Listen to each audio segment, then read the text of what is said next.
Wari sapuna tabinabagidmk taramna ookchari. Ngasi mayamgidmakta horror story ama amuk puduna lakchari. Wari asigi maming SAKLOTPI THAWAI mi. Wari asibu ibirakliba WAKIM PHUNDREI. Loinana ayibagi maikaidagi thamlakpa wafam amatang ningsingchari. Wari asi hingliba natraga laikhidraba kana amataga mari lainajade. Manaba matang yauraklabasu madu coincidence oigani.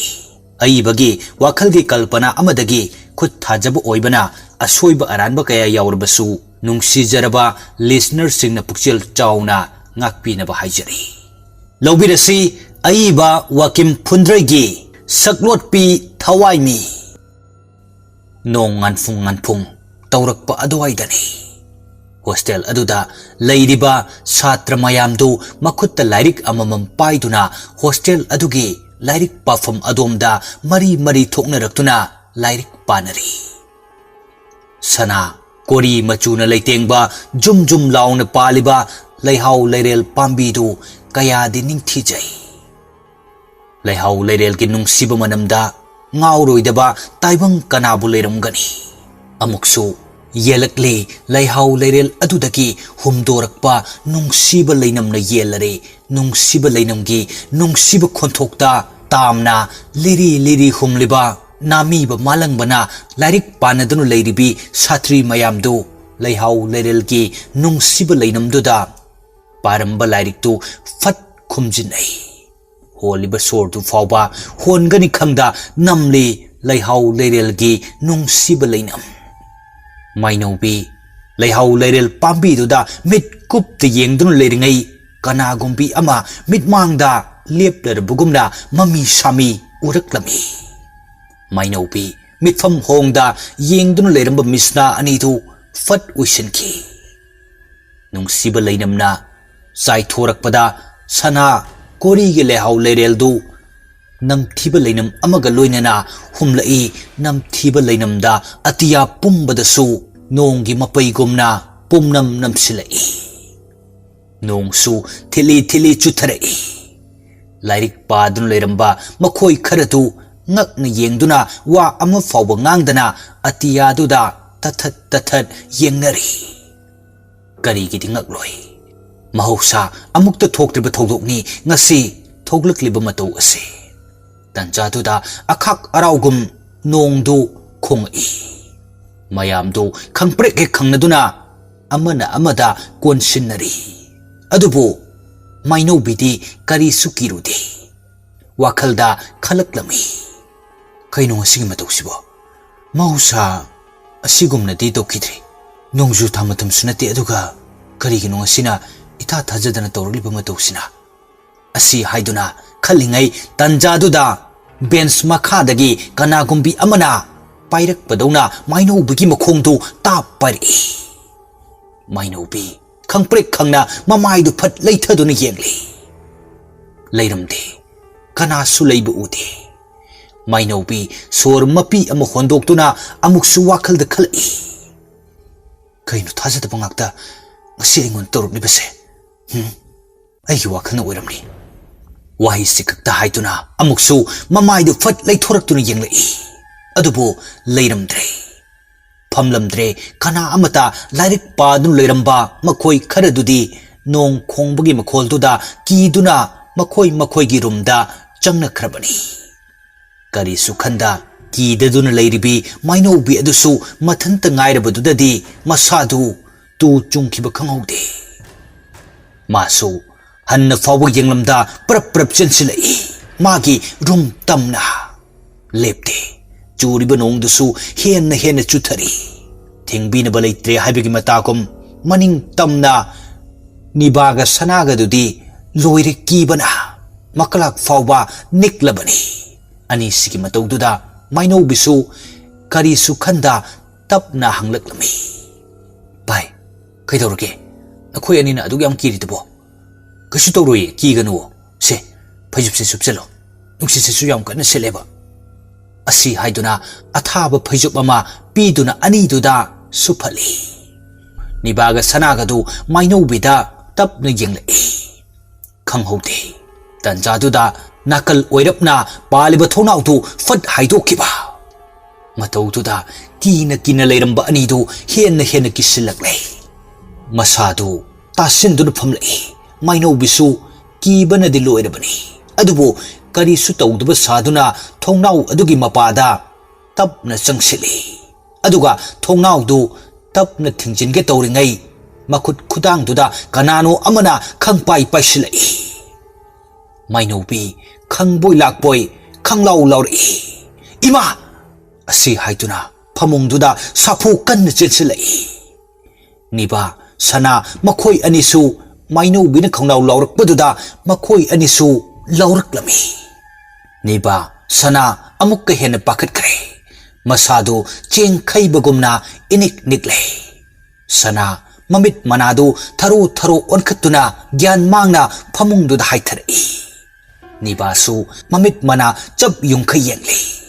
mainobi ipa pakhatna sana ki masadu nomduna kawrklami sana tabro namgo bhai ai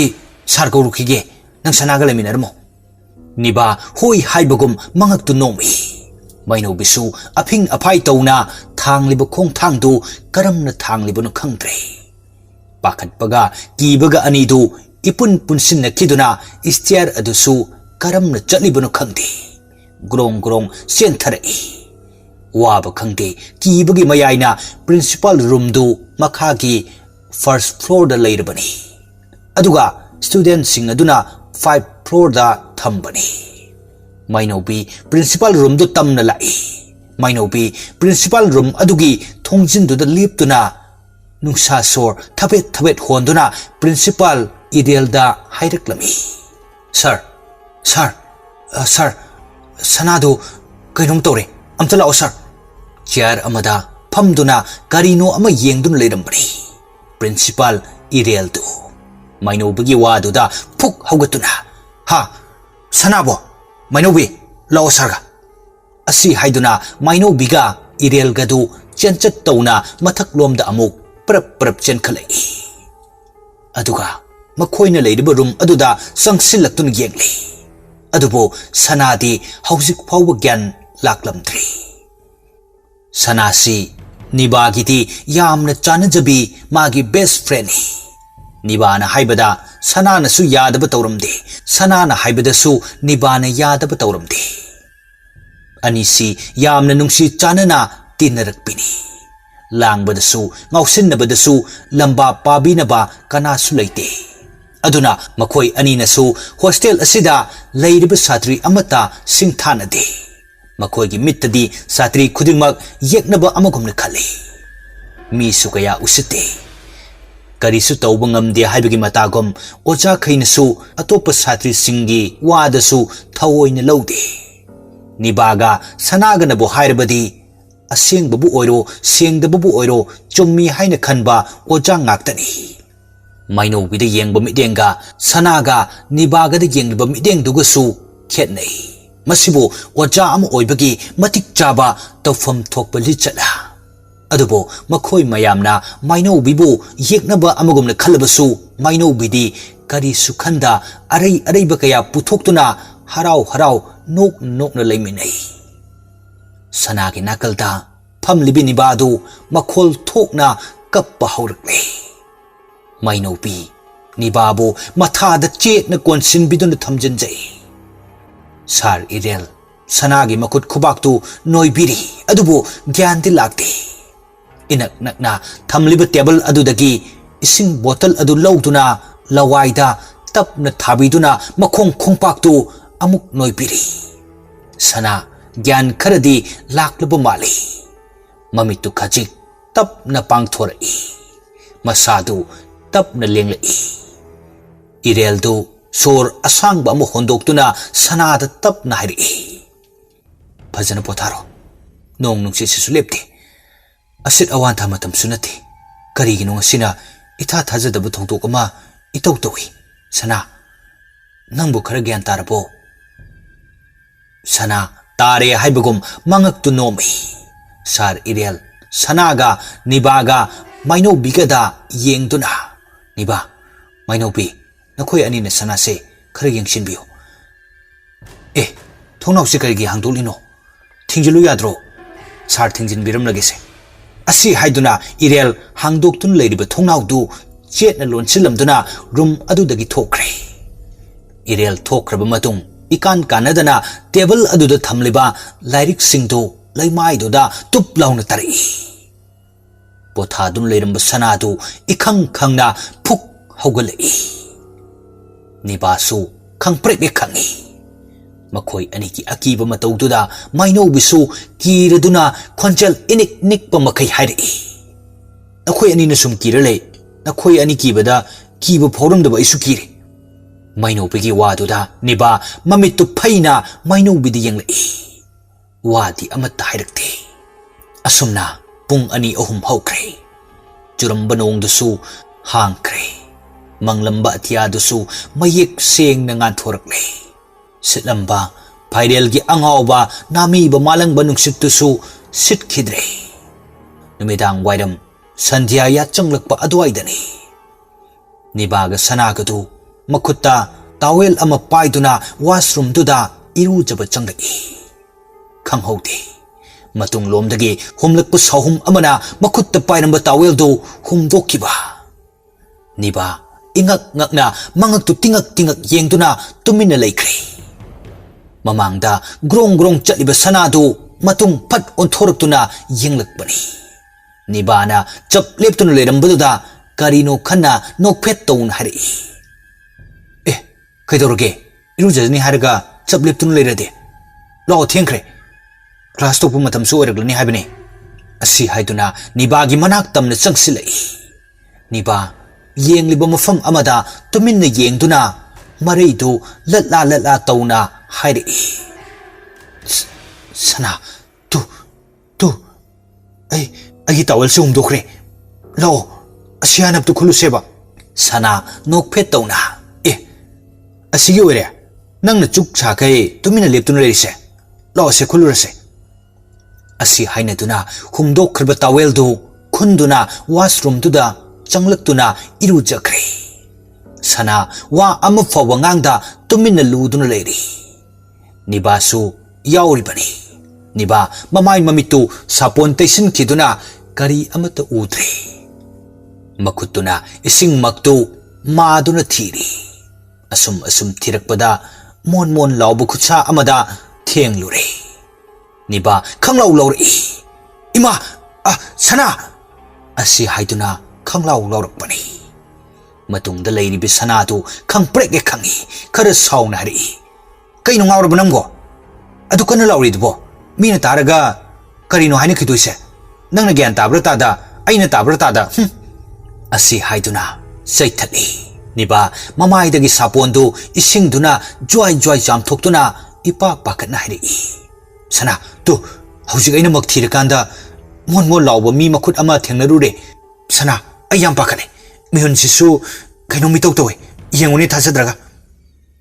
nibagi wadu sana thajaba kharadi wani ngaiha khanjana dun hari as yare ko nangi phagi do matang yam chadi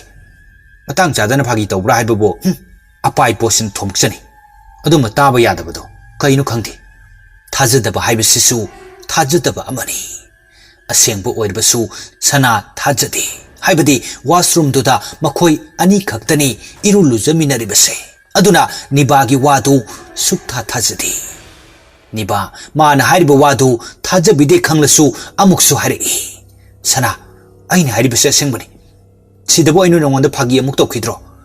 aiko hostel se mahausa ga suman manadre kaino mitok towi bhut laiga haibado leira jala khangdi sana mamit ani du suktokuna niba de yenglai aduga hari chalo he asibu wani kaina nangi wakhalno oirangani pakharkano bhut laiga palkano lawai samse satke towi pharise nangi chorol do horen panel onjaro lusine betorse class ki matam yoksele sana asumna haiduna masa pumbado ising aduna jam haithari upai leite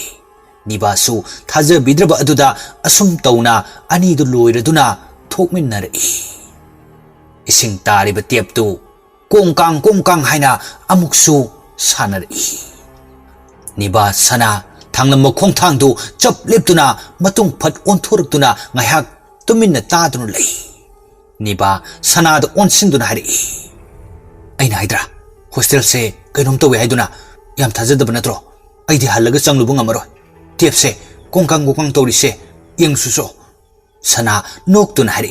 Is yam pakha chawbini ko. Hoise ayengugi. Adubu nangna hari mayamdudi sana aidi thajaba ngamdebu. Sana magi thokpa pangangda nganglamduna washroom aduda grong changlai. Tiep tu lei thoktuna leirami. Sana tiep tu leisinduna masindasu murum soli. Masigi nupisiga tawba thabakse mangol kaya oiroidawni. Kirinena masana irujabagi tiep si phawba leisilamdiba. Asi haiduna tiep tu leisilamduna washroom adugi thongjendu makhong namakan thorakpaga masam joy laubi angauba pijolna laitengpi sak udabi saklotpi thawai mi ama mitmangda akibagi saglongum sap leptuna leirami. Madu ubada sana sor hongani haiba kaukre. Makalaktu thak nigle. Saklotpi thawai mi asi atay kana sunati. Makhoina mihat thina hatok pikrabi nupi amani. Magi thawai na kulang laman singkini khanna tamnaribani. Leiram kini tamnariba asigi maram leifam suthoi. Sana ipa pakatna saklotpi thawai mi aduda yengdun hari. Kanano? Nang kanano? Mafam sida nang kaidoribano? Thado, ay lambi thado.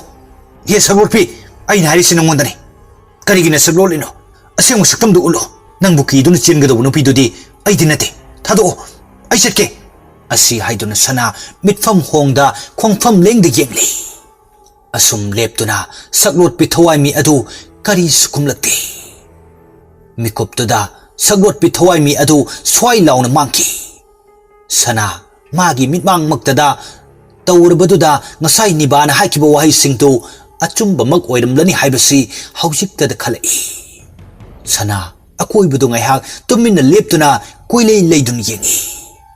Asum yenglakpana masado haifam tawfam khangdaba akiba amasu phauruktuna mafam adudaki kanadasu hanna phawba yenglamda masado ipa pakhatna makhogi rum tamna chenki.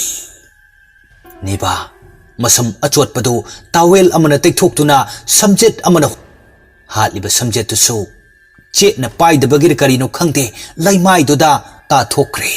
Niba sauning na machinda soli. Kari dawnu khangde aigi daw sisu daw thi haiduni.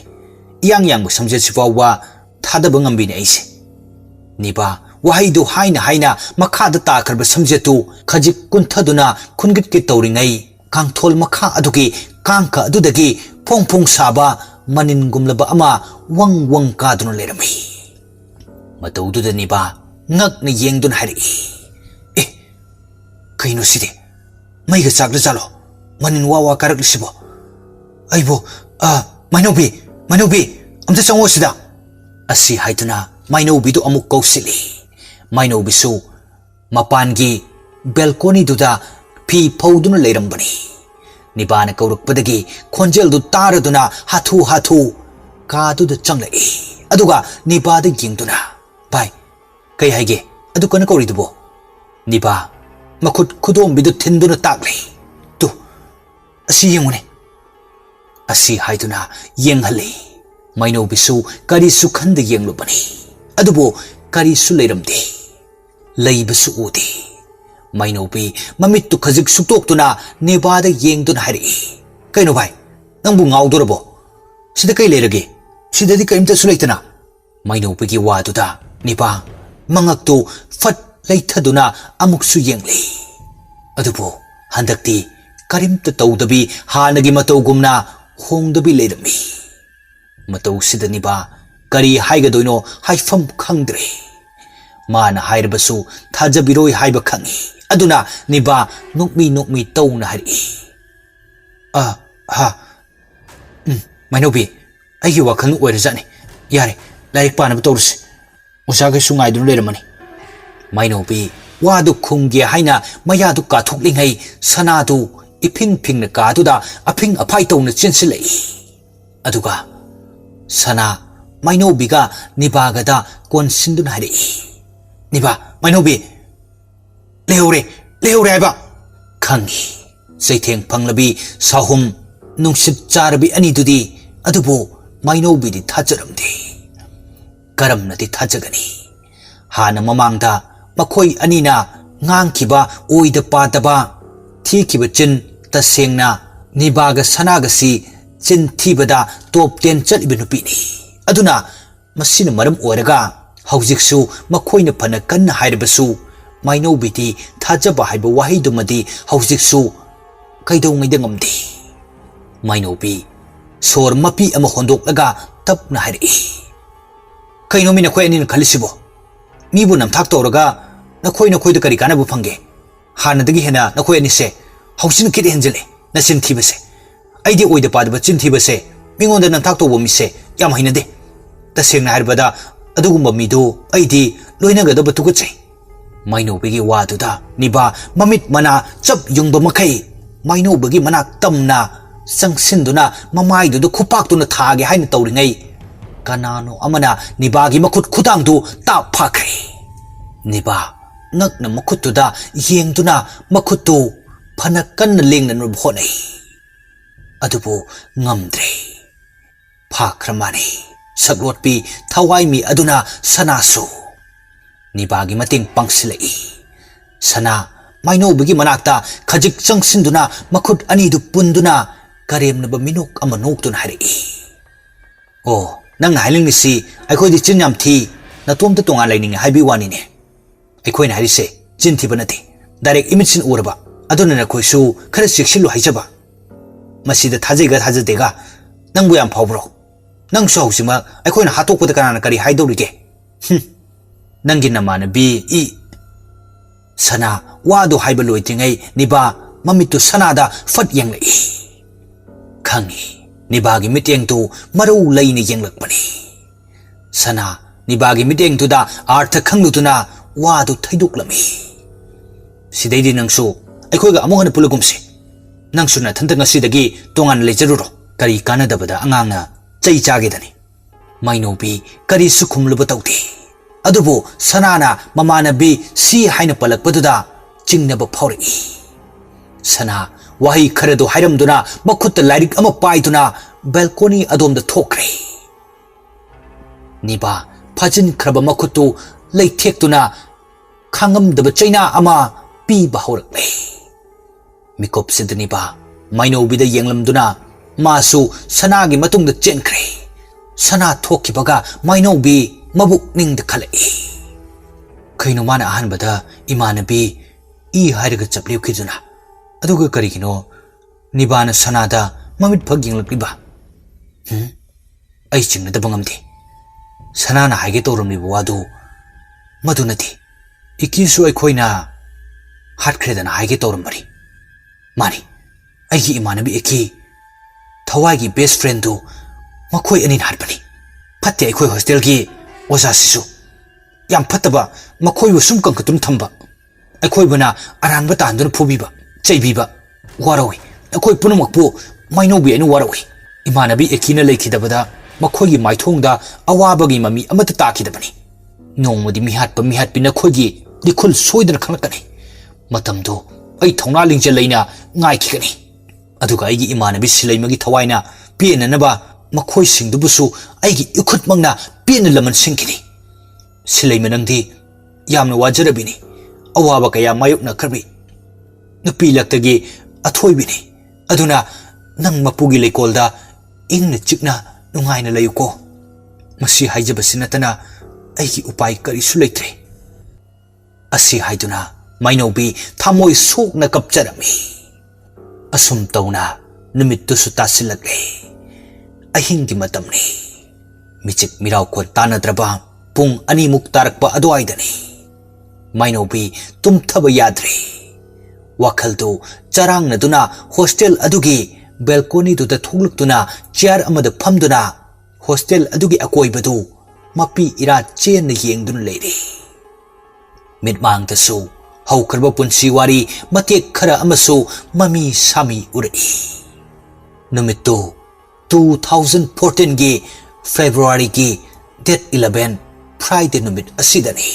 ekina hostel aduda lakiba eki makut namana lairik hapnanaba bag ama pairi makut namadana angauba machugi polythene ama pairi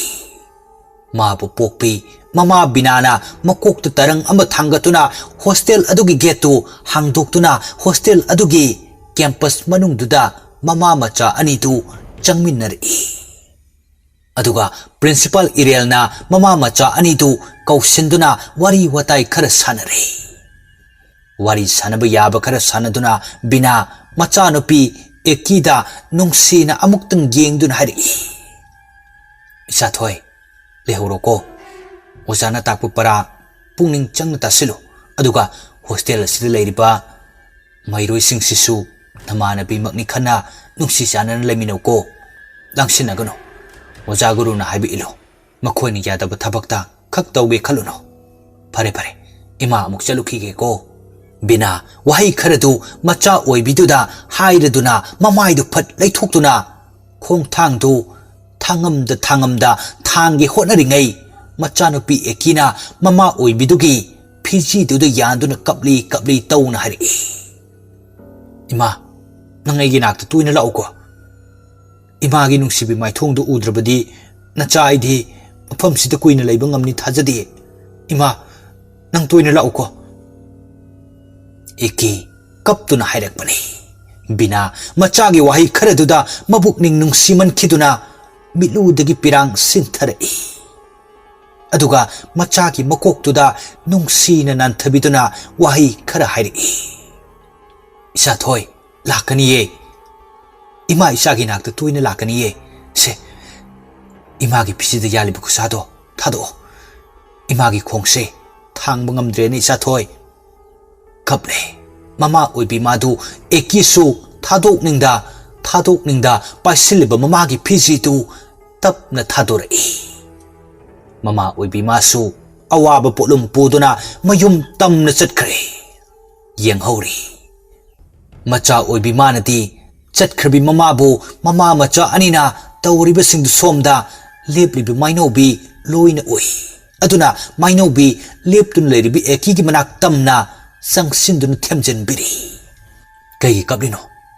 kapkanse ikhoi mayam leribi sidi nangi thamoida phawribado ikhoi gi thamoida su phawki sungkuina leraklati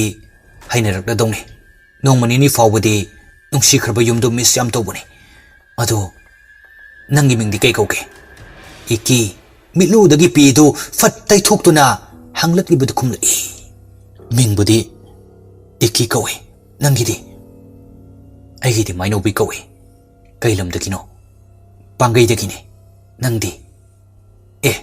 adu de khoi ge manare ne aisu pangai dakine ado ngasi dagi ai khoi ani best friend oirasiko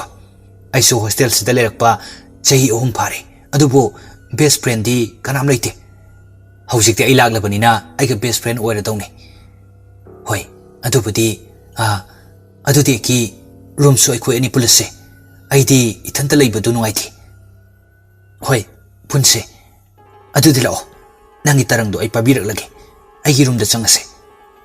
asi haina tuna makhoi ani do maino bigi room du da changminnari ningsinglai makhoi ani ki nungsiba punsi wari mate kharadu madu ningsing lakpada maino bi makhol thokna kablai aduga ekina hek leptuna potharamba leihau leirel hauriba makhong aduda sangsilaktuna mapi ira chen yengjai machindasu ningamda karino khara sonjai eki nangna hek potharamba nangi maphamse ihang hanghore tu nangna yam pamjana hek tuna samsida thetkiba leihau leirel se ngasidi mapung phare nang leihau leirel sibu sillaroidro eki nang leitaba maphamse ihang hanghore aina hairiba sitarabadi nang amuktadi khumla ukaidawage kaple pen kaple thawai dagi suhena nungsi jabi thawai dagi suhena pamu jabi mamana bini mikup amatada lapthok nadi nungsi chanajabi marup anini adubu mami samkhre madi uraroi amuk hanna mahaki sakdam tararoi khonjal su maino bina ekigi minglen bu kauduna lehaw lerel pambi adubu konduna tengtha jabadu thawai hakchang khaina khrabi ekigi thawai dunadi iphong phong na uri bani hakchang yaudrba thawai du eki maino bugi manak tamna changsillaktuna leplari mami samigom adubu ude mamanabi maino binadi karamnadi ugani hakchang pulang yaudrba thawai adubu upai leitrabi asibaga pangkak oirabi nupi adu mamanabi gi mataudubu yengduna kapchari aduga maino bida nungsi na yengduna hari maino bi aiga kainabagi nangna phangliba awaba sintharabe nangi mitki pidu hakchang yaudrba aigi thawai asinadi loina uye nangna aibu udrbasu mikuk khuding aigi thawai de nanakta lengdana adumak leiriye mainobi ngasi aina leihaw lerel nungsiba ujaw urelgi manak maktada leptuna aina wasakni aisuna khoigumna hingningo phawi aigi punsigi aroiba mikupna yaudringai aibu wana chakna tamthiba sayon amagum minung silaitana hatuk pikiba tharoi aina kanamata lemna tharoi sana niba waza khaibu aina laman khungkini aki akhangtana mitmangda uhangani makhogi mitmangda saglotpi thawai mi amagum tamnaduna awaba kaya piduna makhogi punsibusu aina leikha tana manghankigani ngasi aina wana chakna leiriba sisu phatraba makhoi anina uhenbani hausikti aigi hakchang yaudriba thawai se lairam lendasu yongamda miram lendasu tingamda thawai asina wana chakna leiri haibase makhoi karigi khangbide aibu halamdai mikuptuda aina kayarak haijaki kapchaki aigi awaba mitke pi ubikide aibu halaga makhoina harauri pena nokli madugi lamande aigi saglotpi thawai mi asina soidana singlakhini mainobi wasaktuna haijari thawai mi aduna ujaw urel lehaw lerel aduda thawai mi aduna phana kap lauduna haijarabasu taibangda khungta dun leiribi manakta kaptun leiriba mainobidi ude tade khangde karamnadi ugani tagani loikre pumnamak thawai hakchang kaina kiba mikuptuna leirol chankre punsigi khongchitsu mainobi phuk hogatuna leihaw lerel pambi duda nungsi na yenglamduna iman malaba magi room aduda changlai akiba amata phauti yengja hauri thawai mi adunadi mataroi maino bibu joy launa tariba samlangdo phat haigatuna swai launa mangkre thawai mi adusu nibaga sanagadu phamungduda ningaidana tumdun leiri maisu thande pungmam mami sanaga nibagana tumliba phamung adugi kangkha makhaduda kanagumbi amagi khojinna khotpadona gro kholai isi sina ningaidana tumlibi sanadu mamit fat pangthori adubo nibadi makeup thoglakte ningaidana adumak tumdun leiri amuksu makhoi anina supliba phaijuptu tapna chingthoki mainaga mambaga kibana suloire sanadu masadu ching khaibagumna inik nikle sana wa ama fawba haide suistu makutuna namduna maidu thangat ki tawringai makut khujengduda tap pari sana khangboi lakboi niba haiduna niba gi manakta songsilai niba su tumlibanina khangboi pakhatpoi phuk hawatuna ipa pakhat nari sana kaidorge nangbo ahing sidang awar bunangbo sana khonjal inik nikna wadu hari niba nangdi apumbini na kaimta khanglamuye niba ai kibana isasi kainom tawre kalakase yamni khoirum se laiga lebe male niba ayam pakale waidu haina sana kabla niba maidu thangatuna wadu phajana hanglai Sana, kaidagi laino, hingsabi apawi, akhoi anigi kasidabu, karamna laino sangbangam dorige, lai leifam di topu tokro, mi leifam bu leitrakan sida, makhoi leifam dubu topu tokro, ado parene, aina haibadi, nangbu yam thajaki dabanatro, aduna isu, nang na hairi du thajabu khara wale. Parese, ahing sida akhoi anina hainar se, usakai na taradi, kainom soidan khan kharne, pungsi sumari tasalaka dore, tumnab taurase, nangga ngang ngaida nongan kibana halani. Niba, magi thokpa wahi khare du hairam duna tum thakre. Sanadi kibana loire, tum thaba yadre. Adubo, manglak nagani haiduna tum daba midi amatta leite. Aduna sanasu hakam wawa chanba makai adumak tum thakre. Gigan thiba sanagi manglandani. Sana hostel adugi aruiba floor aduda makutta baltin ama paiduna asuba pi singdu phawbani haiduna kari. Aduga baltin dagi achotba pi singdu amamamta lawduna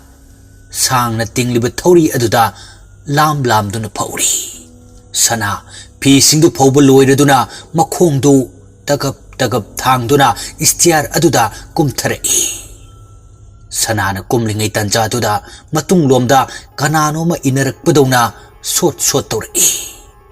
Sana thanglamba khongthangdu chap leptuna mamaidu phat leithoktuna yenglai. Sana ngakna yenglaba matungda sor mapi ama hondoktuna amuk kumtharai. Asumna kumtharakpaga mitmangda mami sami angauba phijona leitengbi masam choijainana tabi sakpham udabi nupi amakhak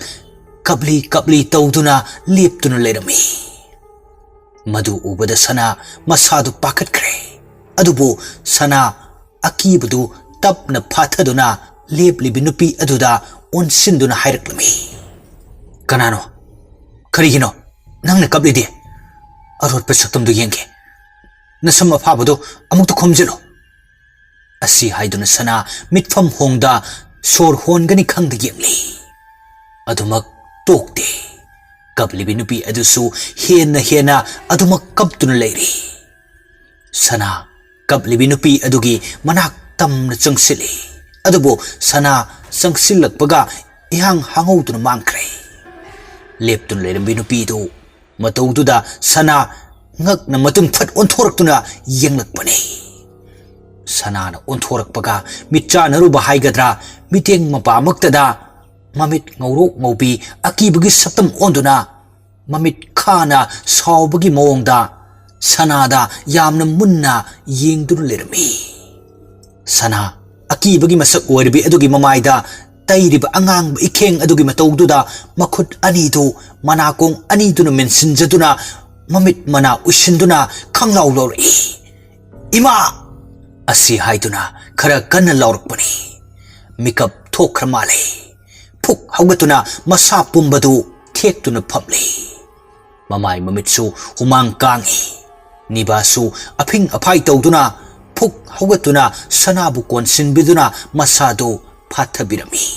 Aduga makoktuda tapna nanthabiduna asumna hari. Sana kaidorge nangbo gyan tarabo se asadu humang kangi se pisinu napthoksi se. Niba ai sase kanu mitau tawi mahusaga suman manade. Niba hausi aigi mangda aikoina dalandagi inthaduna hatkiba silai madu akibagi saktam onduna mamit mana chap yungba makai aingonda yengduna sauna lerami. Ayam bakale. Niba ayam bakale. Wahi si haiduna sanadu makut aniduna mamaiduda khumjinduna kaptuna laikre. Sanagi waduda niba noktuna singnaba magaloinana wa makatarai. Chathoda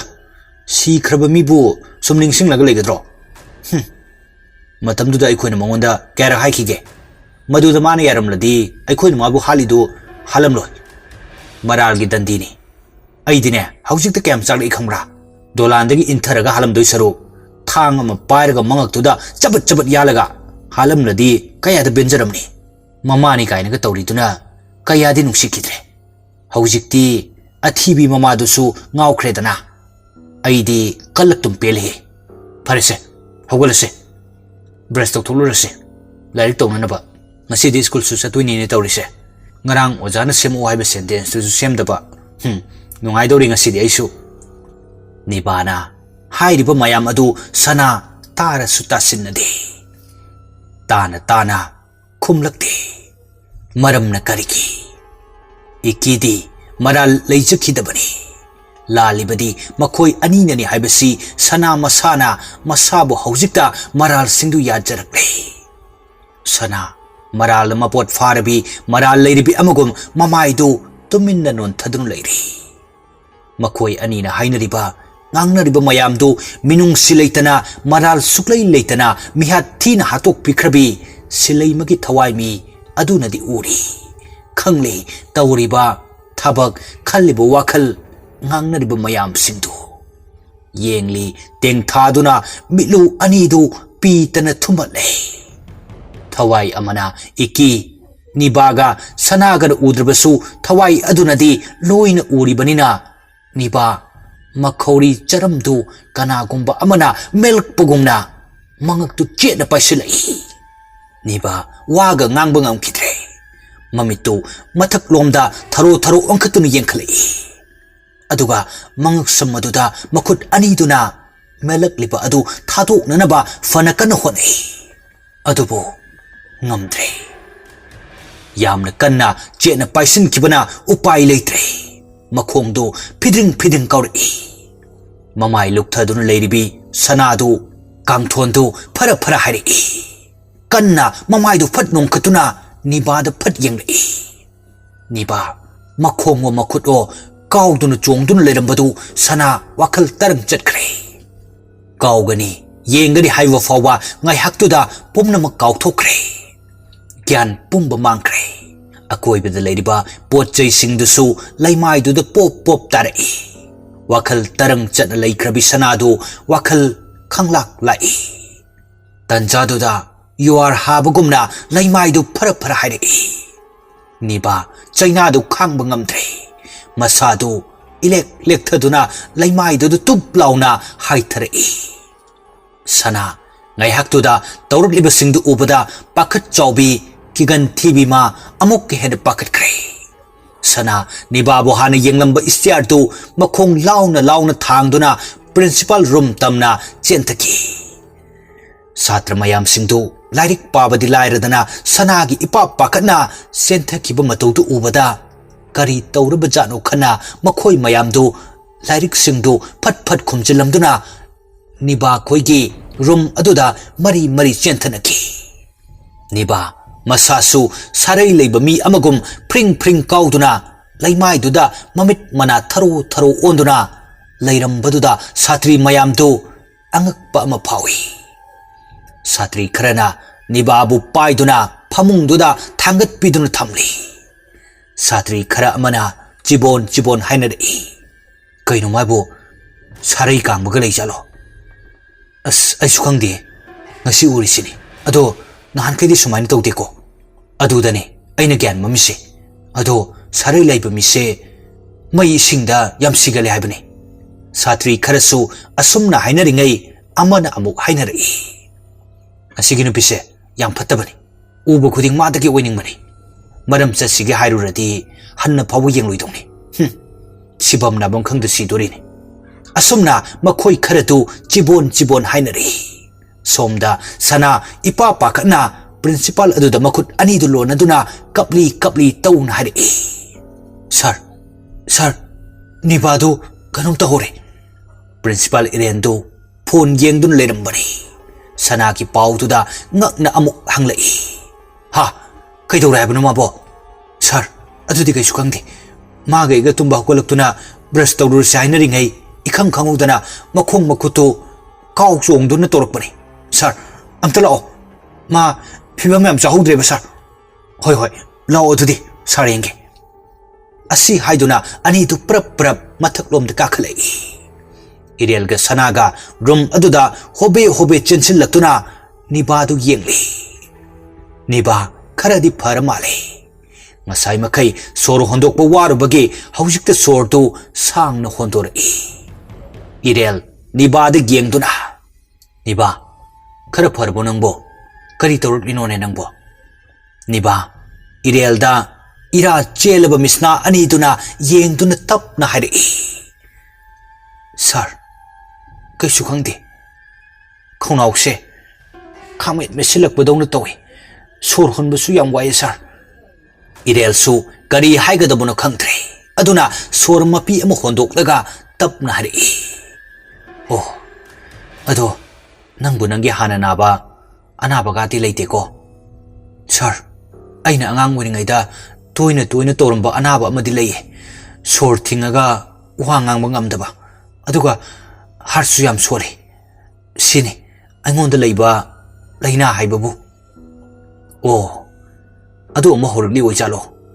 ado nakho yumda pau pi khisiro natraga yumda matam khara potharuge haibro nangbo sir yani pidreso hauchiti kaisu tawdre oh pare pare nangna yani hargadi nakhoi mayam su dress loisin jaruro school chatwini na bensu laani exam su kusilatrabani niba sana nakhoi ani su loisin ba tawro sar su thoge ko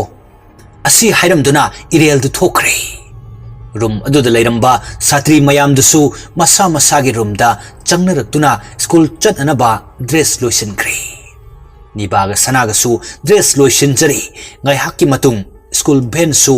lakladuna hostel adu da lairiba satra mayam du loina chanakre satri mayam du chat khraba matung oja mayam du principal irel na koksinduna wa khanari irel oja khaiduda yengduna tablapna hari sanjoy bijoy vikas kumar ngasi aina haigedoriba wafamse nakoi chingdi chingnagano ngasi aikhoi hostel asida ikina leikidaba matung hostel asida makeup mirau khon aki akhang yamna tuina tawba aina thengnare aduna nakoi su matam kharadi section leisi amai bile haudu unaruge haiduna mayum da su chalubani adubo madi delhi da anaba magi chatki hai ma halakri fawbadi aikhoi section lebu muthuk dai principal irel gi wahidu da oja singdu swai lawi bijoy kithi kirum taun hari sir aisu singnar badi koirabani aduda aina wafamsi oja singda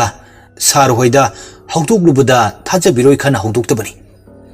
ngasi ahingsu aigi room da saudabi saklot pinupi ama changlaktuna kari no yam saikhairami kina nongan mangai bada skaya di wakre principal irel ga oja bijoy gana hairak liba wahai singtuda oja ani tu ngai asum tauna numit adusu hokre mathangi ayuki matamni mainobi magi rungi thongnau mapaduda chair amada phamduna lairik padun leiri mainobi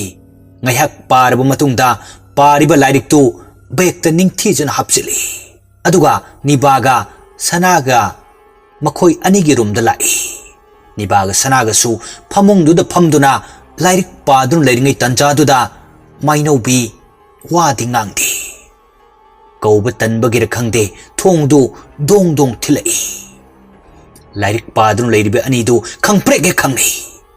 sana mamitu chapu mok lauthokpa makai niba da yengduna niba thongthilai kana hojano aidi hokot pangamaro nangoni yangoro sanagi iki na harakpa waduda niba su ngasidi ki hallagi matago magi hanadagi tawruklaba hainabi oiraba masam asangba khori tawbudu thadoktuna mamai mamittuda masam aduna khumthaduna mamit anidu thekatuna mayadu launa kathoktuna khonjal khajik semduna hairagi sana sana hausikti namgi aroiba mikup haibadu ngasigi mikup sina oirabani law sasi mafam asida kuina lei thamankre ngasidi ai nangbu lawrurge haiduna laklabani law sasi niba asi haiduna kari sukhanda hingchabigi saktam onduna ki halakbani mamanabi sanadi loikre amuk toiba mamanabi ki gantibi sanadudi nibagi masam asangba Khori Khori तौब ममित ngorok ngobadu tharo tharo ungkhatuna hairak badudadi sana kapli kapli masa pumba tasinduna makhut ani lonaduna hari kaino nang hari dubo ai bu bubino ai ngamloye nang na chase hari lambi duda ai nangi na tung induna lakpa ai ngamloye ai thawai bo amukta kanbiramo please ai bu thambiramo sana wahi asi kaptuna makhut ani lonaduna hairakpani Nibadi gihan badi lairadana phak phak nok thorai handaksu sana khangprek khangi lepte thong thilbe adusu thilai anam kanbagi matau utuna niba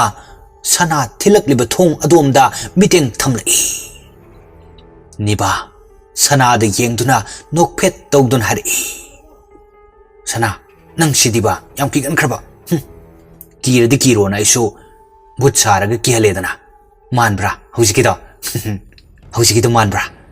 sana kiro badi lairadana nibana haidorok liba waduda khangsau saugal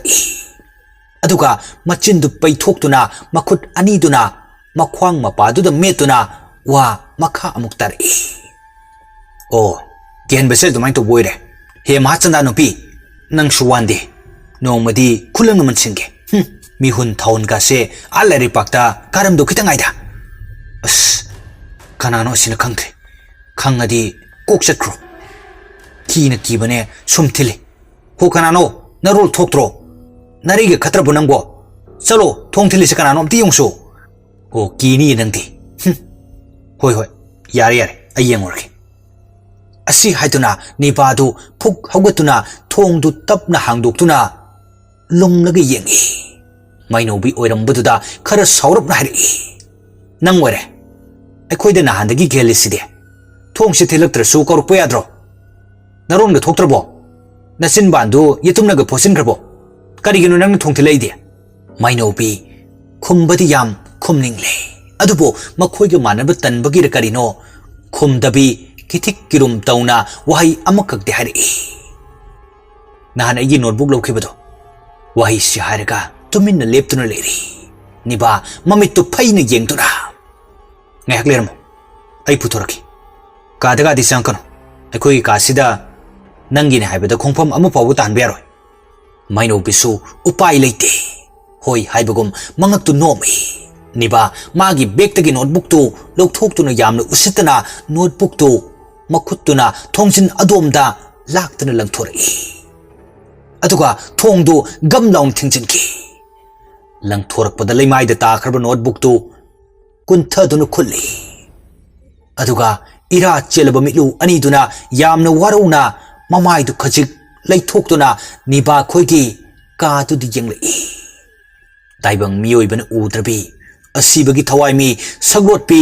ekisu maino bina lepliba adugi maning aduda masu leptuna lerambani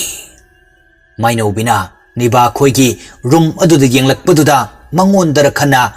maino bigi manak tamna sangsili aduga hari maino bi nang ai urabo se eki se haiba wahai si hairaga mamanabi maino bigi makhuttu da pairu bani adubo thawai oibana sokpadi ngamdre eki mapi ira chena makhut khusaduda yamna munna yengli maino bisu magi rum tamna changkre leptuna lehoribi thawai mi adusu mafam adudaki swai launa mangkhiduna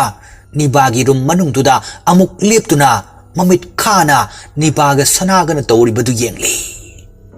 niba noklaga sanada hari ado sana hai swaibani aikhoida singnarakpa miyoi amata lemna tharoidoni ekidusu aikhoida singnarakpagi hausikti masu a lairamlenda yokredana mainobisu aikhoida singnarakpa ama tawri masu nongmadi soiroidoni aigi khutta lanba as yare henangso hek hairuragana hatpa thuppa kari kanadabada ado ngaikhone ekigi thawai du laklaga aikhoida lamanga khumla adi kamai tawni as aidi yam ki jaibu bema nangsu wagi wa phajana hainaba yabaduda hekta halasi kainaga aidi hatpaga yaujadabani nang harpani silaimado niba noklaga ha hayo kari haribaduna O ekido ai thandana hatpani nangdi yaudi sinine. Nangna natro. Makuttu pairaga dolandagi intharakpado. O adudi hatpasu natana nangi mating pangbibani kaino. Adubu hatpa bro. Is ha yo. Nate mating pangliba. Yai ko nang. Mamanabi aniduna hainariba ngangnariba singdu leptuna leiriba thawai mi adunadi ipong na tari. Upai leite. Thawai mi adudi kapsaba sinatana pena laman kumning bani. Adubo asiba ko walay mana hairamba thabum tarana yaudu fawa laman kumning libado upai leite. Gihan kangan badu natana eki niba kogi kaagi akoi badu koilei leidun yangai. Ure musi ngaleba tube light adu. Eki thaliba tube light tu nomlai. Wari de luplibe anidu light aduda miteng thamlai. Adubo akibadi phauti. Anidu table adusu thok nomlai. Handakti kirabra karino anidu chetna konsinadun laikre. Kangthol makhadagini kong thilakpadu. Nibaga sanagadu lawai lutuan satkre. Handakti mon amadi phajub singtu amamamta leimaiduda pudrup thadari. Niba sanadu khanglau lauduna thongdu hangdoktuna mapal adomda khonglei thuna senthokki. Thawai mi adusu anidugi matung inaduna nibadu istiar mapaduda khangin inthui. Ipa pakana chelakpana niba istiar aduda khangtu tuseli. Sanasu matung phat onthorakpani. Nibadu tuduna leiribaduda masu nibagi manak tamna sensinduna nibadu chingkhatpiri. Khanghaude. Sanasu matung lomdagi kanagumba amana ilakpadona masadu tap paiduna istiar mapaduda laktana khangin inthui. Sana makoktu kharadi sokle. I thokle marai bakto. Niba sanadi ngasigi matawsida chingnari. Aduga phuk haugatuna amuk senthakre. Principal Irelsu phone the wari sanadun leirambani aniduna sentharakpada sanagi marai bakta I thoklibadu ubada phone adu pocket to the hapsinduna hangdai. He kaidorgi me akhoi anina ipa pakhana selei dubo. Sana kaidorli bakta soliduna. Sana niba anidu haiphet yengai. Niba mamai du khajik lukthaduna wari pumbadu Irelda amatta chithadanali. Wari du tarabada Irel mangak tu nomduna hari. Oh, kasukan kanuse. Nakoi susum kiragadi adong kihalakani. Aduna kirabasu kidaba saduna thona leyo. Matam karadi aikoi khangkisi. Pare sana niba lao asukudu hida hamna naba. Hoi sir. Asi haina duna makoi ahumdu principal room da changnatuna asokpadu hidak hapiri. Tanjaduda Irel ikhang khangaudana mana famliba chair do laimai do khangtu tu thokre. Irel sana niba ngakna makoi ahumdu yengnari. Handak muksu table aduda thamliba file singdu masa mathanta laimai duda paithari. Irel ngakna mabuk ning da khanjai. Oh, soidredana. Ngasidi aina kalakpado. Hey sor. Nahakti ngakpi haibani. Pumnamak nahaki matik magunna pumnamak tagi henbani. Aikoi gi thawai basu nahakna kanbiyo. Aikoi bu ikok khuding senabiyo. Asi haiduna Irel wakhal da khalingai matung lomda mi ama samkibagum sahum ama phawre. Irel aping apai tawna mamai du matung lomda phat onthore. Nibaga sanagasu karino khana ocha Irel da hanglai. Sir, kaidorage? Irel marai do la tawna hari. Ha, kasu tawde. Yare. Nakoi su potha jaruro. Numisi su tasila kadore. Mathakta phinunga phongna bra. Numisi tarak tringi loksil lawroro. Hoi sir. Asi haina duna nibaga sanaga du principal room dagi thokre. Irel makut anidu punduna masinda solai. Ui tabu kaya masu ure. Tahi tabu kaya masu tare. Pana phajana pharamba hostel ni. Adubo handak marak toruk liba mong mataw sina. Karino. Ay amai bile hauga athupada watana daba yate. Karigumba, aina sum panthaduna leirabadi, hostel si, soidana mangkragani. Asi haiduna solakpani machinda. Somda nibaga sanagadu kithi kirum tauna istiardu kaminari. Adubo anidu hanna phabu onthoktuna yanglukte. Aniduna karigai matung lomdagi khunok chadaba minok ama noglai. Aduga matung duda koyin inarai. Sana niba kirbasu kidaba saduna makhoigi rum adu yorbadi khanna hanna phawu yenglamda chumdring kakhalai. Saglotpi thawai mi silai madusu lepte magi upai phudoktuna amuk noi amuk kapi asumna tawri. Nibaga sanagasu rumdu yorakluduna thongdu sapu kanna lonsillamduna phamungduda fan launa chungkhalai. Thawai mi adusu innaraklibani nibaga sanagana tumliba phamungduda hangoi ama onduna fan fan chungsilai. Phamungduda niba sana khanglau lauri aduga karino haiduna yanglakpani. Hangoi oirambaduda tap paiduna thongnau adomda laktuna langthoki. Niba langthorakpada hangoi adudi amuba mai khugumna onduna mangkre. Niba sana thongnau mapaduda tuminna yengli. Asum yenglambadagi kirabra karino khangde phaijup aduna masa pumba yomsinduna tuminna leikre. Namidangi pung 12 tarakpa aduaidani. Mainobi balcony da tholktuna thabalgi phajabadu yengduna adumak leiri. Nibaga sanagasu tumthage haidun tawringai thabalai leinamna yellari. Nungsiba leinam goloinana tumthage tawramba anidu thabalai leinamduda tumthaba yadri. Mafam kadaidabu hawriba thabalaino khana anidu mapal adomda thokminnari. Aduga mamit mana uisinduna namli thabalegi nungsiba leinamdu. Niba nokphet tauna sanada hari. Wah, thabalei manam kunungsiside. Ngaure haiba nungsidru yam. Aishunemi kaida horijano. Pambiga hujalo swaida. Asi hainaduna leiringai ikhang khangaudana sapu kanna silai. Nonglei nungsit masu niba sana uisindun leiramba misna anidu phat pangthori. Nong mamitsu adia pumbadu paglai. Niba sana ngakna yengnei. Sana na hari. Kaino mata amani. Thabal naga pariba thabalei lenam naga mathum marang hawaliba. Masigi nungsit sisu sur sadaba tanam thinkreda. Khoidauga se prok chai. Sak haisina aina. Kari kanadabada nong suduru jalo. Kaudana phi sulok de aidi. Amta lao phi singdu nong tara di loi chorkrani. Nibana hairakpani. Sana bit laitana khumlai. Hauradoni nangi haunabise. Haujikse amathakta karu duinine. Kaidorage sungang leiranu ba. Lao karasi lao phondu class talo yam kiragana. Adu anati ngasidagi sunati. Nang ama kharadi hemalabani. Lao karasi. Ado nang wang thong.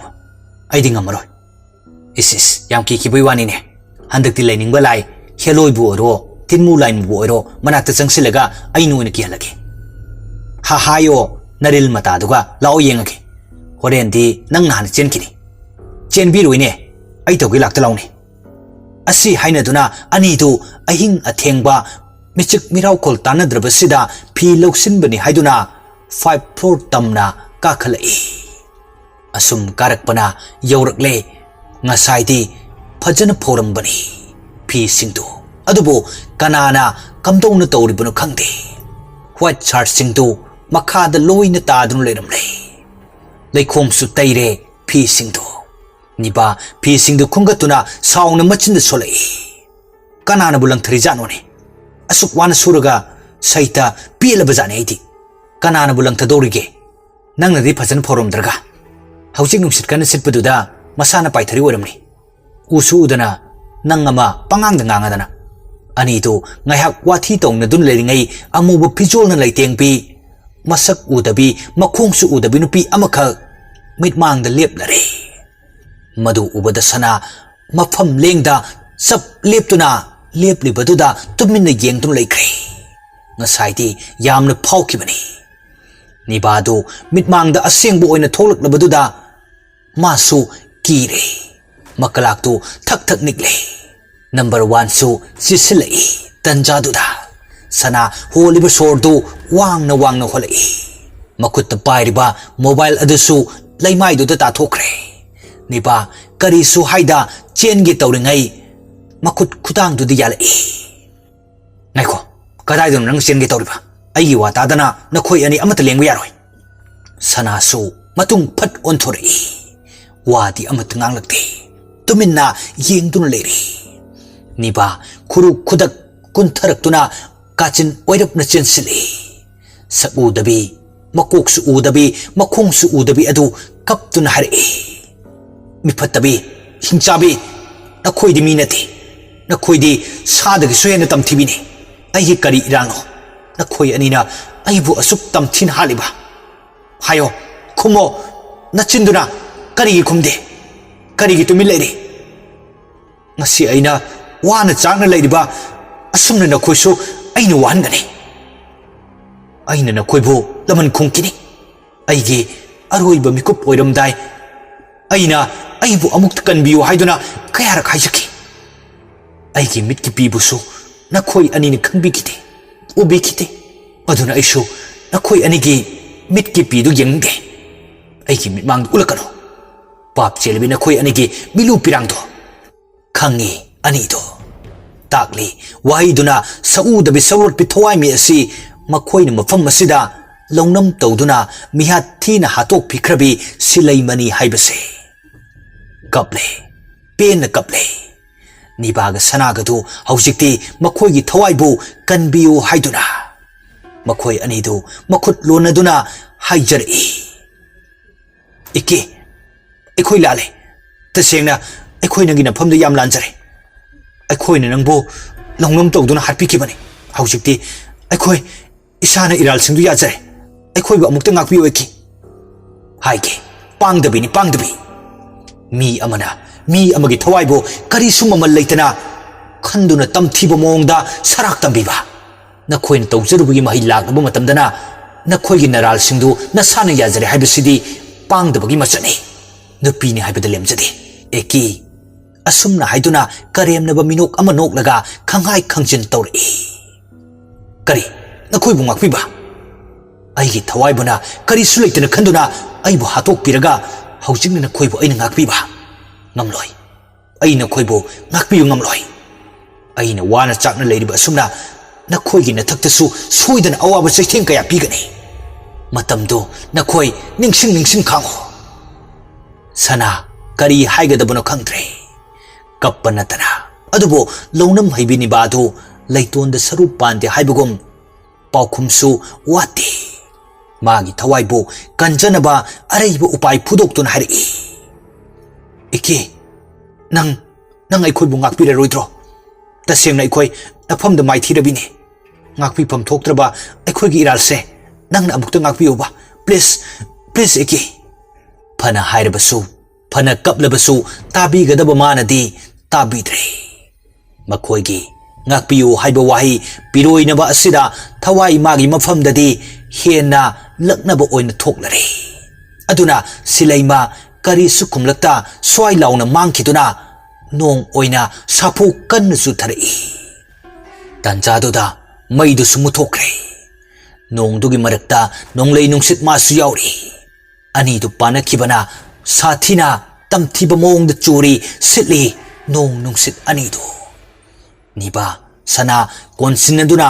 ꯃꯈꯥ ꯇꯝꯅ ꯆꯦꯟꯊꯔꯛꯏ ꯀꯤꯕꯅꯁꯨ ꯂꯣꯏꯔꯕꯅꯤ ꯃꯈꯣꯏ ꯑꯅꯤꯗꯨ ꯅꯤꯕꯥꯒ ꯁꯅꯥꯒꯅ ꯀꯤꯅ ꯆꯦꯟꯊꯔꯛꯄꯗ ꯀꯅꯥꯅꯣ ꯈꯪꯗꯕ ꯑꯃꯗ ꯋꯥꯏꯁꯤꯜꯂꯨꯔꯦ ꯃꯩꯒ ꯃꯝꯕꯒ ꯀꯔꯤꯃꯠꯇ ꯎꯗ꯭ꯔꯦ ꯅꯤꯕꯥ ꯁꯅꯥ ꯈꯪꯂꯥꯎ ꯂꯥꯎꯔꯛꯏ ꯏꯃꯥ ꯑꯁꯤ ꯍꯥꯏꯗꯨꯅ ꯂꯥꯎꯔꯤ ꯑꯅꯤꯗꯨ ꯃꯐꯝ ꯃꯔꯥꯡ ꯈꯪꯅꯗ꯭ꯔꯦ ꯑꯃꯅ ꯅꯥꯀꯟꯗ ꯑꯃꯅ ꯃꯇꯨꯡꯗ ꯐꯪꯅꯗ꯭ꯔꯦ ꯊꯦꯡꯅꯗ꯭ꯔꯦ ꯃꯩꯅꯒ ꯃꯝꯕꯒ ꯅꯤꯕꯥꯗꯤ ꯀꯤꯕꯅ ꯍꯦꯟꯃꯟꯈꯤꯕꯅ ꯈꯣꯟꯖꯦꯜꯒ ꯊꯣꯛꯇ꯭ꯔꯦ ꯁꯅꯥ ꯀꯞꯂꯤ ꯇꯧꯅ ꯃꯈꯨꯠ ꯑꯅꯤꯗꯨꯅ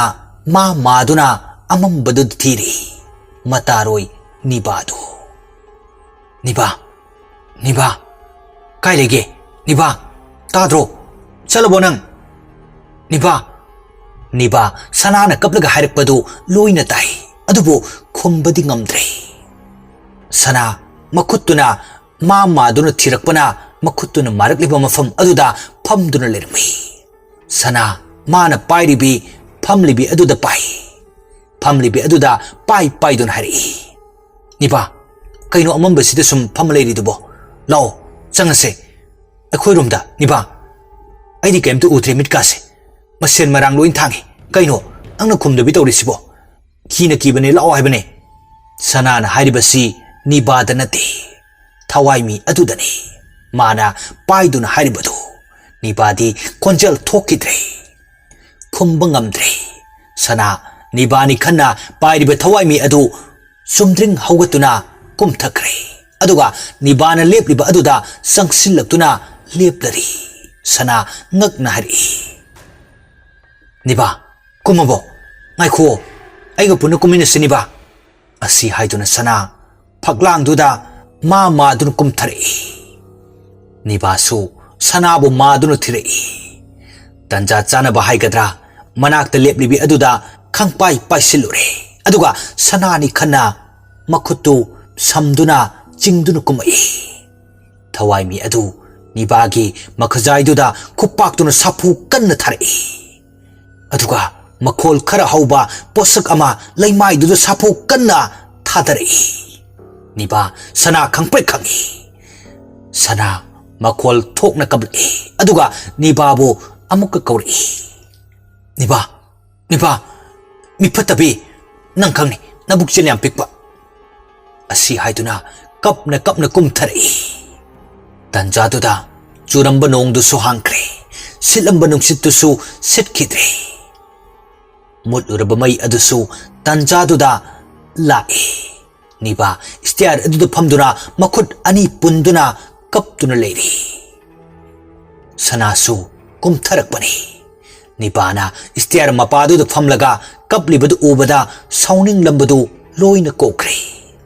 Nibagi mataududa masu nungai traduna parap kumtharakuna Nibada chetna konsilai. Sinthari lepalaita lamhenbi pirang adu. Mara lairabi amagum. Ira thanglaba mitlu aniduna sanada tathat yengli. Sana Nibada yengduna tanikba khonjelda haireklami. Niba, kaino aikoina tawrisibo. Masibu miyoibagi machatla. Natraga taibangi kumhaira. Ay wakal tadre. Tasing ay haipum khangdre Niba. Sana ay sukaino haiba khangde. Ay se angawbe haibadu oirabani sana ay khoina langjarubagi pawki mahine. Ngasi ay khoi anina phangliba aki tujunggo phangliba polse. Niba ay khoina sumaina losindunu thamlabadi khudong thiba kaya ama thokpasu yai. Aduna ay khoi saramadi amabi kaya tanaduna iki hatkibagi wari pumbadali thoklase. Maduna ay khoina tawrubagi iraldo kokchanaba. Nibadu sanana iki palakpaduda sanagi machindu makhutuna phat mensinduna ithak thakatna hari. Madu oithokpa yaroi. Nangbu ngawrabo. Maisha amagi mathakta maisha ama mu hapase hairo. Asaba khangi mathakta gi hairabadi phamjinduna leiramba gi adu soidana langthorakani. Aikhoigi iraldi mapoksimagi kokngam laroi. Ikibo aikhoina hatkibase nakong ani sukrabadi aikhoi animak logi matung ina cheraksu soidana phangani. Jail dasu thabum masing thikamdana punsi lenkibasu yai. Aduna madugi wafamdo kanagi mafamda so hairoidabani. Pare nangna hairabadi. Adubaniba aikhoigi iraldo koknanaba madi ikigi thawaina ingna chikna lairam lenda lainanaba ai magi mongfam thakta maira amatang oirabasu laimana amatang oirabasu kachaningi. Loksing laibi sanani mina kitang haibada maana hena bhap tabani. Aduna Nibasu sanana haribu waduda hoi haiduna wadu makha tarai. Nangna haridu yam chumi. Adubu hostel sida aikoina laibanina hostel sigi oja amadi mairui singsina lan khankini. Suti do oina haira duk thawmoi ngamjaba khara puduna magi mongpham takta kalurasi ado pungsi thenglamnani changase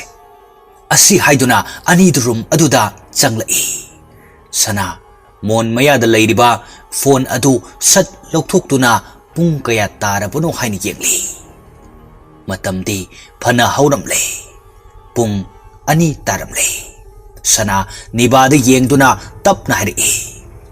pungside ani taramlene thengi tumasira niba phamungdu da kakhalai aduga hari yam thengene hoi tumse asi hainaduna ani du phaijutu chingkhatuna tumthakre pung ahum khara helakba adwaidani saglotpi thawai mi ekidu niba khoigi room gi thongjin mapaduda liptuna akibu khonjelda ya launa yamna kanna noglai aduga amuksu thongnaudu krek sanari isi na tumlibi sana nibadu ekina sanarakpagi akhi akhang makholduda mamittu pangthori adubo sanadi amuk tumthakre nibadi tumthaba yadre chongli thamoidasu phaurakli akiba ihul ngasai makhai sanaribi thawai mi adu tuminna amuk laikre karisu tawraktrabadudadi nibasu adumak tumthakre nibagi manglandani niba eki sana mainobi makhoi ohumdu fajarba leitana hauraba mafam amada koibani haidun lai nibadi green color gi top ama seli masamdusu sit nana puli mainobiga sana gadi orange color gi phanek amaga blue color gi shirt amaga lili adubo makhoi ohumdugi maraktagi tokhaina taraba dress ama seli eki wai launa tariba samlangdu haina humna thatokle white color gi suit ngaktu litli eki gi phiji duda sana niba mainobi eki da yengdun tapna hari eki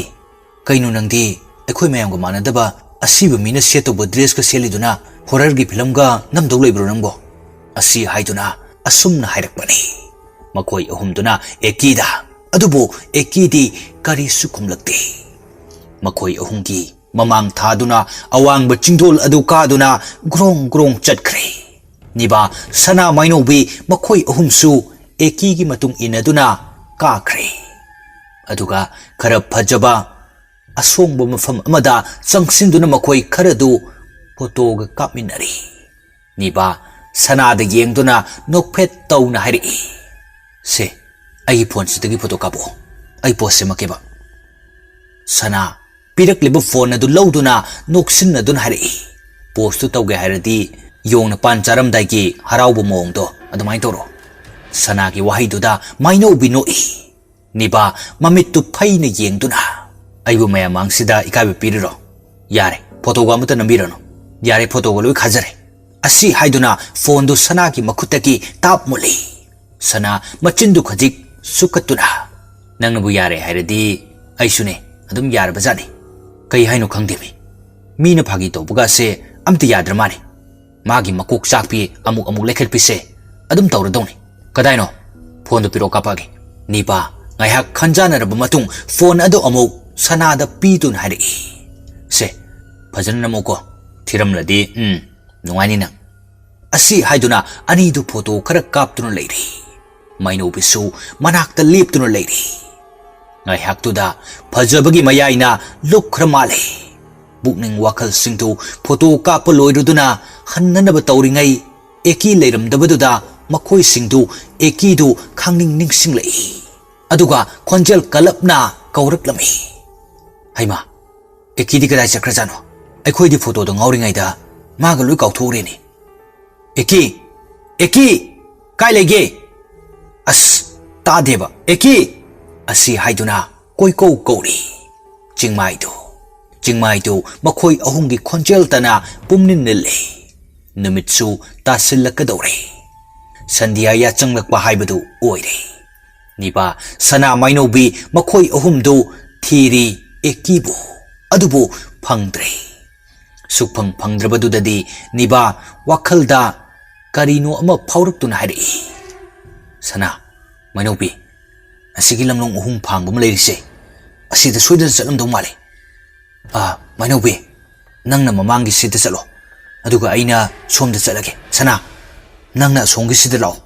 ꯑꯁꯤ ꯍꯥꯏꯅꯗꯨꯅ ꯃꯈꯣꯏ ꯑꯍꯨꯝꯗꯨ ꯂꯝꯂꯣꯡ ꯑꯍꯨꯝ ꯐꯥꯡꯕ ꯑꯗꯣꯝꯗ ꯑꯃꯃꯝꯇ ꯑꯣꯏꯅ ꯆꯠꯅꯈ꯭ꯔꯦ ꯃꯈꯣꯏꯅ ꯆꯠꯂꯤꯕ ꯂꯝꯕꯤ ꯑꯁꯤ ꯃꯤꯁꯨ ꯀꯌꯥ ꯇꯥꯗꯦ ꯌꯥꯝꯗ꯭ꯔꯕꯗ ꯌꯨꯝ 5ꯃꯨꯛꯇꯤ ꯇꯥꯕ ꯎꯏ ꯑꯁꯤ ꯅꯠꯇꯅ ꯑꯇꯩꯗꯤ ꯑꯃꯠꯇ ꯇꯥꯕ ꯎꯗꯦ ꯌꯥꯝꯅꯁꯨ ꯃꯝꯃꯤ ꯆꯠꯂꯤꯕ ꯂꯝꯕꯤ ꯑꯁꯤ ꯑꯁꯨꯝ ꯂꯥꯛꯄꯅ ꯏꯉꯥꯟ ꯉꯥꯟꯅ ꯃꯟꯗꯤꯔ ꯑꯃꯁꯨ ꯂꯩꯕ ꯎꯔꯛꯏ ꯅꯤꯄꯥ ꯁꯅꯥ ꯃꯈꯣꯏ ꯑꯅꯤꯗꯨ ꯑꯃꯨꯛ ꯐꯪꯅꯔꯦ ꯑꯗꯨꯕꯨ ꯃꯥꯏꯅꯧꯕꯤꯗꯤ ꯀꯗꯣꯝꯗ ꯂꯩꯍꯧꯔꯕꯅꯣ ꯈꯪꯗ꯭ꯔꯦ ꯃꯥ ꯑꯃꯨꯛ ꯊꯦꯡꯅꯗ꯭ꯔꯦ ꯅꯤꯄꯥ ꯁꯅꯥ ꯉꯛꯅ ꯀꯩꯅꯣ ꯇꯧꯔꯤꯁꯤꯕꯣ ꯏꯀꯤ ꯊꯤꯕ ꯂꯥꯛꯂꯒ ꯃꯥꯏꯅꯧꯕꯤ ꯑꯃꯨꯛ ꯃꯥꯡꯍꯧꯔꯕ ꯑꯁ ꯗꯁꯥꯅꯤꯍꯦ ꯀꯔꯤꯅꯣ ꯍꯧꯖꯤꯛꯄꯣ ꯑꯩꯈꯣꯏ ꯑꯅꯤꯅ ꯇꯧꯗꯣꯏꯁꯤꯕꯣ ꯁꯤ ꯑꯣꯏꯔꯗꯤ ꯑꯁ ꯑꯩꯁꯨ ꯒ꯭ꯌꯥꯟ ꯇꯥꯁꯤꯜꯂꯛꯇ꯭ꯔꯦꯗ ꯑꯁꯤ ꯍꯥꯏꯔꯒ ꯅꯤꯕꯥ ꯂꯩꯃꯥꯏꯗꯨꯗ ꯒ꯭ꯌꯥꯟ ꯃꯝꯅ ꯐꯝꯊꯔꯛꯏ ꯁꯅꯥ ꯃꯈꯨꯠ ꯑꯅꯤꯗꯨꯅ ꯃꯆꯤꯟꯕꯥꯟꯗ ꯊꯝꯗꯨꯅ ꯑꯃꯨꯛꯁꯨ ꯀꯧꯔꯛꯏ ꯃꯥꯏꯅꯧꯕꯤ ꯑꯦꯀꯤ ꯅꯈꯣꯏꯕꯨ ꯀꯥꯏꯗ ꯂꯩꯒꯦ ꯑꯣ ꯑꯩꯈꯣꯏꯗꯤ ꯁꯤꯗ ꯂꯩꯌꯦ ꯅꯈꯣꯏ ꯊꯤꯕꯗ ꯑꯩꯈꯣꯏꯗꯤ ꯌꯥꯝ ꯋꯥꯔꯦ ꯂꯥꯛꯑꯣ ꯊꯣꯛꯂꯛꯑꯣ ꯀꯥꯏꯗ ꯂꯩꯒꯦꯃꯦ ꯑꯁꯤ ꯍꯥꯏꯗꯨꯅ ꯀꯧꯔꯤ ꯑꯗꯨꯕꯨ ꯈꯨꯝꯂꯛꯇꯦ ꯂꯩꯇꯕꯒꯤꯔ ꯈꯪꯗꯦ ꯅꯠꯇ꯭ꯔꯒ ꯇꯥꯗꯕꯒꯤꯔ ꯍꯥꯏꯕꯗꯨꯁꯨ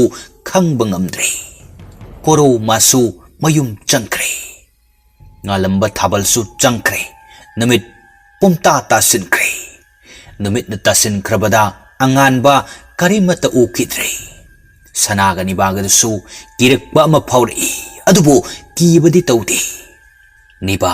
ꯑꯀꯣꯏꯕꯗꯨ ꯀꯣꯏꯂꯩ ꯂꯩꯗꯨꯅ ꯌꯦꯡꯂꯛꯄꯅꯤ ꯃꯈꯣꯏꯅ ꯐꯥꯎꯗꯣꯔꯛꯄ ꯂꯝꯕꯤ ꯑꯗꯨꯗꯒꯤ ꯑꯍꯜ ꯑꯣꯏꯔꯕꯤ ꯍꯅꯨꯕꯤ ꯅꯨꯄꯤ ꯑꯃꯒ ꯑꯄꯤꯛꯄ ꯅꯨꯄꯤ ꯃꯆꯥ ꯑꯃꯒ ꯃꯈꯨꯠ ꯁꯝꯅꯗꯨꯅ ꯆꯠꯂꯤꯕꯗꯨ ꯎꯔꯛꯏ ꯃꯗꯨ ꯎꯕꯗ ꯅꯤꯕꯥ ꯀꯤꯕꯗꯨ ꯈꯔꯗꯤ ꯐꯩ ꯃꯈꯨꯠ ꯑꯗꯨꯅ ꯁꯅꯥꯒꯤ ꯃꯄꯥꯝꯕꯣꯝꯗꯨꯗ ꯄꯣꯞ ꯄꯣꯞ ꯊꯥꯗꯨꯅ ꯅꯣꯛꯐꯦꯠ ꯇꯧꯗꯨꯅ ꯍꯥꯏꯔꯛꯏ ꯇꯨ ꯑꯥꯗ ꯅꯨꯄꯤ ꯑꯃꯒ ꯑꯄꯤꯛꯄ ꯑꯉꯥꯡ ꯅꯨꯄꯤ ꯃꯆꯥ ꯑꯃꯒ ꯆꯠꯂꯤꯕꯁꯦ ꯎꯕ꯭ꯔꯥ ꯁꯅꯥ ꯏꯉꯛ ꯉꯛꯅ ꯃꯃꯥꯏꯗꯨ ꯐꯠ ꯂꯩꯊꯣꯔꯛꯇꯨꯅ ꯌꯦꯡꯂꯛꯏ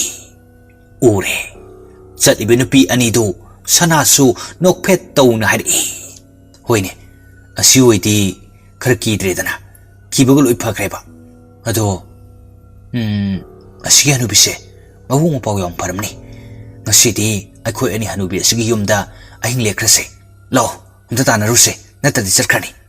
ꯍꯣꯏ ꯈꯔ ꯊꯨꯅ ꯇꯥꯟꯅꯔꯨꯁꯦ ꯅꯠꯇ꯭ꯔꯗꯤ ꯐꯪꯗꯕꯁꯨ ꯌꯥꯏ ꯍꯥꯏꯗꯤ ꯑꯩꯈꯣꯏ ꯁ꯭ꯋꯥꯏꯒꯤ ꯃꯤꯁꯤꯡꯁꯦ ꯃꯤꯠꯃꯥꯡꯗ ꯎꯅ ꯁ꯭ꯋꯥꯏ ꯂꯥꯎꯅ ꯃꯥꯡꯈꯤꯑꯕ ꯑꯁꯤ ꯍꯥꯏꯅꯗꯨꯅ ꯃꯈꯣꯏ ꯑꯅꯤꯗꯨ ꯃꯃꯥꯡꯗ ꯆꯠꯂꯤꯕ ꯅꯨꯄꯤ ꯑꯗꯨꯒꯤ ꯃꯅꯥꯛ ꯇꯝꯅ ꯆꯪꯁꯤꯜꯂꯛꯏ ꯑꯗꯨꯒ ꯅꯨꯄꯤ ꯑꯗꯨꯒꯤ ꯃꯇꯨꯡꯗ ꯆꯞ ꯂꯦꯞꯇꯨꯅ ꯅꯤꯕꯥꯅ ꯍꯥꯏꯔꯛꯏ ꯏꯅꯦ ꯑꯝꯇ ꯉꯥꯏꯕꯤꯈꯣꯕ ꯀꯩꯅꯣꯝꯇ ꯍꯪꯖꯒꯦ ꯑꯁꯤ ꯍꯥꯏꯗꯨꯅ ꯇꯨꯃꯤꯟꯅ ꯂꯦꯞꯇꯨꯅ ꯂꯩꯔꯤ ꯆꯠꯂꯤꯕ ꯅꯨꯄꯤ ꯑꯗꯨ ꯃꯇꯨꯡ ꯐꯠ ꯑꯣꯟꯊꯣꯛꯇꯨꯅ ꯍꯥꯏꯔꯛꯏ ꯏꯕꯦꯝꯃ ꯀꯅꯥ ꯅꯈꯣꯏꯕꯨ ꯃꯐꯝ ꯁ꯭ꯋꯥꯏꯗ ꯀꯩꯗꯧꯕ ꯂꯥꯛꯄꯅꯣ ꯅꯤꯄꯥ ꯍꯪꯂꯛꯂꯤꯕꯗꯨ ꯐꯠ ꯈꯨꯝꯏ ꯏꯅꯦ ꯑꯩꯈꯣꯏ ꯃꯤ 4 ꯂꯥꯛꯄꯅꯤ ꯃꯐꯝꯁꯤꯗ ꯀꯣꯏꯕ ꯑꯣꯏꯅ ꯑꯗꯨꯗ ꯅꯨꯃꯤꯠꯁꯨ ꯇꯥꯊꯣꯛꯈ꯭ꯔꯕ ꯏꯃꯥꯟꯅꯕꯤ 2 ꯑꯃꯗꯤ ꯃꯥꯏꯀꯩ ꯈꯪꯗꯅ ꯂꯩꯍꯧꯔꯦ ꯑꯩꯈꯣꯏ ꯑꯅꯤꯁꯨ ꯁꯣꯝꯗ ꯆꯠꯂꯝꯅꯤ ꯈꯟꯅ ꯂꯥꯛꯄꯅꯤ ꯑꯗꯨꯕꯨ ꯐꯪꯗ꯭ꯔꯦ ꯑꯗꯣ ꯏꯅꯦ ꯌꯨꯝꯁꯨ ꯌꯥꯝ ꯂꯥꯞꯄꯤ ꯑꯗꯨꯅ ꯌꯥꯔꯒꯗꯤ ꯉꯁꯤ ꯑꯍꯤꯡꯁꯤꯃ ꯑꯩꯈꯣꯏ ꯑꯅꯤ ꯏꯅꯦꯒꯤ ꯌꯨꯝꯗ ꯁꯩꯗꯥꯡꯖꯒꯦ ꯍꯥꯏꯕꯕꯨ ꯍꯅꯨꯕꯤ ꯅꯨꯄꯤ ꯑꯗꯨ ꯋꯥꯈꯜꯗ ꯈꯜꯂꯛꯏ ꯀꯨꯏꯔꯦꯗ ꯑꯩꯅ ꯃꯤꯒ ꯆꯥꯔꯛꯇ꯭ꯔꯤꯕ ꯃꯇꯝꯁꯦ ꯉꯁꯤꯗꯤ ꯇꯥꯟꯗꯨꯝ ꯆꯥꯔꯦ ꯃꯈꯣꯡꯅ ꯊꯣꯡꯅ ꯆꯪꯂꯛꯂꯕꯅꯤꯅ ꯂꯥꯏꯗ ꯀꯠꯄ ꯌꯥꯔꯅꯤ ꯑꯩꯒꯤ ꯄꯥꯡꯒꯜꯁꯨ ꯃꯈꯣꯏ ꯑꯅꯤ ꯑꯁꯤꯒꯤ ꯏꯗꯨ ꯀꯠꯂꯕꯗꯤ ꯏꯄꯥ ꯏꯕꯨꯡꯉꯣꯅꯁꯨ ꯁꯣꯏꯗꯨꯅ ꯑꯩꯕꯨ ꯆꯥꯟꯕꯤꯔꯛꯀꯅꯤ ꯍꯅꯨꯕꯤ ꯑꯗꯨꯅ ꯑꯁꯨꯝꯅ ꯈꯜꯂꯤꯉꯩ ꯅꯤꯕꯥꯁꯨ ꯋꯥꯗꯨ ꯐꯠ ꯍꯥꯏꯔꯛꯏ ꯏꯅꯦ ꯀꯩꯗꯧꯔꯒꯦ ꯇꯨꯃꯤꯟ ꯂꯩꯔꯗꯤ ꯌꯥꯔꯣꯏ ꯍꯥꯏꯔꯣ ꯏꯅꯦ ꯍꯅꯨꯕꯤ ꯑꯗꯨ ꯃꯔꯩꯗꯨ ꯂꯠꯂꯥ ꯇꯧꯅ ꯈꯨꯝꯂꯛꯏ ꯅꯠꯇꯦ ꯏꯕꯦꯝꯃ ꯅꯈꯣꯏꯅꯕꯨ ꯂꯩꯒꯦ ꯍꯥꯏꯔꯗꯤ ꯏꯅꯦꯒꯤꯗꯤ ꯀꯔꯤꯝ ꯀꯥꯏꯕ ꯂꯩꯇꯦ ꯌꯨꯝꯗꯨꯗꯁꯨ ꯏꯃꯥ ꯏꯆꯥ 2ꯇꯪꯅꯤ ꯂꯩꯔꯤꯕꯁꯦ ꯂꯥꯛꯑꯣ ꯏꯅꯦꯒꯤ ꯌꯨꯝꯗ ꯄꯨꯟꯅ ꯆꯠꯂꯁꯤ ꯍꯣꯏ ꯏꯅꯦ ꯌꯥꯝ ꯅꯨꯡꯉꯥꯏꯖꯔꯦ ꯑꯁꯤ ꯍꯥꯏꯅꯗꯨꯅ ꯍꯅꯨꯕꯤ ꯑꯗꯨꯒꯤ ꯃꯇꯨꯡ ꯏꯟꯗꯨꯅ ꯆꯠꯈ꯭ꯔꯦ ꯇꯁꯦꯡꯕꯗꯤ ꯍꯅꯨꯕꯤ ꯅꯨꯄꯤ ꯑꯁꯤ ꯁꯥꯌꯣꯟꯕꯤ ꯁꯛꯇꯝ 9 ꯑꯣꯟꯕ ꯉꯝꯕꯤꯅꯤ mafam asida lakpa taibang mi amata mana ukibada lemna thade miyoi kayabu faduna sana kori mandir aduda angang pa ikheng singdu laida katuna sanabi hanubi nupi amani maga hek hek satmin nariba angang nupi masa asidi taibang miyoi ba amani hanubi asina phaduna magi masa sakna yokchabani adubo hanubi adugi maram chatudi angang asinadi yaning lamde upai leite piklibe angang nupi masa sisu nongmadi hanubi asigi khayat takhigadra khanna mathwai yamna wajaribini angang aduna so wakhal da khanjai pangita komiyoiba sayon nipan onba ngambi hanubi asigi khayata na khoisu soidana takhrani do upai leitarpi aigi punsi sinadi nungti numit khudingi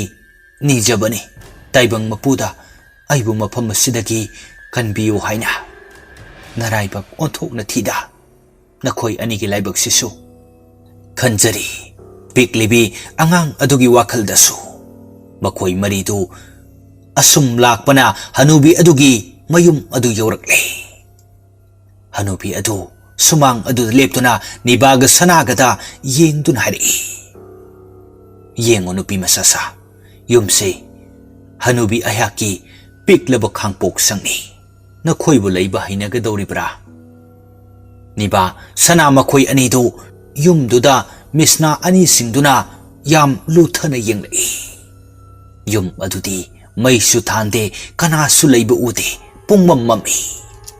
michik mirau kol tade hek yengbada aki tujungba phawi adubo makhoi anidu karisu khansinnadan hari ine yanida kaigi haina roidauno hainanida asi haiduna hanubi aduda hairakbani sana nibagi mana kongduda tapna hari nupi aidi leiba haina dong mandi udro yumsi kaino mitok dowi lai ka leiram dong male mirang yam thuiba nibasu khangi yumdu ubada nibasu ta danaba mong da hari pumna khangchin bai duni ado tumbugi ya dong mandi namit na do singuko hanubi sisu kaino mitok dowi last lai ka oiramadi aidi mangjare as nang suba matang sadana melai langkre yummaki saktaga nangmaki saka asi haiduna ani du wari sanani ngai hanubi nupi adu mangol tu kakhatuna ani du yenglaga hari kaidorage na khoi ani bo kakhalo dana kaisu tawde hoi asi haiduna mangol tu kakhalai hanubi aduna asumna hari tu sigi ka se kanamta leitabani na khoi ani leiro hoi ni wahi si hairam laga hanubi nupi adu maithung maka lamna harau harau imung adom da changki nibaga sanaga so haujik hanubi nupi aduna hairam baka duda changminnari aduga kagi thong adu tapna hangdoraktuna changlakbani adubo khongdu nama thangsilakpaga karinu khangdaba ing lauba achotpa amada hek neture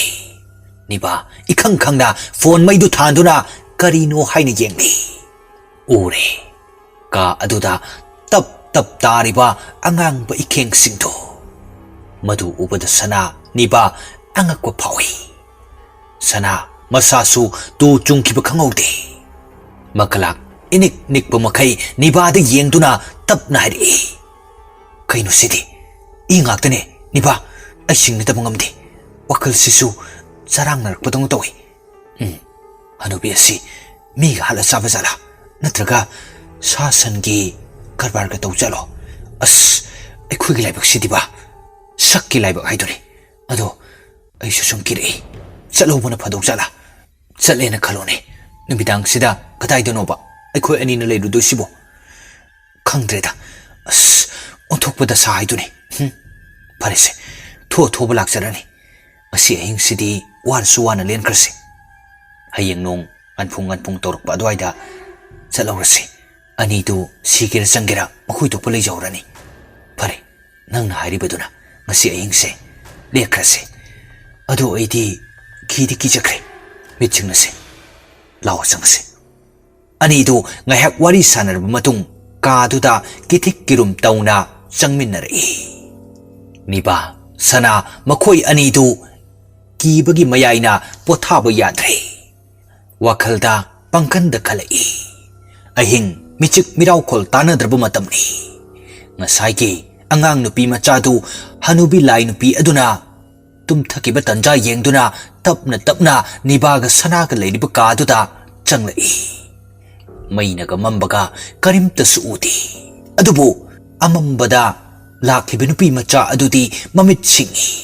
ataina udrabasu manadi mayek sengna uri aduna nibaga sanaga na famliba mayaida sangsinlaktuna makhoi anigi mapambomduda tapna pairi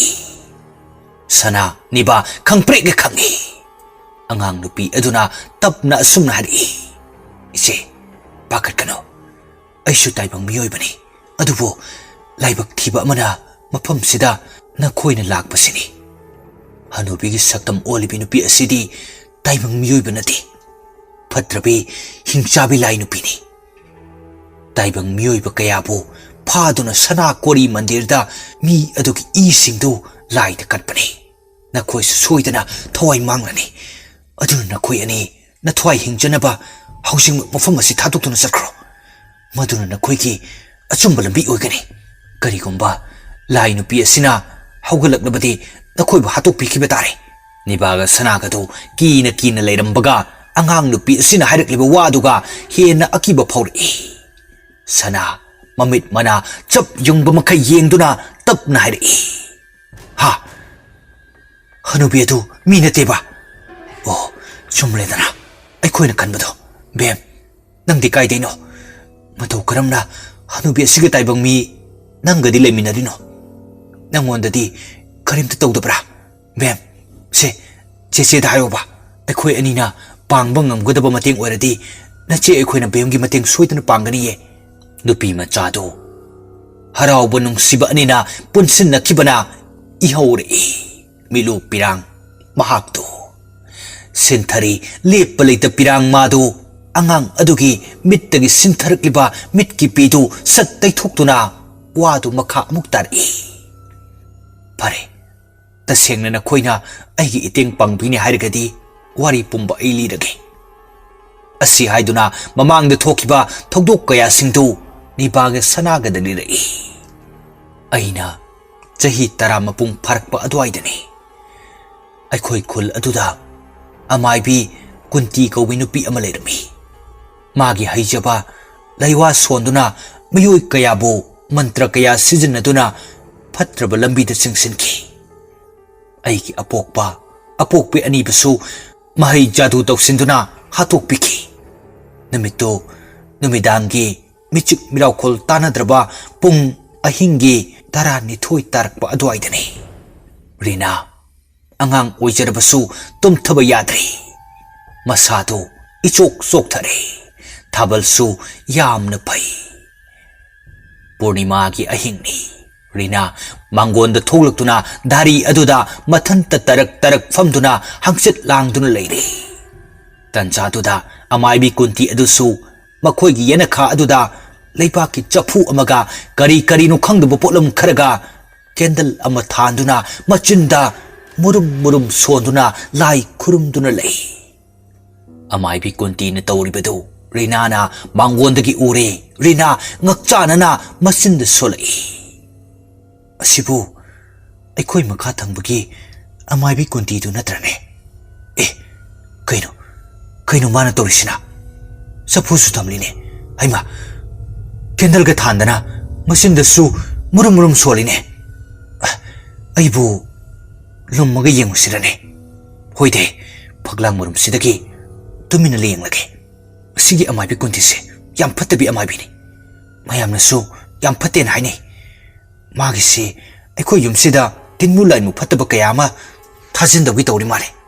lausing leibi angangni mana tawribadu karino haina yenglage khanna phaglang marumdudagi tap napsinduna lumduna yengli amaibi kunti adusu makhutta lairon khara solai hai aigi phatrabi hingchaba sa tinmu laimu pomnamag amaibi kunti aigi inakta la ohoi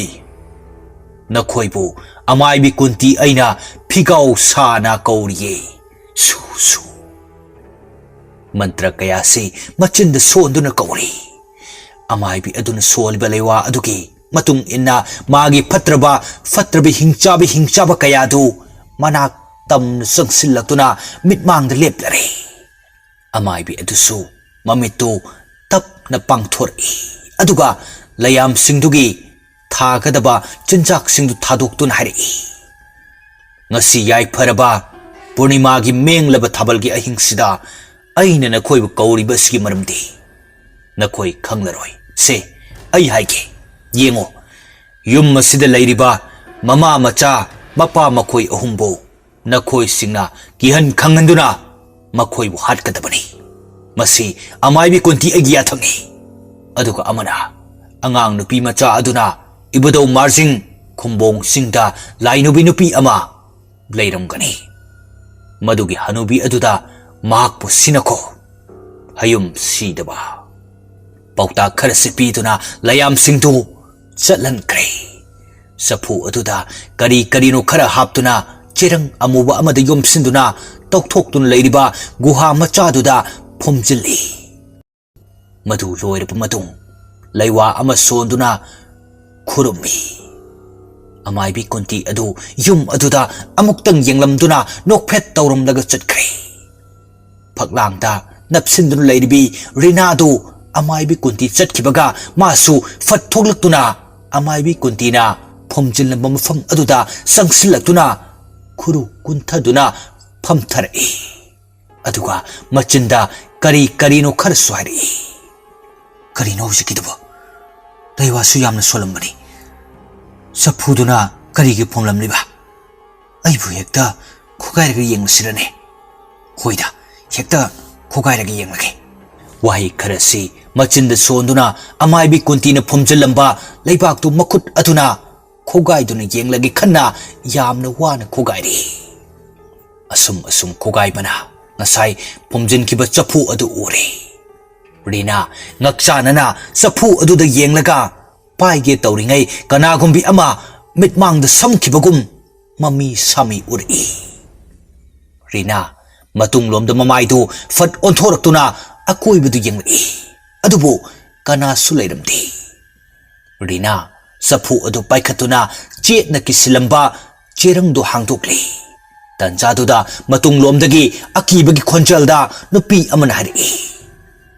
nupi macha karigi aigi yaibi thawai adubu maikai khangda hundoke khali nang halo haibra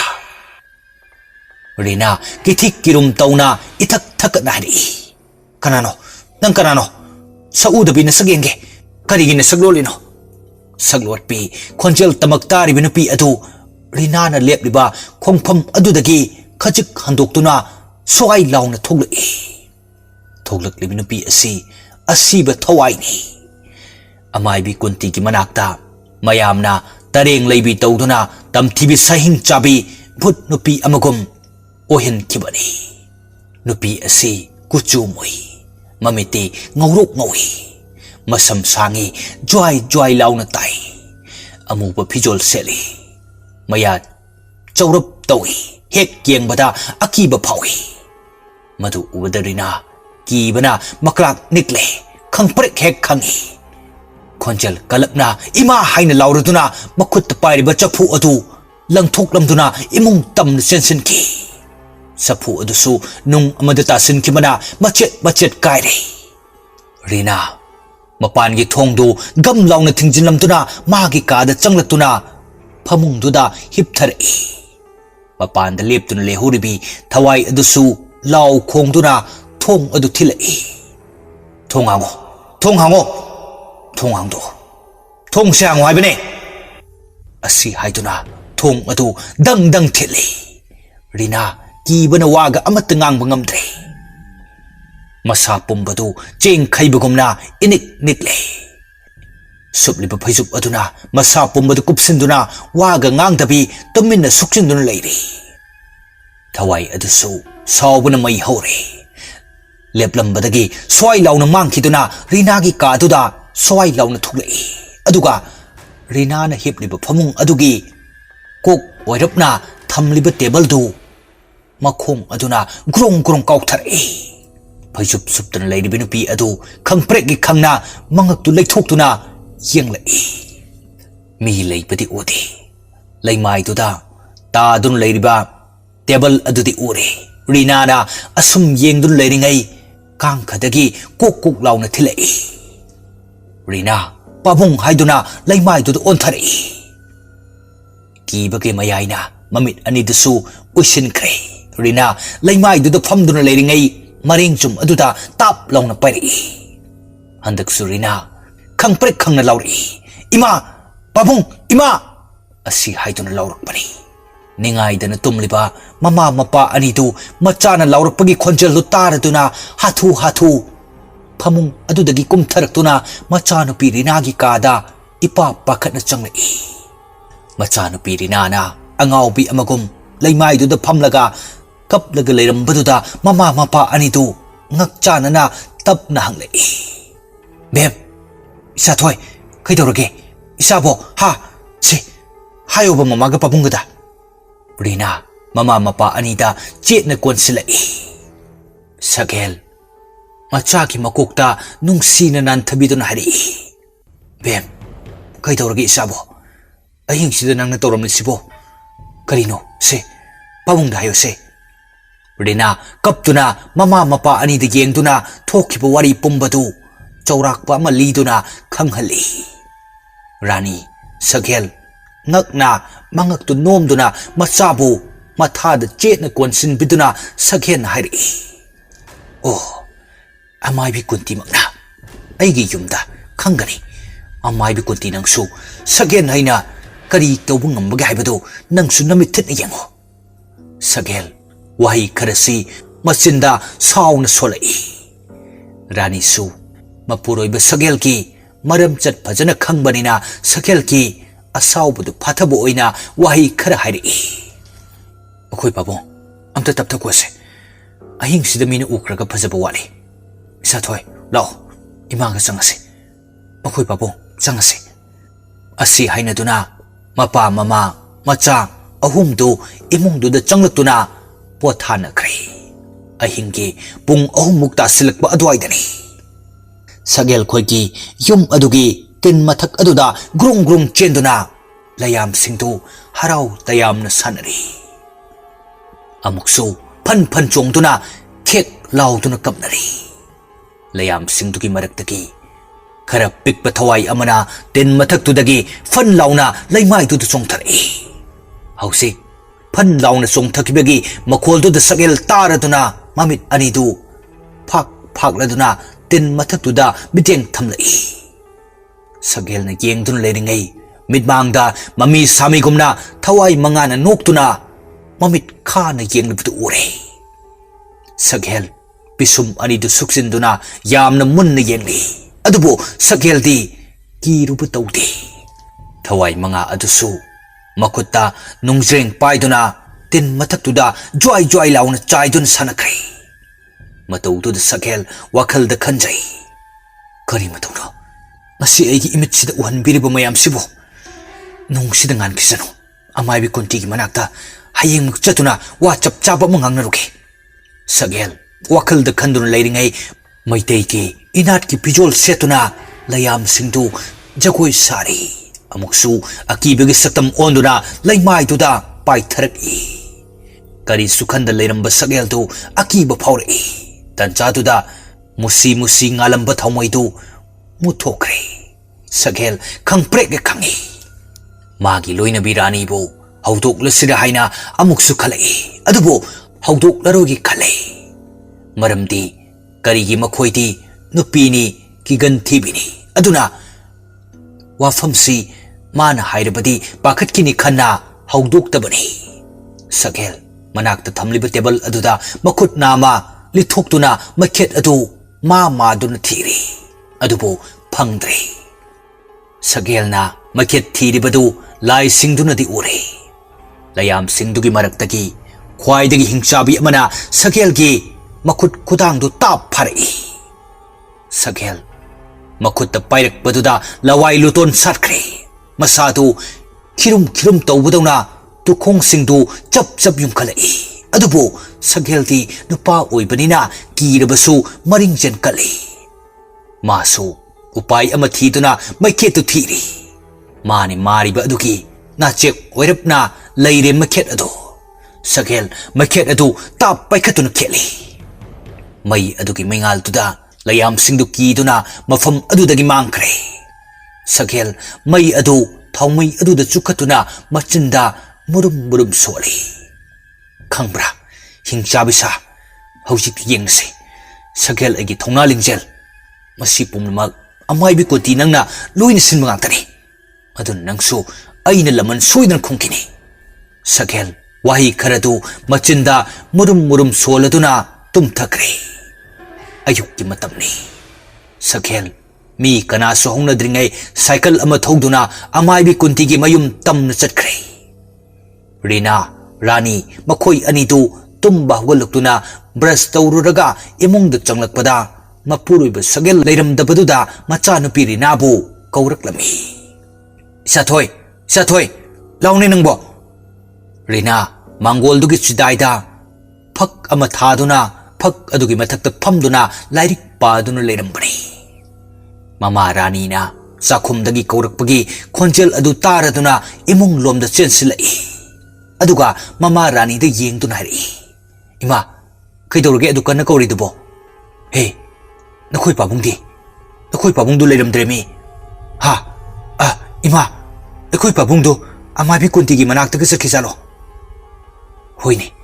adugi ni imana pakali bese madugi amabi kunti du yam phatabini lai sanabi nupini ne yengoi imam ti yengkhige nang sa se longkhalamo ai thuna lakhe hoi ma asi haiduna Rina chadu loli Mama Rani su hathu mapuroi bigi manakta chatkre somda Sakhel amaibi kunti gi mayum yaurakladuna sumangduda leptuna khara sauna amaibi kunti bu kawi yumsi bu kana kana lege amaibi kunti leibro ho yumsi kana kana lege ta de ne ni kawrise yumduda leiramba angang nupa macha ama thogluktu hari Tasel lao kakhalo sida phamse Sakhel khara sauna he angang ai sida phamba lakpa nate nase lebra nase de akhoi sedi ngarang dagi halakti moirang dagi nupi amana lawba laktana chatkhi kaigi oiribano Tasel he angang nangna di khangaroi nase mi phatabi midi mi manbi midi natabidu madu laglaga ai lami haina nangna khara tamo kaino Tasel na akhoi seda adu mawadu hari dubo akhoi sena Tasel khoida khari tobiram lage tauram baibubu nase phatabiduna akhoi yumduda phataba layam ma thajilamduna haujikti yumdu laibangdredana amaibi oiningladi phasana oyo hayo natrapadi aigi khuta thawai thani hayo ai chale Sakhel sauna wahi kharadu hairamduna chatkre lambi dani Rani amadi Sakhel makhoi ani do thengnare Rani ipa pakhatna Sakhel de yengduna hari khoi babung amaibi kunti ge sauna rai do madugi maibi do tawgi de ngamari waga yam kana haibirunu ko Sakhel magi loina bi Rani na hairakliba waduda mamitu phaina yengduna khonchel kalapna hari he mama karinu nang nganglibadbo ma sumana ngamba toroksano aisu aina ngamba tawgani masidran karimti yorkano Rani Sakhel gi waduda ma sukumlei karinu mukoi babung na aingonda sangat pirak libadbo ai te yaujara roida na pana sana phani khanbado adum tawbiro Rani wahi kharasi Sakhel da hairamduna chatkre Sakhel su magi thokpa lon duna cycle du thoduna mayum tamna lai Rina makhuta cha glass ani paiduna mangol adom du puthori Sakhel Rani makhoi ani su mangol adugi chidai da phamduna cha du thakli asum tauna namit adusu tasilakle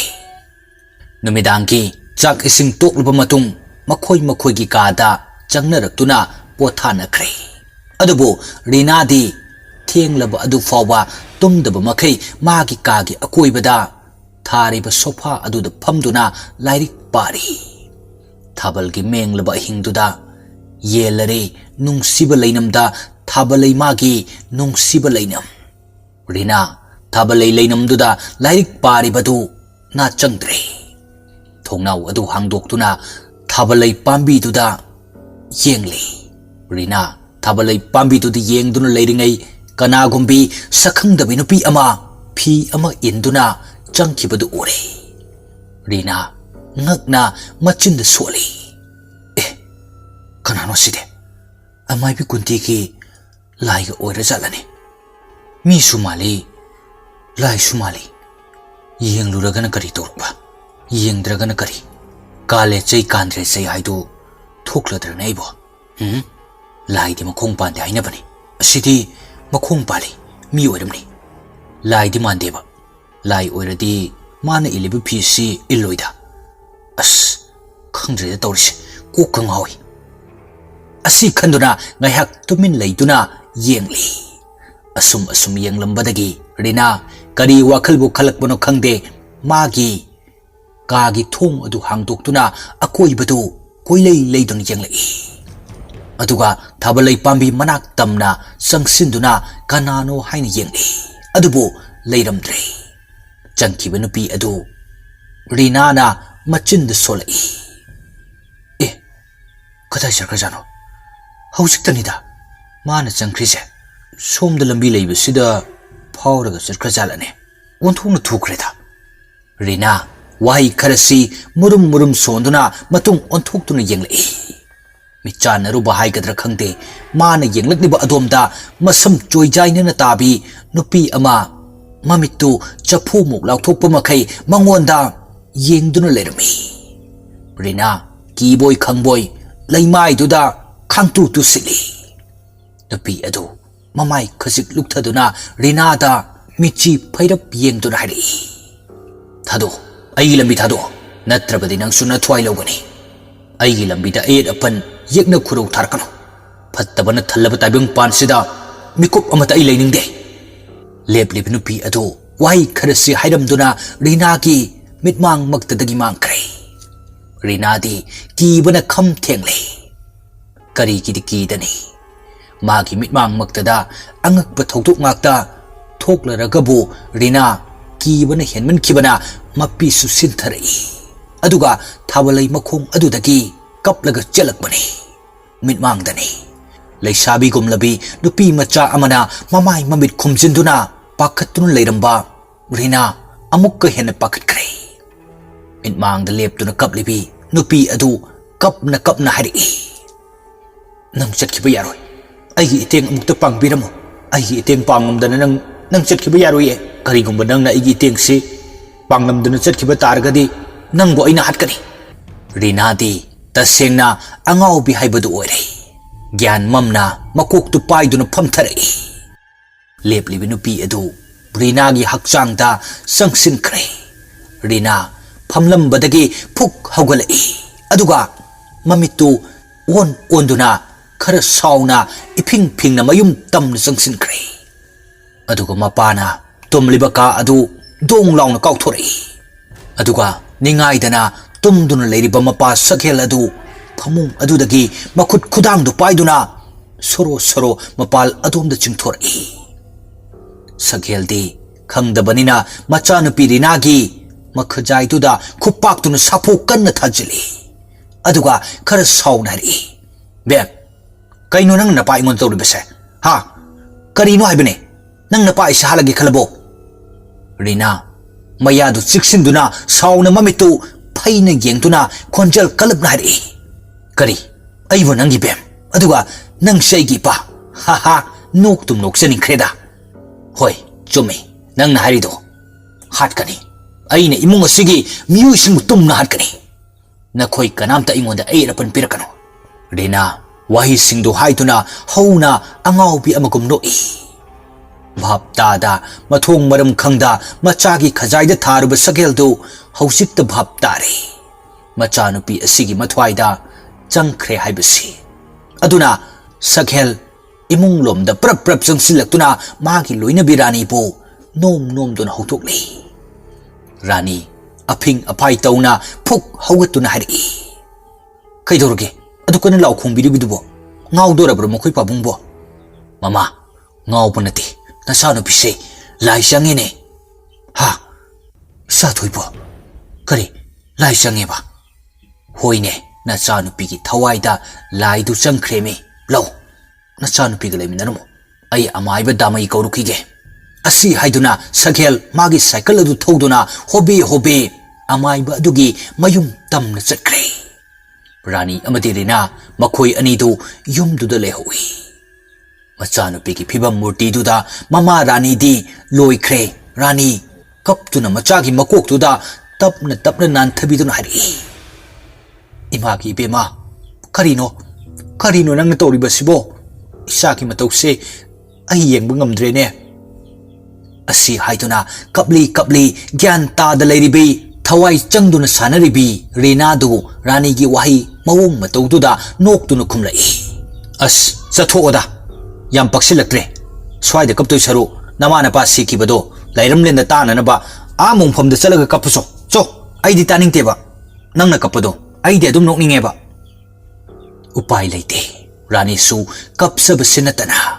somda Sakhel amaiba damai gi yumda yorak laduna sumang du da leptuna amaiba damai bu khonjel hauna kori. Oza maiba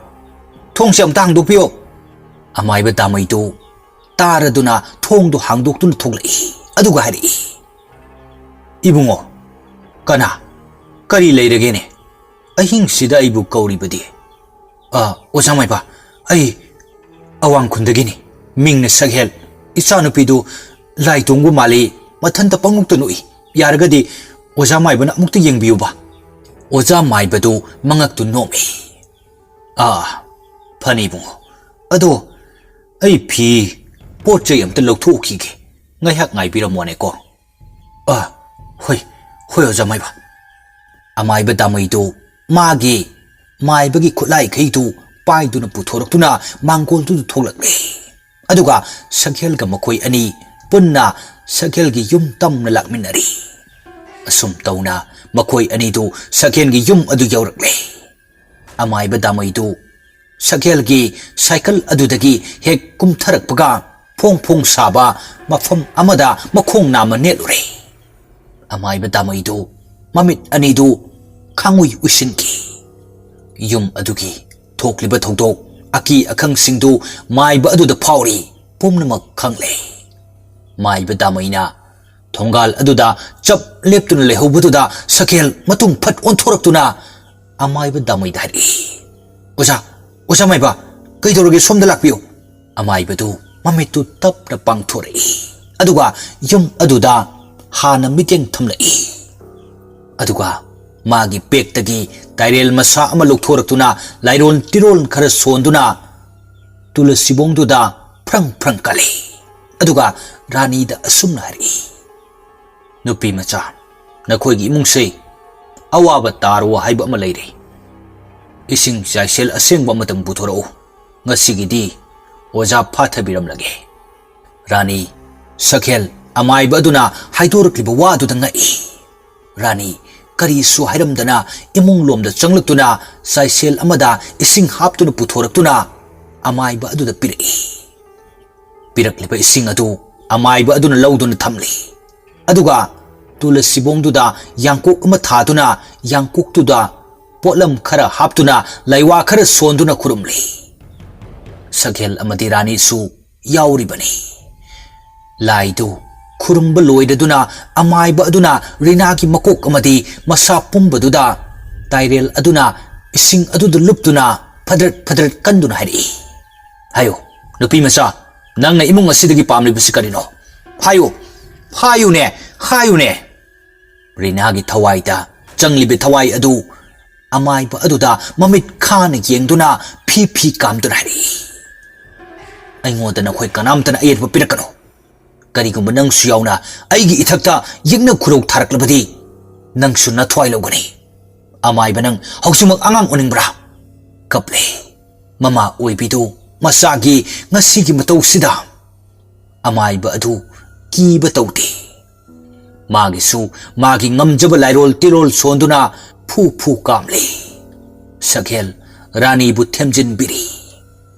Rina gi thawai da changlibi thawai adu sauna hugalaktuna amai ba adu gi makhori charam du da metun hari nang makna igi lambi thingchalaba hat kane luina hat kane asi haituna amai ba adu gi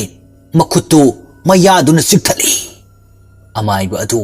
makhad thamliba tairel aduna kansili Rina laimai du da khangtu tu ki amai ba adu Sakhel amadi rani da yenglaga ipa pakhat na hari ibungo ibema masi oradi osa maiba ngamdaro he ai chale ko amai ba adu wahi do hairam duna mafum asidagi khonglai thu na chenkre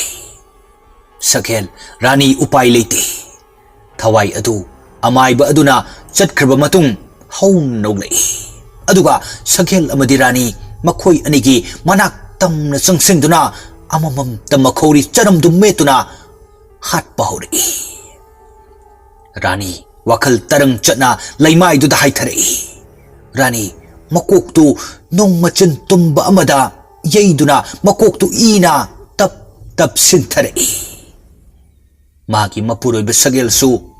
mangak tu pumtup tukre aduga thawai adu thamoi pen na noktuna maikai khangdaba lamhang chingya amada lai Rina gi thawai da changlibi thawai adu ching adu yorakpaga Rina gi hakchang dagi thokre Rina di mana tawkhriba singtu karimta khangde masadu ichok sok thare mamnaga mambaga ching oibaduda Rina amukka hena pakhatkre mangak tu thangatuna akoibadu koilei leiduna koyeng yenglei aduga kapli tauna mama mapa ani busu kauri ima pabung nakhoi kaida lege aina lei se kaidano ayam kiye ima Rina masi haiduna mama mapa ani du mabukning nungsi na kauri tanja duda tamthirbi nupi ama Rina gi manak tamna sungsilei nupi adugi akibu oidba saktam du ubada Rina gyan mangna laimai tu da haithakre Rina kaptuna sana amadi nibad hari chese masini aigi punchi wari haibubu ado phare nakhoi mafam se thadoktuna chakro pantharano sana ga nibaga du Rina gi thokiba thodok singdugi wari adu tarubada mapi tare sana niba makhoi ani du Rina da yengduna tapna hari Rina lao nang so aikhoi ge sarkrase aikhoi ani sarkraga nang na thanda lehugadabudo aikhoi yam nungai ti nang na mafam sida lehoraga nachi aikhoi gi ikhongse karamna thangduna chatpa ngamgani lao nang so aikhoi ge pun chatmina krase Rina kaptuna sana amadi nibada yenglaga hari chese aisuna khoi gi natung entuna laglake lao chalase asi haina duna makhoi ahumdu ka sidagi khongthang tapna thangduna yum adudagi thogluktuna lai nupi adu mamitu phat pangthorei aduga magi mataroi oirbi Rina du koithi thi bahore Rina leiram dabaduda chingnaratuna nibaga sanagana leiriba kaduda paisilai adubu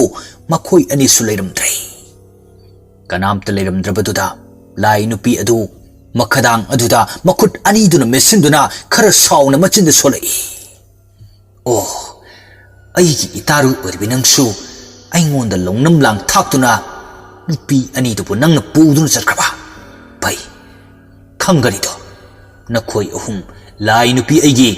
sak thak oine nakhoi ahum bo hatuna chagani do lai nubi adu wahi kharasi machinda solamduna yum adudagi paithokduna makhoi ahumbu thiba thoglai niba sana amadi Rina makhoi ahumdu yamna songba hek yengbada akiba phawbu lambi adumda lai asum lakpana nongsu nganphung ngalai niba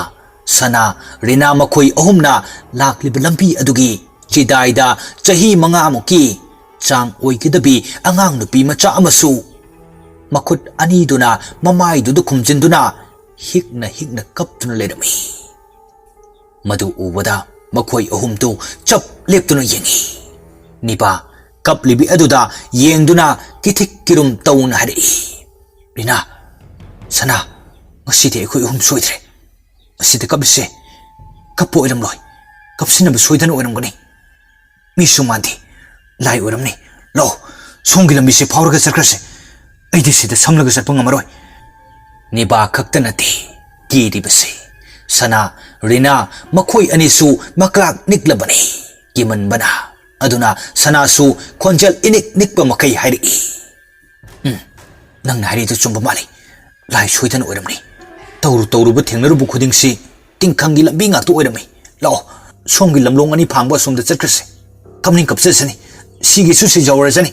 atom ta mara naina lao chakkrase lao asi haina tuna makhoi ahum tu kina lamlong ani phangba dugi lambi tu da kanada su hanna yenglamda sumdring laknari kigan thiba makhoi ahum do nipa sana amadi rina makhoi ahumna lakliba lambi adugi nakal oirapna hawriba uchau urel adugi marumdagi tamthirabi sahing chabi malabi nupi ama tholaktuna makhoi ahumgi manak tamna changsilai niba sana rina makhoi ahumdu ima haiduna khonjel hauna lauri mangphauna kharbar karino khangde niba masadu humang anapikare nibana khanglau laurakpududa sana su khangprege khangi sana niba da yengduna ipa pakhatna hari kaidorage adu kana laurati kari urino namangda niba hanglak libadu kari sukumlakte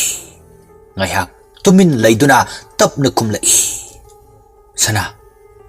kai mangno hausiki egi mangdubo pung kaya tarage sana mon makhadagi mobile phone adu lokthokduna pungdu yengli sana phone aduda yengna pungsidi tarit makai tarine kari urino mangda aidi khangprek pu khangine nangna khangla ulawrpaduda thenge hagulase oja chang ani pharak tarani hagulu lo asi haiduna sana phamung adudagi kumthanaba sem saringai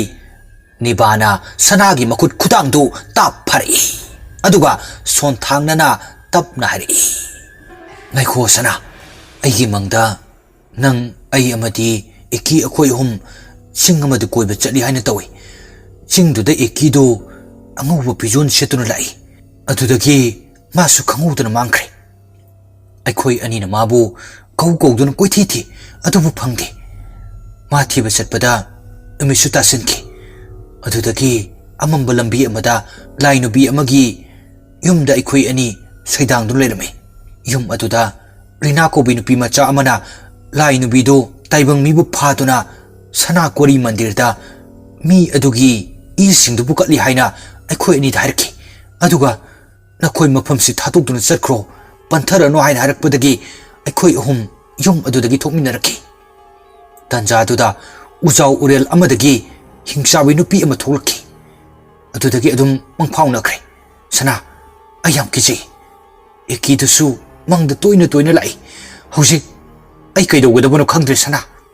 nibagi mangda tauramliba amadi ukiba mayamdu sanada loina haiduna tahali nibagi wari singdu tabada sana su tu chungkiba khangaude sana ngaihak wakal tawduna hari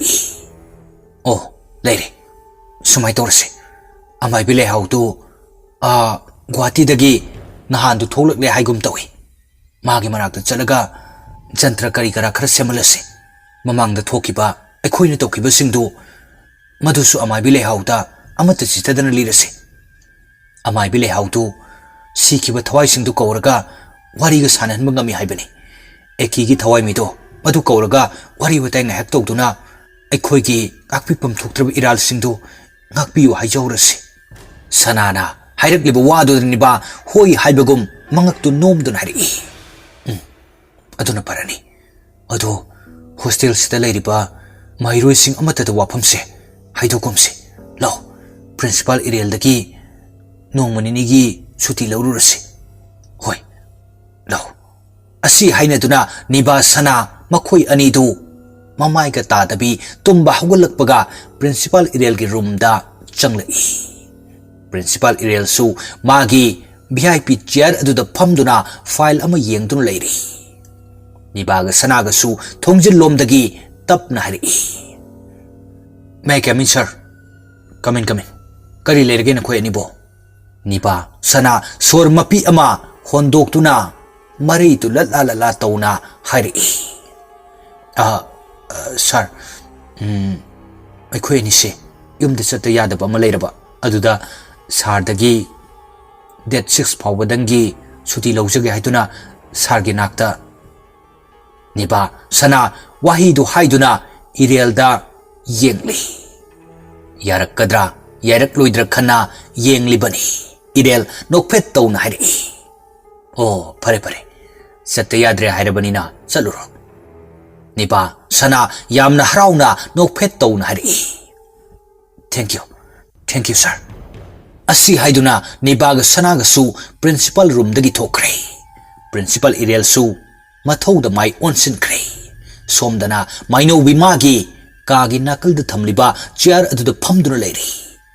Ngasai nibaga sanaga na sanakiba wari pumba singtu maino biga niba hoiga room thangna banina loina sengna tahore. Maino bi masada hangjari. Wangdi lising adubu phangde pakhum leitaba wahangni. Maino bi mamanabi eki gi khallubada thamoi pen na kablai. Maino bi pen na kapjarba matung son thangna na tap na machinda solai. Aina khaluba pumnamak achumbo oiramlaba. Aigi imanabi thawai dagi suhena nungsijabi ekibo patrabi na khoi anina lautuna duna miya thina hatok piba. Mi ama oiraga adok minungsi machit ama phawu chendaba. Tukachai tasengna na khoi bu tukachai. Eki matam pumbada khangludraba police na nangi misigi matangda achumba langla langjin puthokpa ngamkidrabasu ngasidi nangi nataroi aina khangle. Adubu eki aina pangan chonbi nupigi mapokta poklubana nangi laman khumning labasu ai ngamdre. Nang aibudi waraugan ko kapsabasi natana aigi upai pambai karisu leitre aigi iphamda. Maino bi pendaba wahi kharasi machinda murum sonduna kapchari. Somda niba amadi sana makhoi anidu dress loisinba loiraduna thoklakle. Gate tani. Gatekeeper kaka aduna makhoi anida hanglakba. Nimit kaya nigi sutino selibi dress tuna takpadi kuina sangna leirakto malida. Niba sana gatekeeper kaka adugi waduda noklagari. Yang kuina sangna di leiro uye date 6 pawbudani da kaka. Gatekeeper kaka tu nokpet tauna hari. Date 6 pawbudang waradi yang kuidene. Yam drabada 15 days pawbudang nine. Oh, fazana salo. Niba sana makhut ani duna bye tawduna harakli. Kaka su fazana lebiramo lakpada chau momo lerke. Phagi tawna harambani. Niba ga sana gadu gatekeeper kakadu noklaga lehui. Sana niba arakpa auto ama phaduna chatkre. Numidangi matamni hostel adu ihang hanghore. Misu kaya leitabani ichik-chikle. Maino bisu mathanta leibaduda wakaldo inong nungaitre. Aduna maino bi magi room dagi balcony adomda tholaktuna tuminna leptuna leiri. Asumna ngayak tuminna leiraba matung mitmangda mami sami mabu pokpa mapa mama anidu uraklami. Maino bi yengliba mityeng tu suithukte. Tuminna yengduna adumak leiri. Maino bi chair aduda tapna phamthari. Aduga haukarba punsi wari matek ama ngasidi amuk ningsing lai. Maino bina class 9 karakpa chahi 18 mapung farakpa aduaidani. Namitu ayukki matamni. Maino bi mangol adugi chidaida phak ama thaduna phak adugi mathakta phamduna lairik padun leiri. Maino bina lairik paringai tanjaduda mapa manisu imung lomdagi thoglai. Mani machanupi maino bida yengdun hari. Namadi kadai leikre. Mainobi lairik paribadu fat khumjili. Aduga mapa manida tathat yenglaga tapna khumlai. Chengwalu nena dukan satkibani babung. Mani kari sukhumlakidre. Phak aduda phamtharaktuna tuminna leiri. Khangi. Manina mama thababu hanglaklibadugi maram. Mainobi wakhalda khanjai. Yu thangnabu paisa piyo haido soidan oiramni. Akoi pabungsi wakal kitangni taba yarbani. Mana yuga thaktabi wakalga tarakpado aigi image ubu phanglaroidra khangthi. Mainobi asumna wakalda khanduna leiringai mama thabasu makhutta alu khara cheng khara yanduna thongal adomdagi mayungi sumangda changlai. Mani thaba ubada phamlambadagi phuk haugatuna thaba dhari. Pacham piro. Masigi thawandri. Thawaluki. Thaba manida yengtuna tapna hari. Lupa yang khai leirame. Cheng kg ama alu kg ama leithore. Lupa ama phaw lemakti. Thaba gi waduda mani khangsau sauri. Aduga thaba na pairiba cheng amadi alu du tap munduna laimai du laktan langthore. Alu amadi cheng singdu laimai du loina chaire. Mainobi mapa mani gi masigi matosida kapning bahaibatu oire. Adubo Mainobi kari suhairte. Bhaktagi lairik singdu lokhatuna magi kada changlai. Thaba manida nungai taba miteng ama yengduna khara kalapna hari. Karino akhoi babana to birisibo. Akhoi bababu ngaurabro. Yu thangna naba sen piragana harauge haiba. Pidragana nupi angangda otpa phu seiba. Masibo hongnabro. Sel leite haibasibu kayamuk yamna kairabage. Aibu kadaidagi lauru swaibano. Mani thabana hairibadu tapi pot nate. Yu thakningbagi ikhau langbana karino haiba aphapata karimta khangdre. Mani thabagi mangak samdu paiduna mangoldari aduda laktana inthui. Aduga hairi. Aina halakpada nang yumsida leiramba yaroi. Karigumba aina hairibasigi mayokta leiramlaba. Nangaktu kaktatun harkadawni. Lupa samu fau piba ngamdaba nupidi aigi ituni haningte. Ngasidagi aigi itusu isa somata leite. Nang yumsida leiramba yaroi. Aina hairisini. Mani wahi singdu angaupa amagum thabada hairamduna chanchat tawna sakri. Thaba dari aduda sapu kanna waisin kibana marai baktu I khajik thokle. Yam ka hena thokpati nati. China khon haibaduni.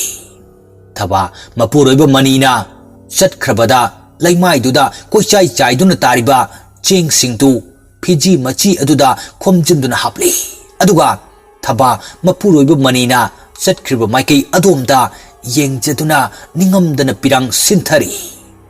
Thaba cheng sing adu khumgattuna matung phat onthoraktuna dari aduda makhong nama thangatuna kakhalake haina tawringai machanupi Mainobi mapi ira chena mangonda yengduna thongjil marumdagi leplibadu ubada thangge tawrambu khongthangdu isi sithabagum tawkre. Mainobi thongjil adu kanthoraktuna mama thabagi manak tamna changsilai. Aduga mamabu nungsina yengduna mama oibigi maithongda sintharakliba mitki pidu teithokpiduna sonthangnarbu khonjelda tapna hari. Ima Pabungsi yam phatmante ko. Kaigino mana asumna tawribase. Imana kapliba khangliba ningamdraba wabado na chaw oibi aingonda su phawe. Ima nangsi aigi lairik tamnanaba amadi imungsi punanaba pabungi yu thangnanaba phumnamaksigi thabak subada yam wajare ko. Ima nangna wabado ai yengba ngamdiye. Ai lairik tambase toklake. Imagi mateng panglage nungti numit khudingi migi khulang chatuna pabungi yu thangna paisado nasana khulage khangba ngamdre mama oibi mahakto ngasi machana hairakliba wahi singduda pen na kapchaduna machabu mathada nungsina konsin bituna kapna hari isa tombi kaino nangna namada haiba mayam sibo ima wadi karigi sana lairik tamba tokani ꯃꯤꯒꯤ ꯊꯕꯛ ꯀꯔꯤꯒꯤ ꯏꯆꯥꯅ ꯁꯨꯔꯨꯗꯣꯏꯅꯣ ꯃꯃꯥ ꯀꯔꯤꯁꯨ ꯋꯥꯗꯤꯌꯦ ꯏꯆꯥꯒꯤꯗꯃꯛꯇ ꯅꯃꯥ ꯑꯩ ꯑꯃ ꯂꯩꯔꯤꯕꯁꯤꯗꯤ ꯏꯆꯥ ꯇꯣꯝꯕꯤ ꯉꯁꯤꯒꯤꯗꯤ ꯉꯁꯤ ꯑꯣꯏꯈ꯭ꯔꯕꯁꯨ ꯃꯇꯨꯡꯗ ꯑꯗꯨꯝꯅ ꯍꯥꯏꯒꯅꯨꯀꯣ ꯏꯆꯥꯅ ꯀ꯭ꯂꯥꯁ 9 ꯇꯝꯕꯁꯦ ꯃꯁꯤ ꯂꯣꯏꯁꯤꯜꯂꯒ ꯏꯆꯥꯕꯨ ꯍꯣꯁꯇꯦꯜꯗ ꯃꯃꯥꯅ ꯊꯝꯂꯗꯣꯏꯅꯦ ꯀꯞꯂꯤ ꯃꯔꯥꯏꯕꯛ ꯊꯤꯔꯕꯤ ꯃꯃꯥ ꯃꯆꯥ ꯑꯅꯤꯗꯨ ꯀꯔꯤꯒꯤꯗꯤ ꯀꯞꯂꯣꯏ ꯃꯄꯥ ꯑꯃꯅ ꯃꯄꯨꯔꯣꯏꯕ ꯑꯃꯅ ꯃꯇꯨ ꯃꯆꯥꯗ ꯌꯦꯡꯒꯗꯕ ꯃꯤꯠꯌꯦꯡ ꯃꯤꯅꯨꯡꯁꯤ ꯈꯪꯗ ꯇꯝꯊꯤꯅ ꯑꯣꯠꯄꯤ ꯅꯩꯕꯤꯔꯒꯕꯨ ꯑꯁꯨꯝ ꯇꯧꯅ ꯅꯨꯃꯤꯠ ꯑꯗꯨ ꯍꯧꯈ꯭ꯔꯦ ꯃꯊꯪꯒꯤ ꯑꯌꯨꯛꯀꯤ ꯄꯨꯡ 8 ꯈꯔ ꯍꯦꯜꯂꯛꯄ ꯑꯗꯨꯋꯥꯏꯗꯅꯤ ꯊꯕꯥ ꯀꯩꯊꯦꯜꯗ ꯄꯣꯠꯐꯝ ꯐꯝꯕ ꯆꯠꯂꯨꯅꯕ ꯍꯥꯏꯗꯨꯅ ꯉꯔꯥꯡ ꯅꯨꯃꯤꯗꯥꯡ ꯂꯩꯀꯥꯏꯗꯒꯤ ꯌꯦꯟꯁꯥꯡ ꯅꯥꯄꯤ ꯈꯣꯝꯂꯨꯕꯗꯨ ꯂꯨꯛ ꯑꯃꯗ ꯍꯥꯞꯇꯨꯅ ꯂꯩꯔꯤ ꯅꯤꯡꯊꯝ ꯊꯥꯒꯤ ꯏꯪꯈ꯭ꯔꯕ ꯃꯇꯝꯁꯤꯗ ꯃꯄꯨꯔꯣꯏꯕ ꯃꯅꯤꯗꯨ ꯌꯨ ꯇꯞꯇꯥꯏ ꯊꯛꯆꯤꯜꯂꯛꯇꯨꯅ ꯊꯣꯡꯒꯥꯜ ꯑꯗꯣꯝꯗꯒꯤ ꯂꯥꯎ ꯈꯣꯡꯗꯨꯅ ꯆꯪꯂꯛꯏ ꯃꯋꯥ ꯑꯝꯇ ꯂꯧꯗꯦ ꯍꯥꯏꯁꯤꯅ ꯑꯩꯅ ꯂꯩꯀꯥꯏꯁꯤꯗ ꯂꯩꯔꯤꯕ ꯃꯤ ꯑꯃꯇ ꯃꯅꯤꯅ ꯃꯋꯥ ꯑꯃꯇ ꯂꯧꯗꯦ ꯍꯥꯏꯁꯤꯅꯤ ꯃꯈꯣꯏꯗꯤ ꯂꯥꯏꯔꯗꯅ 이두 이사 파워이나 모아암부터 로우디아르시니 마니 마시 하이두나 마사두 파이링 두랭 하이 하이두나 정레이 마시기 수마탁다 마사수 푸릿가 마탈릿 빠나티 니사기 마야이나 잉바가 파우티 마니나 라우 콩두나 정락바두 만주나라바 강폭 상도기 짝쿰두다 짝통리비 누피 마차 마이노비두 따라두나 망골 아돔다 프랍프랍 센토레이 타바 꼭딱다 당글람바 인상 나피 아두 라이마이다 탕타두나 마니부 삼비둔 하리 농알락다 nga리 아육시다 유 taptai thaksin berusibu yu sida thaklanu haibasibu yadi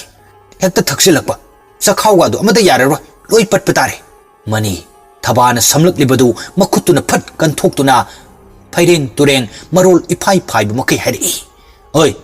nupi nang wayam ngangano pepa yam ngangano nasin masadu khunam sina selong thajal adi kari kandabda wa ngangje buga susari ne 이 다니디 ꯈꯪꯗ꯭ꯔꯤ 타도 솔라카노 ꯅꯪꯁꯦ ꯑꯩꯒꯤ ꯏꯇꯨ ꯑꯣꯏꯔꯁꯨ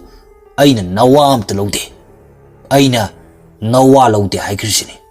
ꯑꯩꯅ ꯅꯋꯥ ꯂꯧꯗꯦ ꯍꯥꯏꯈ꯭ꯔꯗꯤ ꯋꯥ ꯂꯣꯏꯔꯦ ꯈꯪꯉꯣ ꯃꯅꯤ ꯃꯁꯤ ꯍꯥꯏꯔꯝꯗꯨꯅ ꯏꯃꯨꯡꯂꯣꯝꯗ ꯃꯁꯥꯗꯨ ꯍꯥꯏꯗꯨꯅ ꯆꯪꯂꯛꯇꯨꯅ ꯐꯃꯨꯡꯗꯨꯗ ꯍꯥꯏꯊꯈ꯭ꯔꯦ ꯃꯥꯏꯅꯧꯕꯤ ꯃꯃꯥ ꯊꯕꯥꯒꯤ ꯄꯣꯠꯇꯨ ꯀꯣꯛꯇꯛꯇ ꯊꯥꯡꯒꯠꯄꯤꯗꯨꯅ ꯍꯥꯏꯔꯛꯏ ꯏꯃꯥ खर ngana di hanbiro ko thaba macha de yengduna posi yon beloi baka halak la tuine phajana leiramu ko tholakano matam naga matam fatabasida pare ima susaluki ke ima no ren halak pada naboki singju pora du leibirake hoi ima mama thaba su kaithel tam na chatkre maino bisu imung lom da changlaktuna mathouda mai onsen kre नुमिदांगी पुंग 8 तासिलकपा अदवाइदनी थबा कैथेलदगी हलक्तुना मसा पुंबदु इसिंग असाब अदुना जम हैथरी लोइरदुना इमुंग तमन चंगलकपनी थोंगाल अदोमदगी मपुरोइब money लाउ खोंगदुना इमुंग तमन चंगलई अदुगा मागी लोइनबी थबादा येंगदुना खंहाई खंगजिन हरी नुपी अखोय चा लोइखरबो थबा खंगबोय लाकबोय लतला तौना हरी ओ होय लोइखरबनी नसा नुपीना money ममित्तु उइरुम सारुम तौना अमुकसु वादु मखा तारी असुक थेंगलबसि फावबा चाक थीद्रिबा नसा नुपीदि गदाय ngasidi mungsi thabak toki mani masi haiduna khara phingna chakhum aduda changlai aduga ensang thongliba adugi makhum adu hangdoktuna yengli hangam oirambaduda uyal adu makhong aduna laktana kauthorei aduga law khongdun hari ngarang su hangam ngasai su hangam haujik su hangam kaino torsibo imungsi hangam yonbi lalonbi leirabanina isa se hangam manam namne hai nang yum se thadoktuna kaidongoi chakani ha nang yum se da kayam leningi mani gi saptra aduda thaba masadu ipa pakhale thaba khangba yaba makai khangduna lakpani adubu ngamdre मधुना थबासु खर साउना हरे कइनो अखोय बाबाना तौबिरिबा मयाम सिबो नोंग गानबदगी यु थक्सिलुरगा युमसिदा हंजिलकलगा नुपी अंगांग the Panba नोंग नोंगमगी line तंबनी सांगसे हैदोखरबनी ngasiदी चरा सिटप तारेदना नतेने अखोय बाबाना खनबिरिबसबु करिनो ऐसु खांगबा याबा मखै खांगलेदना कयाम कुइनो ओटखिगे हाइबनो थबा असाउबगी मयाइना करी करीनो खरा हाइख्रे थबागी वहाइदुदा money थबागी ममाइदा खुपाकना अमुक अनिरक थाचली माइनोबी मपा मनीदु लाक्तन खांगिन इली money मफम चान लेफौदबदगी युग ngawbaga leimaइदु तुसिली money फुक हौगलुक्तुना मचानुपीगी लवाई समदु फोइदुना ममित मना चप युंग मखै खोंजेल कलपना हरि है मपा फुबी तंगम्बे नमाना चा चंद्र अइबु हातलगे हाइरो भाई ngasiदी नमाना चा अइन करी तौबगे हाइबदु येंगबा तारेदना मनी मसी हाइदुना थोगाक चैदुना ममा मचा अनिदुदा सागी लिचत अमगुम तमथिन फुबिरे अदुगा ममा मचा अनिदु मांगोल अदोमदा लाक्तन खांगिन इंतुई थबा माइनोबी मांगोल दारीदुदगी थरो थरो ओंथरे मनी मखुट खुदोम बिदु थिंदुन हारी अइंगोंद सिंगरकप मी अमता मनीना लेमना थादे ngasiदगी नमाना सासु अइगी तमथिबा इतौसि खंगो जुमसिदा चंगबसु यारोय लेबसु यारोय चनिंग चनिंग मफम सखो जुमसिदा इनिंग इखा तमना लेजहरगे मनी वाई खरसी मतु थबा अमदी मचानुपी माइनोबीदा हाइदुना थोंदो गम लाउन थिंजिंदुना लोनसिनख्रे कबली कबली मैचाक्तन योमलबी नुंगाइब करिनो खंगद्रबी ममा मचा अनिदु उपाय लेते मराल न मपोट फारबी मराल लेरबी अमगुम कोनसिनदुन कबली थबा मचाद येंगदुन हरि इमागी बेमा इसागी लाइबक्से ओंथोकना थिनसु ईश्वर महाकना तंबिरमलेदको फरे नपासे युमसिदा नुंगाइना लेजहरसनु इमा इचा नखोय नबो होइदा लेरुरसि मतम अमदा नपाना ngawba halaga इमा इचाबु लौबो लाकपा मिकुपतो इमा इचा वार सुवाना ngairurasi लाओ लाओ लाइबक थिबी इमा इचा नबो खोगी युमदुदा सैदांगलुरसी थबा अमदी माइनोबी नुमिदांग अदुदा थबागी मपामदा चटख्रे माइनोबी युम अदुदा मपी इरा चेना अमुक्तंग येंगदुना तपना हरि पाबुंग नचा चलुकिगे ngasiदगिदी नुंगाइना ननिंग तमना लेहौरको इमा इचाना पाबुंगबु पोंद योक चेकलागुम थम्मी हाइदुना वारोबिगनुको हे पोंद योक चेकला ngasiदगी नंगबु नुंगाइब करिनो खंगद्रबी अवाबतना कुयोम ओइरबी अइना अइगी पोंदगी नंगबु थादोक्लगे पाइजख्रो ननिंग तमना तिनख्रो हांगला मालंग अतियादा पाइख्रो ननिंग तमना सानजरुरो पेंद्रि मखै चलगे लाइबक थिरबी अहाक्ति पलेफम खंगद्रबा कंगाउनरबु पुनसिसे माइकै खंगदा खोंथांगना पुबा माइकैदा पुनसि मासु मतुंग इंदुना चलगे को लेहौरो नुंगाइना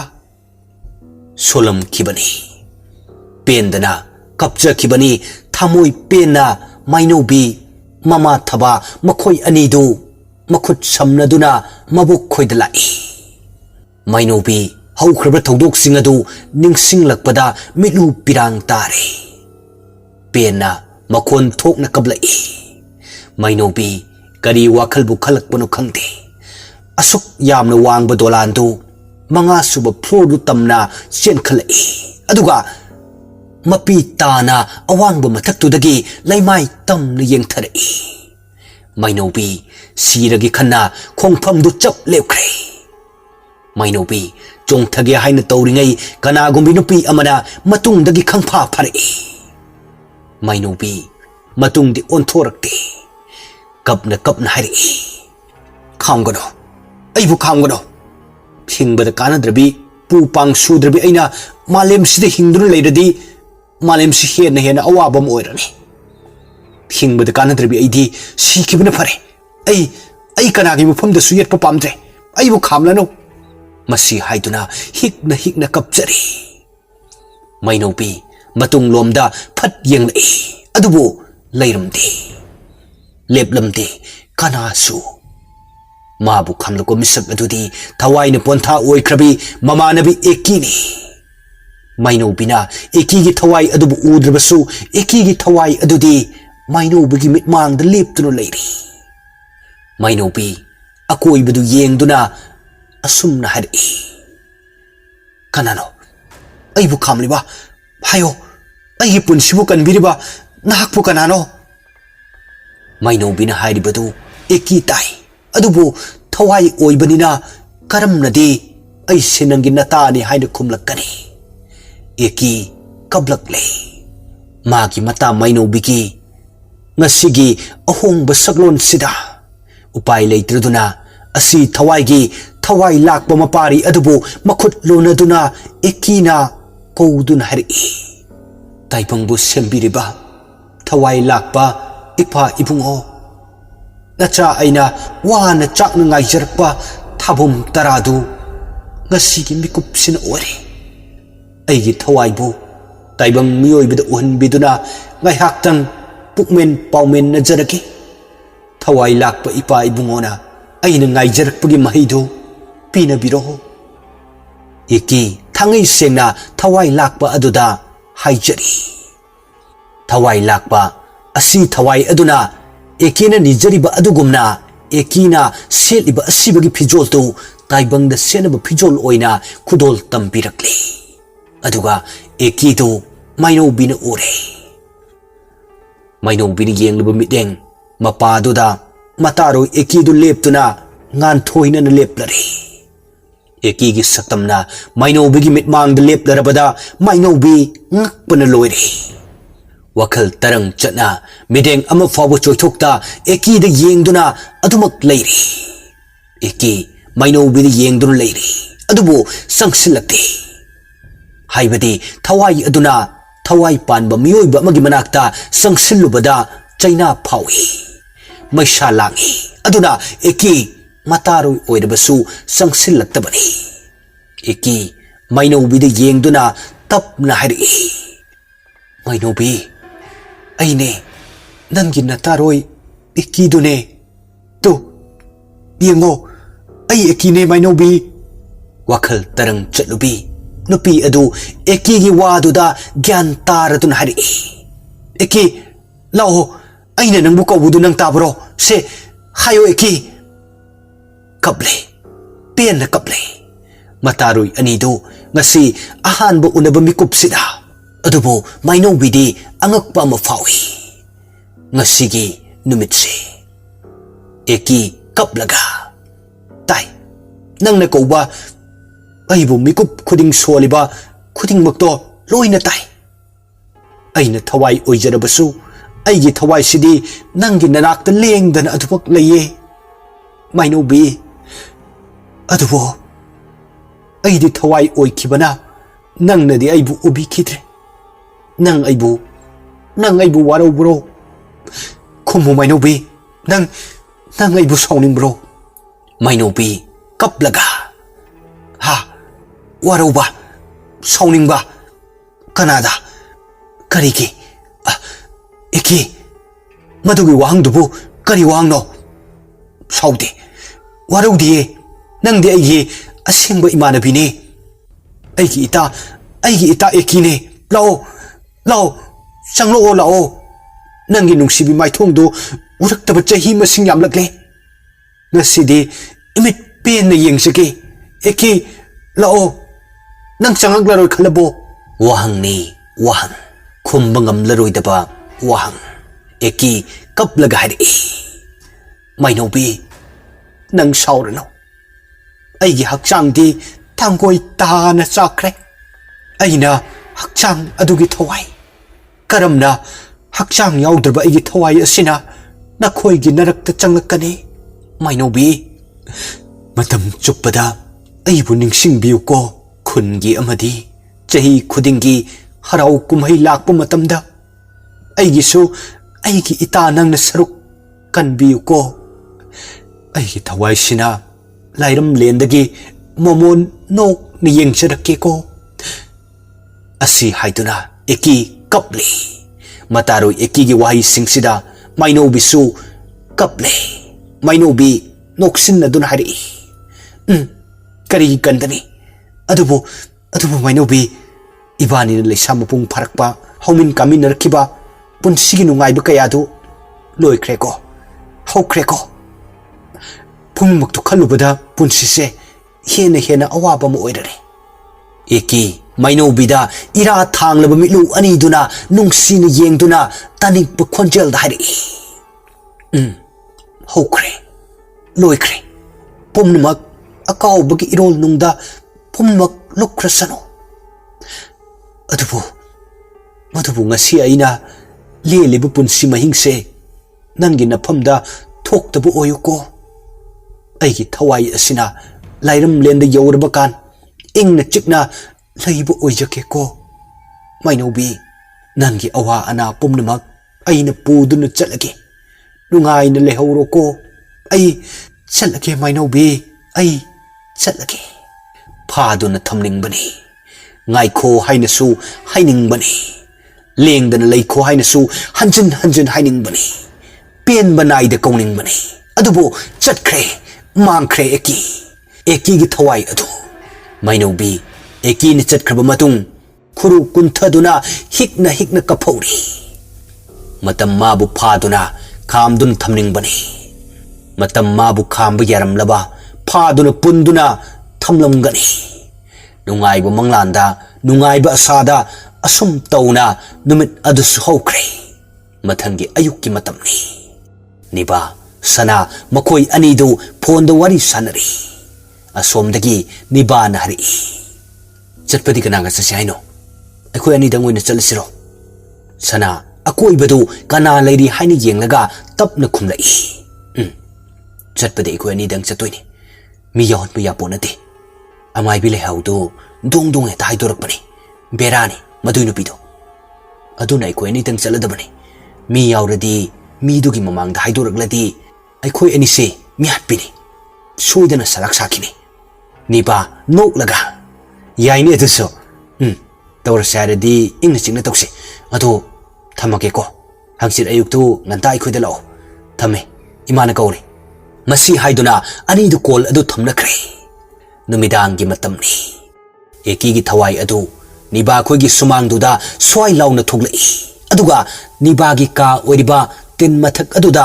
fan launa chungkhalai aduga gong chatuna question chenduna koshung songduna sanari eki na tawribasi makhoi bu ki hanbani laman singlibani eki tin mathak adudagi laimai duda fan launa chongthari hausik ekina chongtharakpagi makholdu taraduna niba mamit phat pangthori eki niba gi kadu da changlai masakti udi mana dabu ubani nibadu nibanadi udi eki nibana tumliba kangthol adu khajik lenglai niba mamit mana chap yungba makhai laimai du yengduna solai kaino ahingsid torisina yuarga hari jalane Pansisu lengbo udi yuar habadi mandise mathanta murum sondru lairingai sakhel mingsel aduda thamliba pochai singtu gurong tari niba ikhang khangna mama bu kawi ima asi haiduna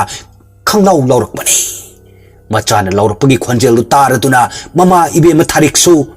machagi kada iping na changlai aduga machagi phamungduda phamdon hari kidorge adu kana ahingsid koride niba ipa pakana ima ausi agi kangthonse khaji lengle aduga tu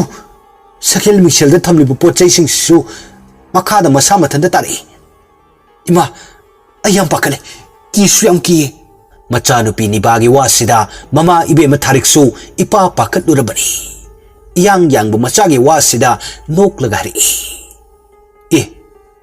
अदुगी ओरे इमादी करी करी के तौरबोय खलुरेदना नंगी वाखलनु ओरमनी पोथारोसे Nipah mama the येंगदुना तनिक पुखोंजल दारी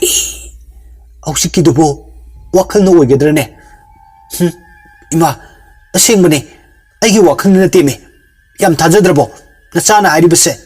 मचागी वाही सिदा mama इबेम थारिक थाजदे अदुबो अहिंग ओइरकपना मचाबु थेमजन वाही ओइन हरि करी थाजदनी इचाना हायरगबो फरेसे अहिंग से याम थेंगलबनी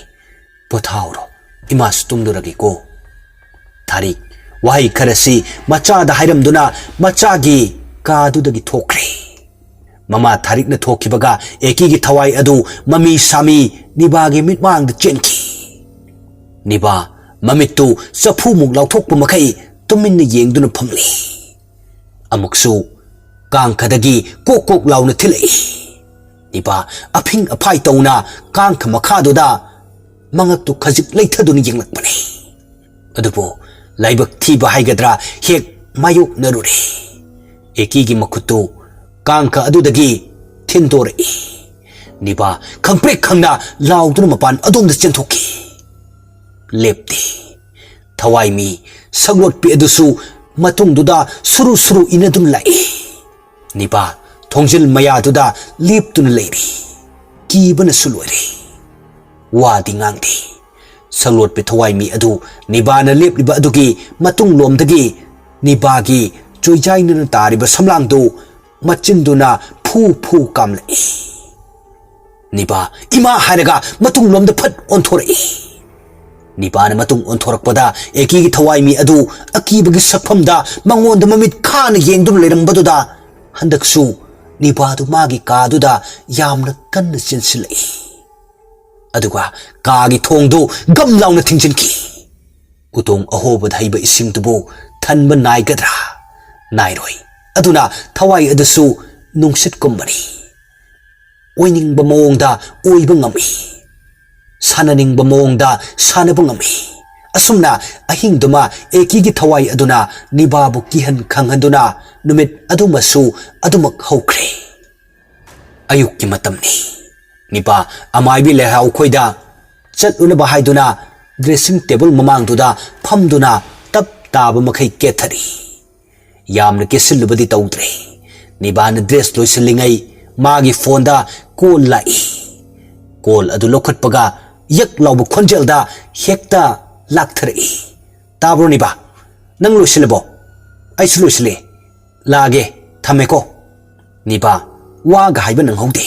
कॉलदु फट थमखिबन हानख्रे निबा ड्रेस लोइसिनब लोइरेदुना मपानदा थोगलले अदुगा तुलसी बोंगदुदा खुरु कुंथदुना पुकनिंग चंगना निजरी हे ईश्वर नाहक्ति ngakpi haibani pumnamak nahaki matik makul na hianbani kalakpa mihobana yomlurabi aina isor nangonda thauni jari aina chatliba thangdoklibu khongthangse mangol pinabiyo mangol hapiyu ko isor nipa wahi kharasi mabuk ningdani jari nipana lai khurumlingai mama ibema thariksu mangol dari duda phamduna machabu mamit kupta yengduna leiri nibana lai khurumba loidaduna yeng thorakpada mama tharikna mangonda yamna munna yengduna leirambaduda niba tawfam khangdre nupi oirbasu khajik ikaibu phawi aduna niba mama gi manak tamna khajik changsilaktuna yamna tapp khonchel da hari ima kaidorage अदु याम मुन येंगितबो mama थारिक तो नोक लगारि इमादी इसागी फजबसे नहान का येंगलुदबगिर करिनो ओथोंना फजख्रेदा इसादी नंगु काइसा तौरिनो अदु याम केथरिदुबो Nipah असेंगो वादुदी पुनसिगी ओइना लोटलगी Khanna फुमजिंदुना लोना थुपना थमख्रे अहेन बत पाम्बी कलक चौबी थमोइदुदा अदुना निबा समजिन साजिनबो वाहिना हरि सनाना थबा मचा से हरे इमा अदुगी चटमिनरुगे तौबनी ममा थारी मचागी खुदांगदु पाइदुना मयादुना कक कक चिक्तुना मकोक्तुदा मनम सुट सुट नंबिरगा हरि चलुरो अदो पंगथेंग थेंग नदे हलकनुको मतम से हानगा मानद्रबनी अखोगी लमदम से mihat mipun na pik thalabani khara section na chalo hoi ma tharik amadi macha nupi ni baga mama macha anina wari sanari ngai tanjadu da sanasu gari macha do niba khugi sumang tam na thojalai aduga hari gari macha thobagi awaba sisu awaba mani he cycle do na lai haijabagi wani akhoi swagi golai sisu khoiding khoidang tawrudana khuthek amani sibu siram do khitang aida sanagi waduda niba noi nibana khumgi haina machin mal khajik kangli ngai mama tharikna satkhum lai yengoi ima haigise hauji kangi sini nani khand gari khutau thobasidi ima di pungpen hek penjare gari amana mamang da thawri ngai nakhoi gari masa sina asuk chin kharba marak tuda chit chit leladana maduda soidana accident tawradi mangjaga dawri se kanano ha siri bedudang natro aduna ne nakhoi su gari thawum matamda ingna tamna thawko hauji kangi ithak irangda tinba yadi ima di kaya su pamdi phare phare nakhoi ani bu thabak chatoini haiba natro theng kharani chaluro niba amadi sana noklaga hoima adudi akhoi amuk chalukhige asi haina duna makhoi ani do amai bi lehaw khoigi mayum da chatkre mama tharik su mathau da mai onsin kre niba ga sana ga do amai bi lehaw khoigi khundu hangduna lai asumna lakpana amai bi lehaw khoigi khundu tarak lai lambi dani pingo setpi nupa nupi mayamna chatlibad ure sana thorum bagari do chap leptuna niba dari kai oi jano pingo setpa nupa nupi khuptuna chatlisibo niba chatliba mayam duda yengna hari ai sukhangdi luhongbaga leramni natraga sorat kumba leramni pharese thoro asai ahanduna hairakpa lambi du asomda natro mane lambi sidi ani phangi kadom da chatorino asida laiba nupi sida aside tangasira hoine hangase ai hangi leramko asi haina duna nibadu lambi da laiba maunaha adugi manak tamna changsilai aduga hari amta ngai bi khoba amai bi le haw khogi yumsi kadom de gi chatoino lambi da ahal amanadi sigi lambi sida chumna chalu harakpa adu da lambi ani phangba sida kadom da chatoino khangdrapa khangagadi amta help to biyoba maunha adu lambi gi sidai da chaliba amadi chatlibi pingo setpa mayam duda amuktang yenglaga tanik pa khonchal da hari ibema yengo lambi da pingo setuna chaliba mayam se amai bi le haudu ngasi taibang punsi thaduk tuna chatkre hojik se magi poloi bagi laknari bani yumbudi sidagi thongal ani suba sida lere nakhoibu amai bi le haugi kana oira bano maunha adugi waduda nibaga sanaga tu ngakna yengnei sana tapna hari kasubudi thongnadi amai bi le hauga amuktang unage haidun lakpani onthokna laibak thida adudi ibema amai bi le haugi macha nupa ningthem ko wa malaibani amai bi le hauna masangamdana leiringaida magi leiwa laison singdu macha nupa tu da sinarambani masu hujikti aphawba amai bu oirabani ado ngasidi nungairaroi kona tamna laone ko hoise adudi akhoi amuk chalukhige asi haiduna nibaga sanaga do bit irei leitana gari du thoduna mayum tamna amuk lai ai hakki matung nibaga sanaga do niba khogi mayum yorakle ani do ka da changlai aduga wa khanari niba sanada haipet yengduna tapna hari ibani gi laibak sidi karam lainu senglopun khangde mi halubu khuding sumain hek tong na bro as nangna marolama ma thag yam sai ado kamai tok sai no yum du suni yum haisini tamnari rana traga wakhal nara kainu khangde aki tujung ngak tani tawrisi sanagi wasida nibasu ahingi thodok tu khangning ningsing lai aduga hari nangsu tawbro ngasi ahingdu ꯑꯩꯗꯤ ꯁꯨꯡꯇꯨꯝ ꯇꯨꯝꯍꯧꯗ꯭ꯔꯦ ꯇꯝꯅꯕꯗ ꯑꯩꯅ ꯁꯨꯝ ꯈꯟꯕꯗ ꯑꯦꯀꯤꯒꯤ ꯊꯋꯥꯏ ꯃꯤꯗꯨꯅ ꯑꯣꯏꯔꯝꯗꯧ ꯃꯥꯜꯂꯤ ꯑꯗꯨꯗꯅꯦ ꯑꯩꯅ ꯀꯤꯔꯤꯕꯁꯨ ꯑꯗꯨ ꯐꯔꯦꯁꯦ ꯉꯥꯏꯕꯒꯤ ꯉꯥꯏꯕ ꯍꯪꯆꯤꯠ ꯐꯥꯎꯕꯗ ꯉꯥꯏꯔꯁꯤ ꯑꯃꯥꯏꯕꯤ ꯂꯩꯍꯥꯎꯒꯤ ꯃꯆꯥꯅꯨꯄꯥ ꯅꯤꯡꯊꯦꯝꯗꯨ ꯎꯅꯔꯨꯅꯕ ꯑꯗꯣ ꯑꯩꯁꯨ ꯆꯠꯈ꯭ꯔꯒꯦ ꯍꯪꯆꯤꯠ ꯑꯌꯨꯛꯇꯨ ꯀꯣꯜ ꯇꯧꯔꯛꯂꯒꯦ ꯆꯠꯂꯣ ꯑꯩꯁꯨ ꯁꯨꯝ ꯂꯩꯍꯧꯔꯒꯦ ꯊꯤꯟꯗꯣꯛꯇ꯭ꯔꯦꯀꯣ ꯁꯅꯥꯁꯨ ꯍꯟꯈ꯭ꯔꯦ ꯅꯤꯄꯥ ꯁꯅꯥꯅ ꯆꯠꯈꯤꯕꯒ ꯐꯃꯨꯡꯗꯨꯗ ꯇꯞꯅ ꯐꯝꯊꯔꯛꯏ ꯑꯗꯨꯒ ꯋꯥꯈꯜꯗ ꯈꯟꯖꯩ ꯑꯣ ꯑꯣꯟꯊꯣꯛꯅ ꯄꯨꯟꯁꯤ ꯇꯦꯟꯅꯁꯨ ꯁꯤꯈ꯭ꯔꯦꯗ ꯑꯩꯈꯣꯏ ꯂꯥꯛꯄ ꯐꯥꯎꯕꯗ ꯉꯥꯏꯕꯤꯔꯝꯃꯣꯕ ꯊꯋꯥꯏ ꯂꯧꯔꯤꯕ ꯁꯛꯎꯗꯕ ꯂꯥꯏꯗꯨꯁꯨ ꯐꯠꯃꯟꯈꯤꯗ꯭ꯔꯦ ꯑꯁ ꯈꯪꯗ꯭ꯔꯦꯗ ꯄꯨꯟꯁꯤꯁꯦ ꯅꯣꯔꯣꯛꯀꯤ ꯀꯣꯝꯗ ꯄꯨꯊꯔꯨꯏ ꯍꯥꯏꯁꯤꯅꯤ ꯀꯩꯅꯣ ꯍꯧꯖꯤꯛꯄꯨ ꯑꯩꯅ ꯇꯧꯗꯣꯏꯁꯦ ꯑꯁ ꯊꯣꯛꯑꯕ ꯃꯥ ꯍꯥꯏꯗꯨꯅꯤ ꯁꯤ ꯌꯧꯔꯗꯤ ꯑꯩꯁꯨ ꯒ꯭ꯌꯥꯟ ꯇꯥꯁꯤꯜꯂꯛꯇ꯭ꯔꯦ ꯅꯤꯄꯥ ꯋꯥꯈꯜꯗ ꯖꯥꯠ ꯖꯥꯠ ꯄꯪꯈꯟꯗ ꯈꯜꯂꯛꯏ ꯃꯆꯤꯟꯗꯁꯨ ꯑꯉꯥꯎꯕꯤ ꯑꯃꯒꯨꯝ ꯃꯨꯔꯨꯝ ꯁꯣꯟꯖꯔꯤ ꯅꯨꯃꯤꯗꯥꯡꯒꯤ ꯃꯇꯝꯅꯤ ꯅꯤꯄꯥ ꯆꯥꯛ ꯊꯣꯡꯕꯒꯤ ꯈꯨꯠꯆꯨꯝꯗꯨ ꯄꯥꯏꯗꯨꯅ ꯌꯦꯅꯈꯥ ꯑꯗꯣꯝꯗ ꯍꯩꯗꯣꯛꯄ ꯊꯣꯛꯂꯛꯏ ꯃꯍꯥꯛꯅ ꯍꯩꯗꯣꯛꯀꯦ ꯇꯧꯔꯤꯉꯩ ꯂꯐꯨ ꯍꯧꯔꯤꯕ ꯑꯗꯣꯝꯗ ꯅꯨꯄꯤ ꯑꯃ ꯆꯪꯈꯤꯕꯗꯨ ꯎꯍꯧꯔꯦ ꯅꯤꯄꯥ ꯉꯛꯅ ꯍꯥꯏꯔꯛꯏ ꯀꯅꯥꯅꯣ ꯍꯧꯖꯤꯛꯀꯤꯗꯨꯕꯣ ꯂꯐꯨ ꯃꯔꯣꯝꯗ ꯆꯪꯈ꯭ꯔꯤꯕꯗꯨ ꯀꯅꯥꯅꯣ ꯑꯁꯤ ꯍꯥꯏꯔꯒ ꯈꯨꯠꯆꯨꯝ ꯑꯗꯨ ꯖꯣꯠ ꯂꯥꯎꯅ ꯂꯥꯛꯇꯅ ꯍꯩꯗꯣꯛꯏ ꯑꯃꯨꯛꯁꯨ ꯍꯤꯛꯅ ꯀꯞꯄꯒꯤ ꯈꯣꯟꯖꯦꯜ ꯑꯃ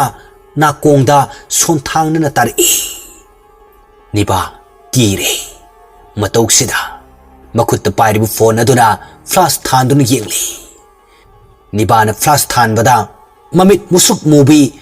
ꯃꯁꯝ ꯆꯣꯏꯖꯥꯏꯅꯅ ꯇꯥꯕꯤ ꯐꯤꯉꯧ ꯁꯦꯠꯄꯤ ꯅꯨꯄꯤ ꯑꯃ ꯀꯞꯇꯨꯅ ꯂꯩꯔꯤꯕꯗꯨ ꯎꯔꯦ ꯅꯤꯄꯥ ꯅꯨꯄꯤ ꯑꯗꯨ ꯎꯕꯗ ꯃꯈꯨꯠꯇ ꯄꯥꯏꯔꯤꯕ ꯀꯣꯜ ꯑꯗꯨ ꯂꯩꯃꯥꯏꯗꯨꯗ ꯇꯥꯊꯣꯛꯈ꯭ꯔꯦ ꯅꯤꯄꯥ ꯈꯪꯕꯣꯏ ꯂꯥꯛꯄꯣꯏ ꯃꯐꯝ ꯈꯖꯤꯛ ꯂꯦꯡꯉꯤ ꯃꯁꯥꯗꯨ ꯏꯅꯤꯛ ꯅꯤꯛꯂꯦ ꯀꯤꯕꯅꯁꯨ ꯂꯣꯏꯔꯦ ꯅꯍꯥꯟ ꯃꯈꯩꯗꯤ ꯑꯦꯀꯤꯒꯤ ꯊꯋꯥꯏ ꯑꯗꯨ ꯁꯛꯂꯣꯠꯄꯤ ꯊꯋꯥꯏ ꯃꯤ ꯑꯃꯒꯨꯝ ꯃꯃꯤ ꯁꯥꯃꯤ ꯇꯝꯅꯔꯝꯕꯅꯤ ꯍꯧꯖꯤꯛꯇꯤ ꯗꯥꯏꯔꯦꯛ ꯃꯥꯒꯤ ꯑꯁꯦꯡꯕ ꯁꯛꯐꯝꯗꯨ ꯎꯠꯇꯨꯅ ꯇꯝꯊꯤꯕ ꯃꯑꯣꯡꯗ ꯂꯥꯛꯅꯕ ꯍꯧꯔꯛꯏ ꯑꯦꯀꯤꯒꯤ ꯑꯁꯦꯡꯕ ꯁꯛꯇꯝꯅ ꯐꯠꯇ꯭ꯔꯕꯤ ꯅꯤꯕꯥꯒꯤ ꯃꯤꯠꯃꯥꯡꯗ ꯉꯥꯟꯊꯣꯏꯔꯕꯗ ꯅꯤꯕꯥ ꯃꯁꯥꯗꯨ ꯇꯨ ꯆꯨꯡꯈꯤꯕ ꯈꯪꯍꯧꯗꯦ ꯉꯛꯄꯅꯁꯨ ꯈꯝ ꯊꯦꯡꯂꯦ ꯅꯤꯄꯥ ꯈꯜꯂꯨꯗꯕ ꯃꯪꯂꯨꯗꯕ ꯉꯥꯛꯇ ꯉꯁꯤ ꯑꯣꯏꯔꯛꯄꯁꯤꯗ ꯋꯥꯈꯜ ꯇꯔꯪ ꯆꯠꯈ꯭ꯔꯦ ꯅꯤꯄꯥ ꯈꯣꯟꯖꯦꯜ ꯈꯖꯤꯛ ꯀꯟꯅ ꯑꯦꯀꯤ ꯍꯥꯏꯅ ꯑꯃꯨꯛꯇꯪ ꯀꯧꯔꯝꯗꯨꯅ ꯏꯃꯨꯡ ꯇꯝꯅ ꯀꯞꯂꯒ ꯆꯦꯟꯁꯤꯟꯈꯤ ꯑꯦꯀꯤꯒꯤ ꯊꯋꯥꯏꯃꯤ ꯑꯗꯨ ꯍꯧꯅ ꯑꯉꯥꯎꯕꯤ ꯑꯃꯒꯨꯝ ꯐꯥꯛ ꯃꯈꯣꯜ ꯊꯣꯛꯅ ꯅꯣꯛꯆꯍꯧꯔꯤ ꯅꯤꯄꯥ ꯐꯅ ꯀꯤꯔꯕꯁꯨ ꯃꯔꯥꯜꯅ ꯃꯄꯣꯠ ꯐꯥꯔꯕꯤ ꯃꯥꯅ ꯃꯃꯥ ꯑꯣꯏꯕꯤꯗꯨꯗꯗꯤ ꯍꯥꯏꯔꯨꯗ꯭ꯔꯦ ꯁꯣꯝꯗꯅ ꯁꯅꯥ ꯇꯤꯚꯤ ꯀꯥꯗꯨꯗ ꯇꯤꯚꯤ ꯌꯦꯡꯗꯨꯅ ꯂꯩꯔꯤ ꯅꯣꯛꯐꯦꯠꯀ ꯇꯧꯗꯨꯅ ꯁꯅꯥꯅ ꯇꯤꯚꯤ ꯌꯦꯡꯗꯨꯅ ꯂꯩꯔꯤꯉꯩ ꯀꯥꯒꯤ ꯊꯣꯡꯗꯨ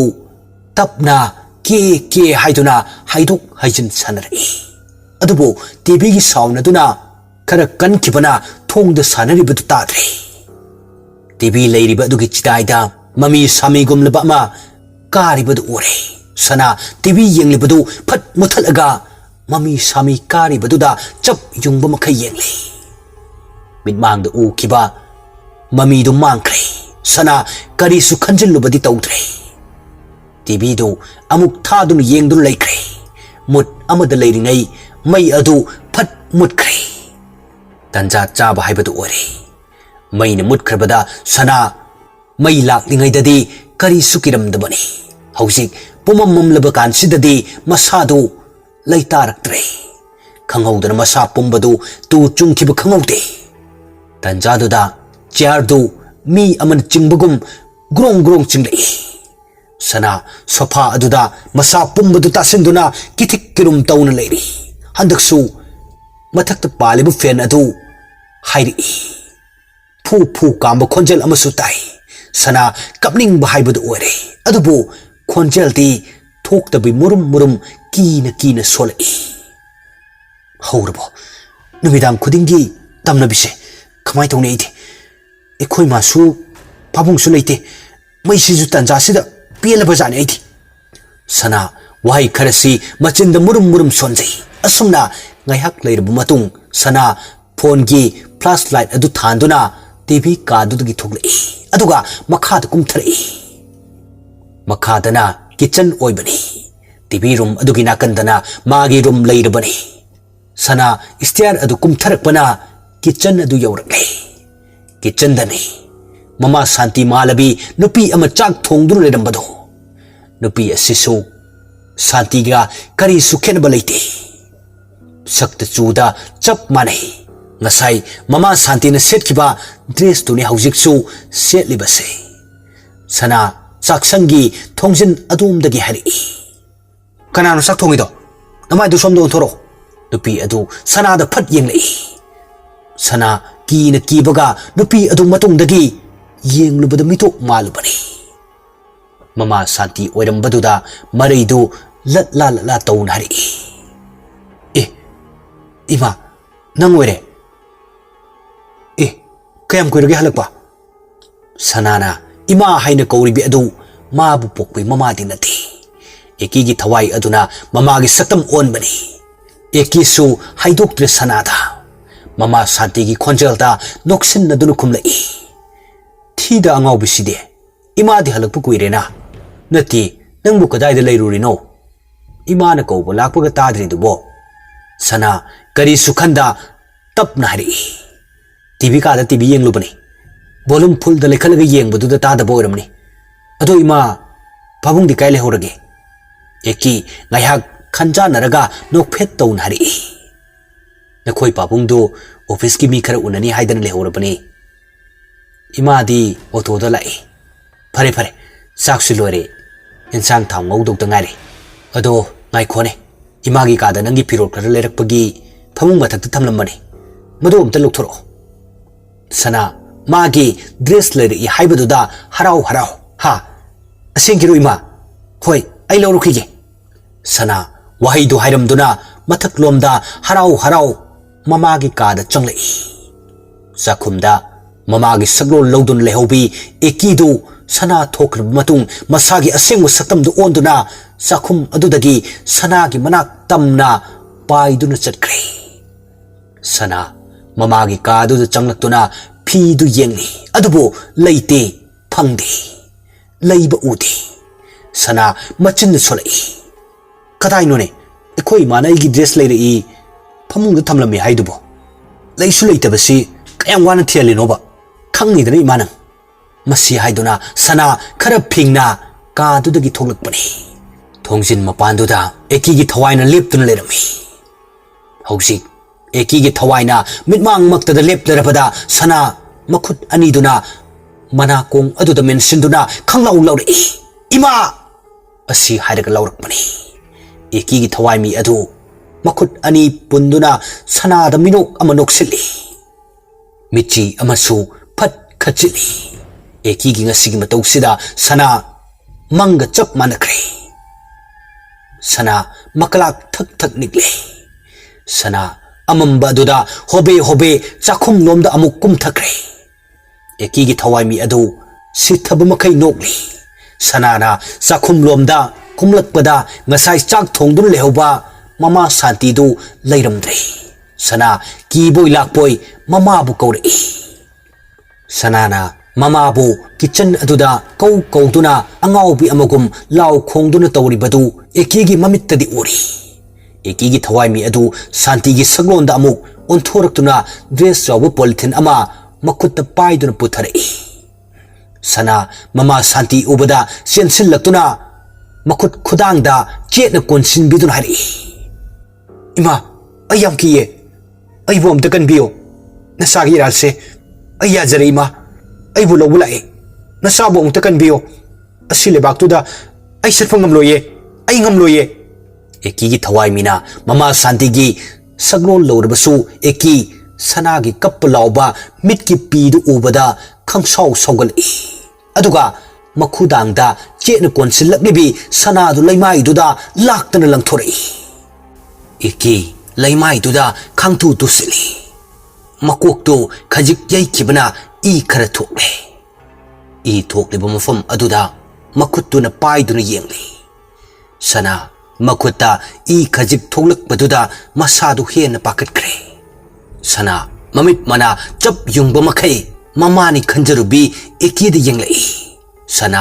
ngasai makai mama ni haina leiriba nupi duda yenglai eki gi asengba saktum duna ngoro ngorobi mitlu ani duna mangon da mamit mana chop yungba makai khana yengdun leiram baduda sana khangrau lori ima eki ima sana asi haiduna chenge toringai eki na tapai sana khangprek khangi eki son thang na tap na ri nang na pan chenduna so nang di siga da badum leire yengo ai gi tam thiba malba saktam se namit pen yengo masi kanana wenki khumo nachindo ai bu tam thiba saglotpi thawai mi abagum wana changna lehen kibi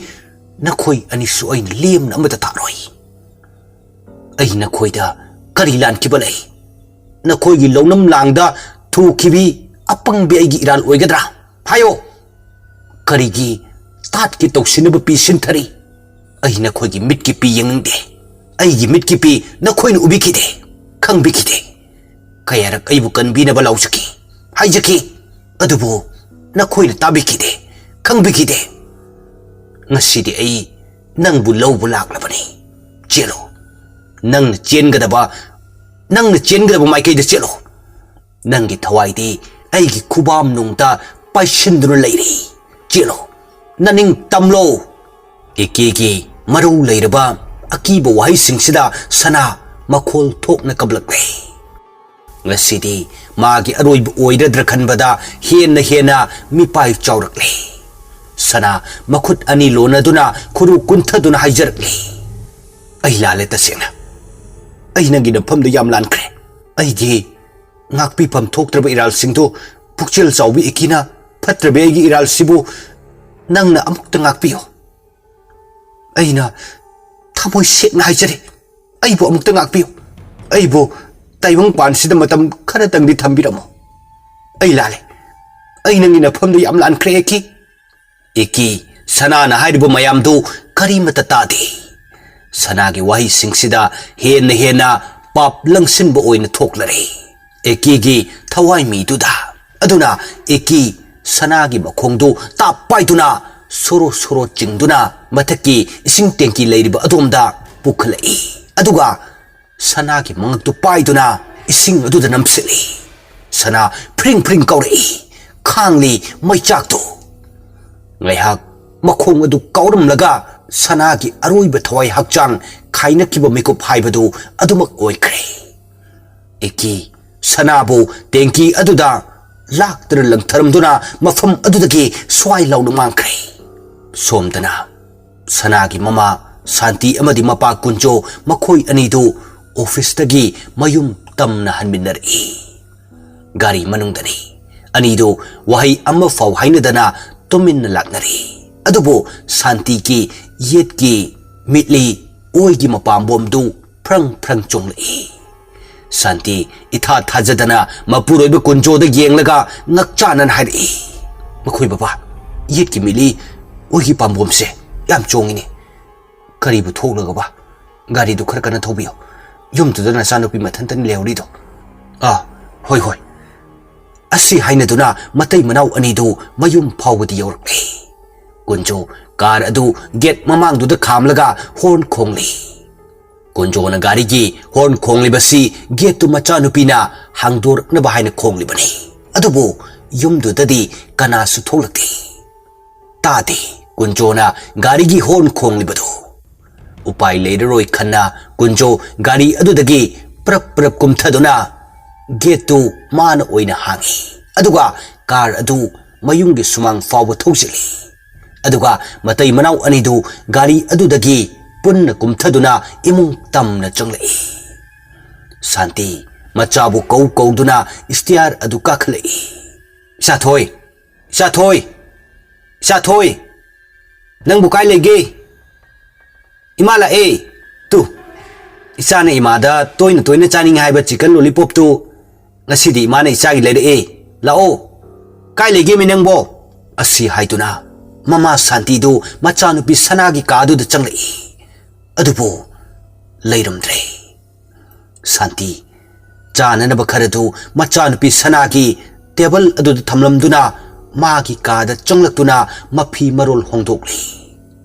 शांति मफी मरोल होंब लोइरदुना मपुरोबे कुंजोना फमलिबा अदोमदा चंगलक्तुना हारि बखोय बाबा नचानुपीदु कायदा चटक्रजानो मागी कादा सुलेहौदे कौरसु करिमता खुमलक्ते कुंजो office की file सिंगदु check तौरंबनी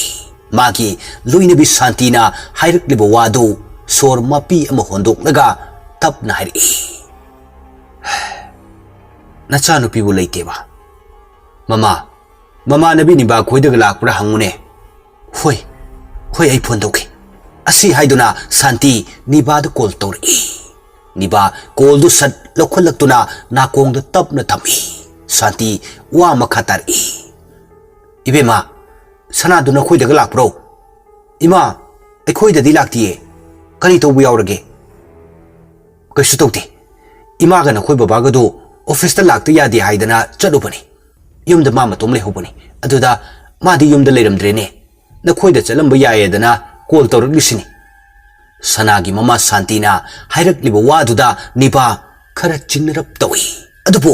वा मखा तारई ओ अखोइददी लाक्तिए युमदा अमता थिबियो लेरमबसु Yaima mama नबी हाइरे आई खक्तनीदो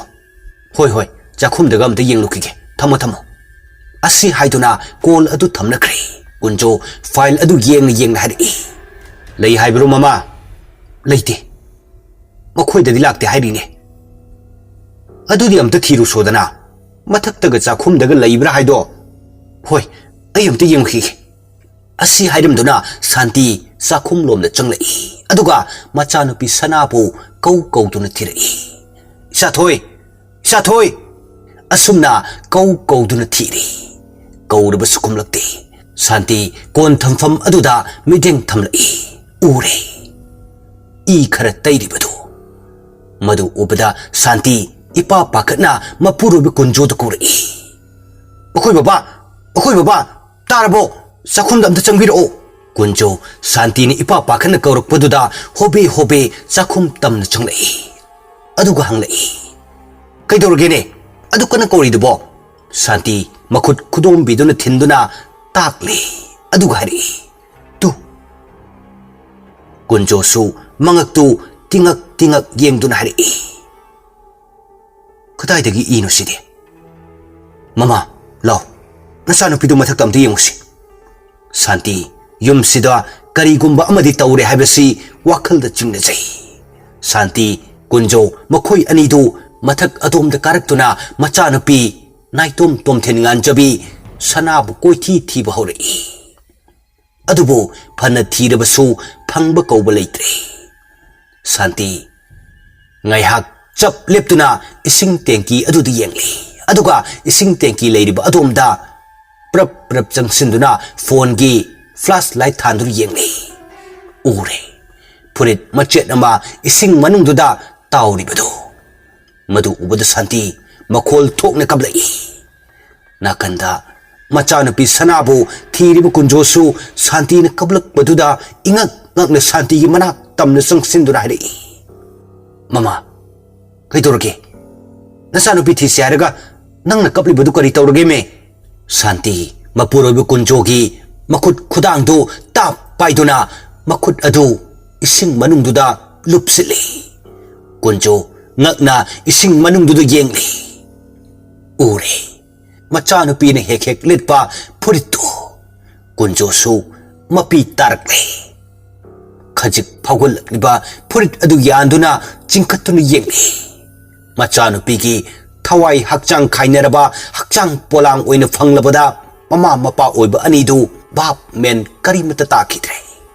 मिकुपसिदा कुंजो लैमाइदुदा मखुद अनिदुना मकोक्ता पाइसंदुना फमथदुना तुमिन्ना लैख्रे शांति सु वखल तरंग चना मचानुपी की थवाई याउद्रबा हक्चांग अदुबु मिट कुप्त येंगजरी इसिंगदुना इथक हौरकपगी मनिंदु ताबदा ज्ञान मांग लैरंबा अनिदु वखल खंगलाक लाई अदुगा कपना मसागी असिबा हक्चांगदु लौखट पिदुना लैमाइदु थमली शांति मचाबु कोनसिन बिदुना कपना हारि साथोय कइनो ꯑꯁꯤ ꯏꯆꯥꯅ ꯇꯧꯔꯝꯂꯤꯕ ꯃꯇꯧꯁꯤꯕꯣ ꯍꯥꯏꯌꯣ ꯏꯃꯥꯒꯤ ꯃꯤꯠꯇ ꯎꯍꯜꯂꯤꯕꯁꯤꯕꯨ ꯀꯔꯤꯅꯣ ꯈꯨꯝꯃꯣ ꯆꯥꯊꯣꯏ ꯌꯥꯔꯣꯏꯌꯦ ꯑꯗꯨꯝꯅ ꯆꯠꯈꯤꯕ ꯌꯥꯔꯣꯏꯌꯦ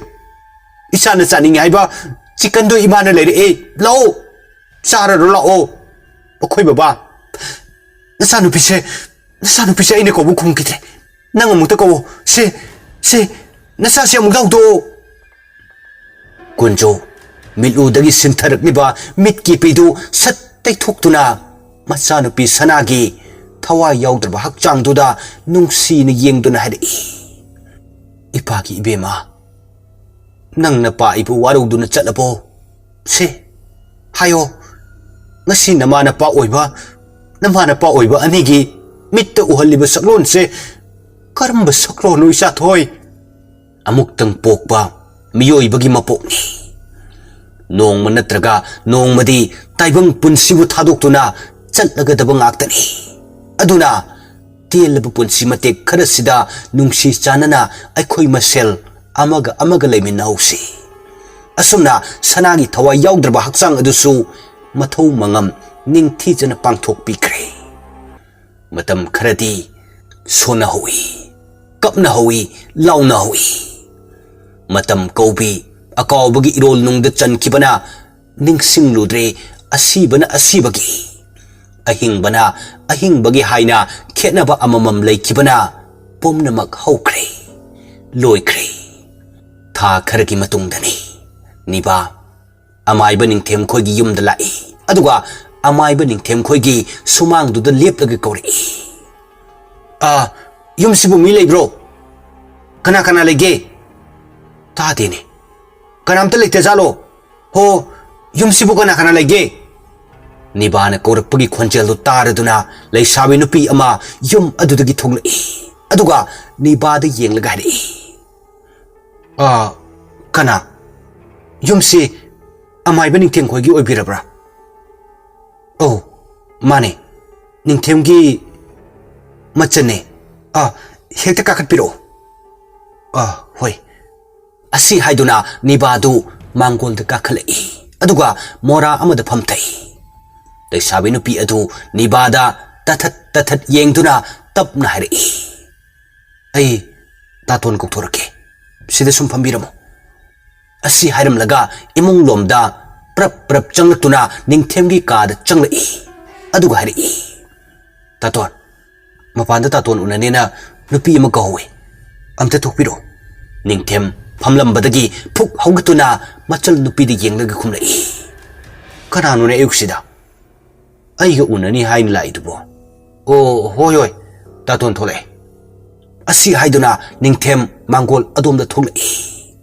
mangol adugi chidaida sangna thariba phaktuda tapna phamtharai aduga nibada haifet yenglai niba amaiba ningthemdu ubada masadu ipa pakhatpadawna inik ni amaiba ningthemna nibada hek yenglakpada amaiba adugi masadu soilawi masadu tayang tasoiba amugumna iyang nibagi masa pumbadu amuktang yengtharakbani ure makut khusaduda hingsabi tongbagi khamlibadu ningthem nibagi makut khudombiduda mit kuptu yenglai asum yenglakpada amaiba ningthemgi mamit anidu idawna pungang ngangsilai haukraba matam amada thokiba thodok amaiba adugi mamitta sang urai nungthil pobob nungsa yakna saba matamni iki school suti tharaduna sangkraba lambi dudagi mayum tamna lai satin su yauti mamanaba mayamna makutta satin paiduna karda gari da chatnari adubo magidi saruk tambiramdrabra nongdamba mana ikibu pokpa mapa thoiba lungs cancer na aduna phamungda utup tabugumna taduna pham senadun lerakpa chahi mangarom pharkle mama ibema rani na laikai ki kolik phisu phijam tawduna imung adugi akup ata punari iki mayum yorakladuna mangol dari duda phamthai masatu ichok thare sakraba kalen gi nungsa maraktuda khongna lakpaduda ekina phamduna leiringai rani su yena kha domdagi thoglai macha ubada nokphet tawna hari bem nang halakna pra chango imungdana phinarol ka to hongdolaga sarawan thokjaruro ima supi singse amta photokige phoima asi haina duna eki magi kada changlakuna dress hongdokchari mama rani su mathauda mai onsen kre numidang gi matamni chak sing tok laba matung eki makhutta ising glass ama paiduna mapa thoibagi kada changlei aduga makhutta pairiba ising glass tu table aduda tapna thamlaga mapa da tapna hai babong hidak chana batawrase asi hairaga mapagi makhut sayeng adu paiduna ningthijin tapna hogatpiduna nga thaduna phamhali iki hidak tu loduna se hidak se sa se mapa thoibadu machanu pigi wajaba matawduda mapi tarkle iki su mapagi ngasigi matawsida nungai traduna mapagi mittagi sintharkliba mitki pidu taithok pidun hari babong kai kaplino se kakuno babong na dumaina tawraga ekhusu yam nungai tiye thoiba machanu pigi lawaida nungsi na nanthabidun hari ipagi ibema isagi narai bakse onthok na thida ko ipana lairabo oirubana nama amadi isagi naning thungan basu ipana ngamdre nama na sani napa ibu warau ko thoiba wahi kharadu hairamduna masaki pambom du nga thaduna mangak tu khasik haithare eki yengba ngamdre lamhen bi pirang tu hen na sintharakli eki mapabu konsinduna kapna ri babung karigi nasada athumna haibiribano nasagi ningba thungdaba awatpa amata leitiye imaga pabungana nachabu nungaina thambiribasidi nasagi thamoina penjabadi pabunga imagana lunu tobibasinatana nachagi ningba thungjadaba karisu leitiye asi haiduna eki hikna kablai tingbungamdraba bilu pirang masu sintari lepaleita thiamjin bangamda mapagi kokthaktuda asumna ekina kaptuna leiringai mama rani su kadu da changlei aduga famung adugi chidaida tapna phamthadun hari bem akhoi pabungbu hidak pijarabo eki milu dagi pidu phat taithoktuno khumlei pijadri ma pijaradoine babung hidak charse asi haiduna mapabu makhut khudang dagi khajik inthoraktuna hairakbani adubu mapa thoibadu famung du long na haithakre rani amadi eki ngakna mapabu nomduna kauri babung thoiba holam liba sortu chap lepkre eki mapagi mathabak tuda nakong nama thamduna yengli leng ottabaduda eki ipa pakhatnari ima babung se soron kidre babung se hugolo hidak sar se thoiba kari sukumla kidre mamit anidu punsi chupagi oina tungkhrage haibagi asada chetna usinduna tominna laikre rani mapurobe thoibagi masadu nomduna milu pirang ihona nahari moi pabung karino okhoi pabung na tobi basibo se hayo kadai dano nang na chalibadubo hayo kadai dano bem napasya mong tawdo bem napasya mong tawdo pung tara tare napasidak pijarase makhoi pabung hogolo pung tara tare hidak charase eki milu pirang sinthana mapada yengduna tanik pakhonjel da hari babung nang dina chaibu thaduktuna chalage khanduna chalabo reko kari pibiramle mapa leitaba mingthondo nacha aigi phamda haibiyo pabung mina nangdi napa leitaba machani haina hairakpa waido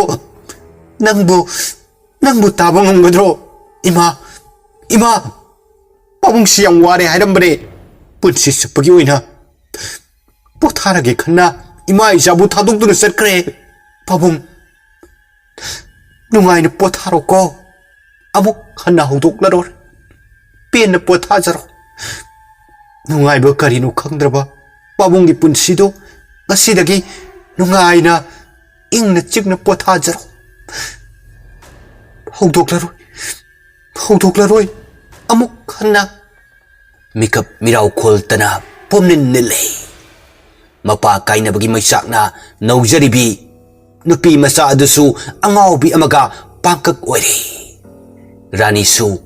machi khudingi ungdun leiri karamba thamoina momo noktun leibung amgani adubu taibangi kumhaini nongdamba magi lani yengkisi nongdamba mana taurakpa changyeng khuding asumna tha khara hokri rani eki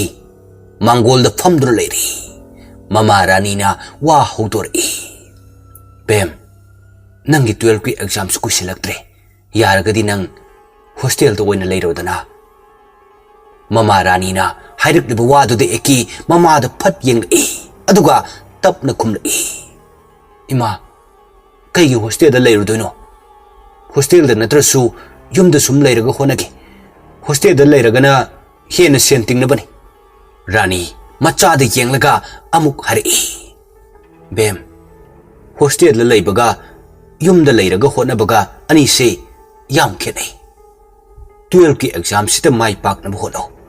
iman hari se nangbu phana na bani lakliba megi tang manga da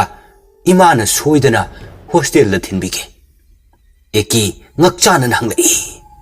ha kaidano ai se ma rani sor asang ba mo hondok tun hari ningthibi blooming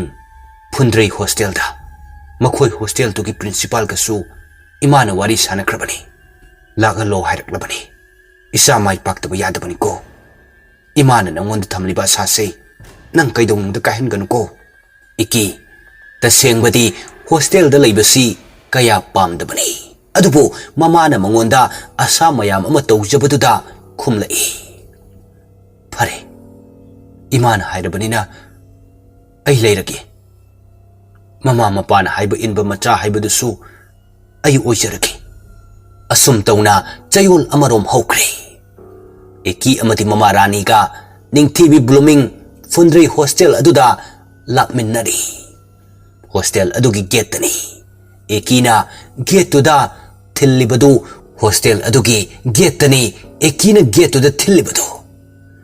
hostel adugi gate keeper kakadu ekina gate thilakpagi makoldu taraduna thintabatodana gate to sat hangdor gate adugi mayada mama macha ani khag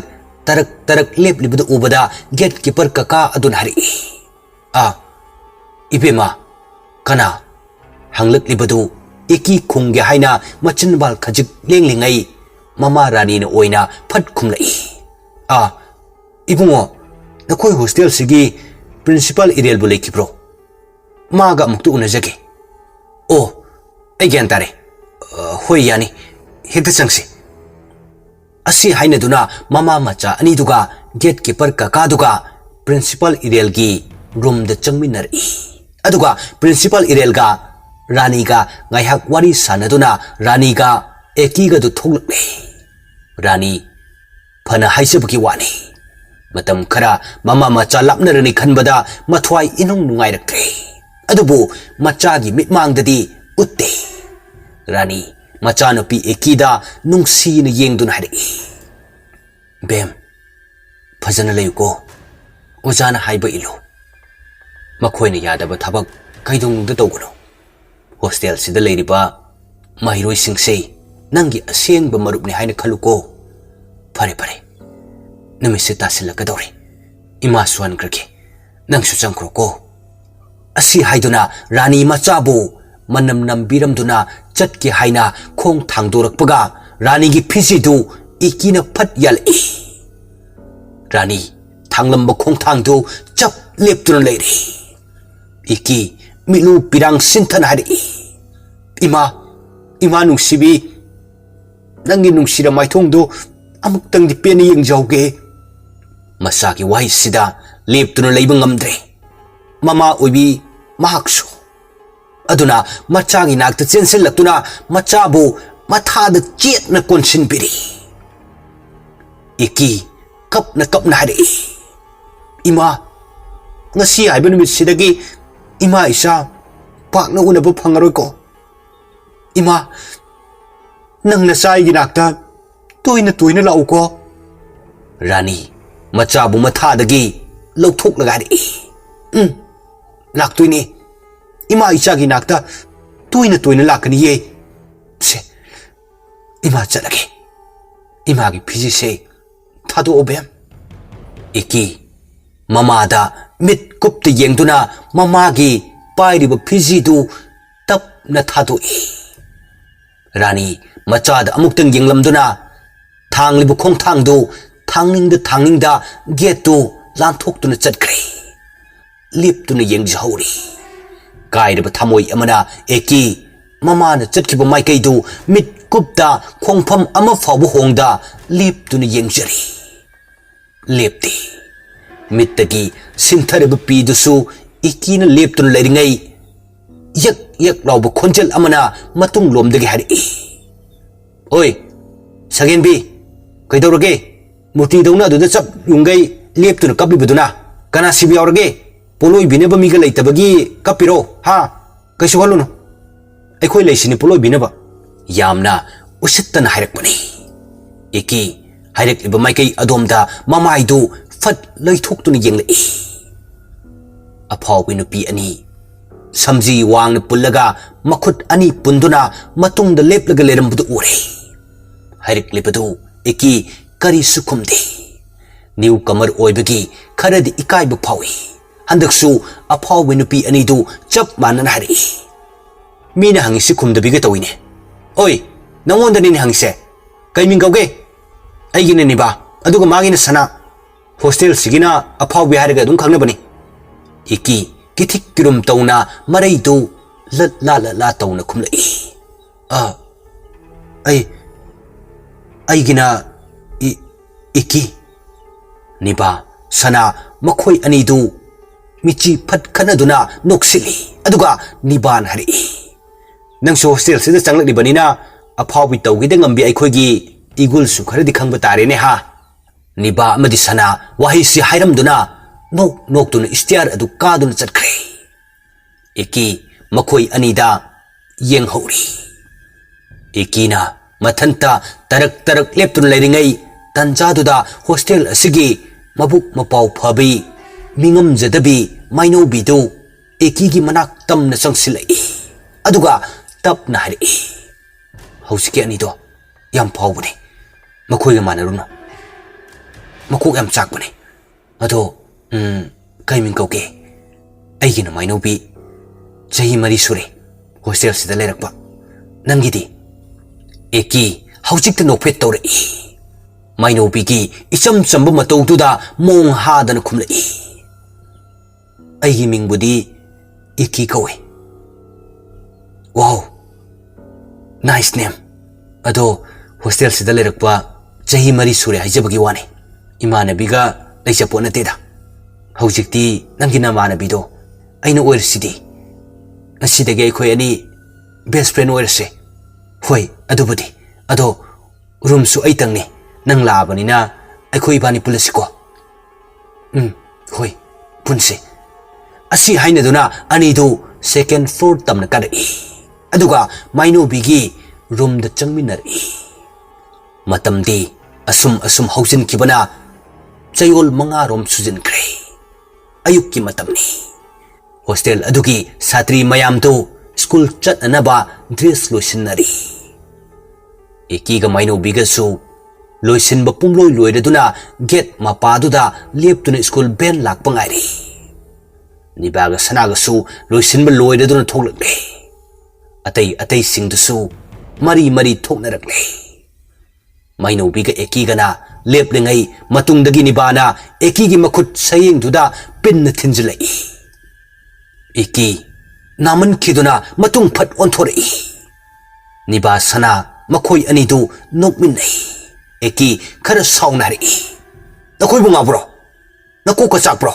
migi sayeng sidabu pinduna thilidubo aisi sum yeng yaung yeng mane kari sto bunga muroi matagum yam henjilakano aisi nakoi dong sawa hi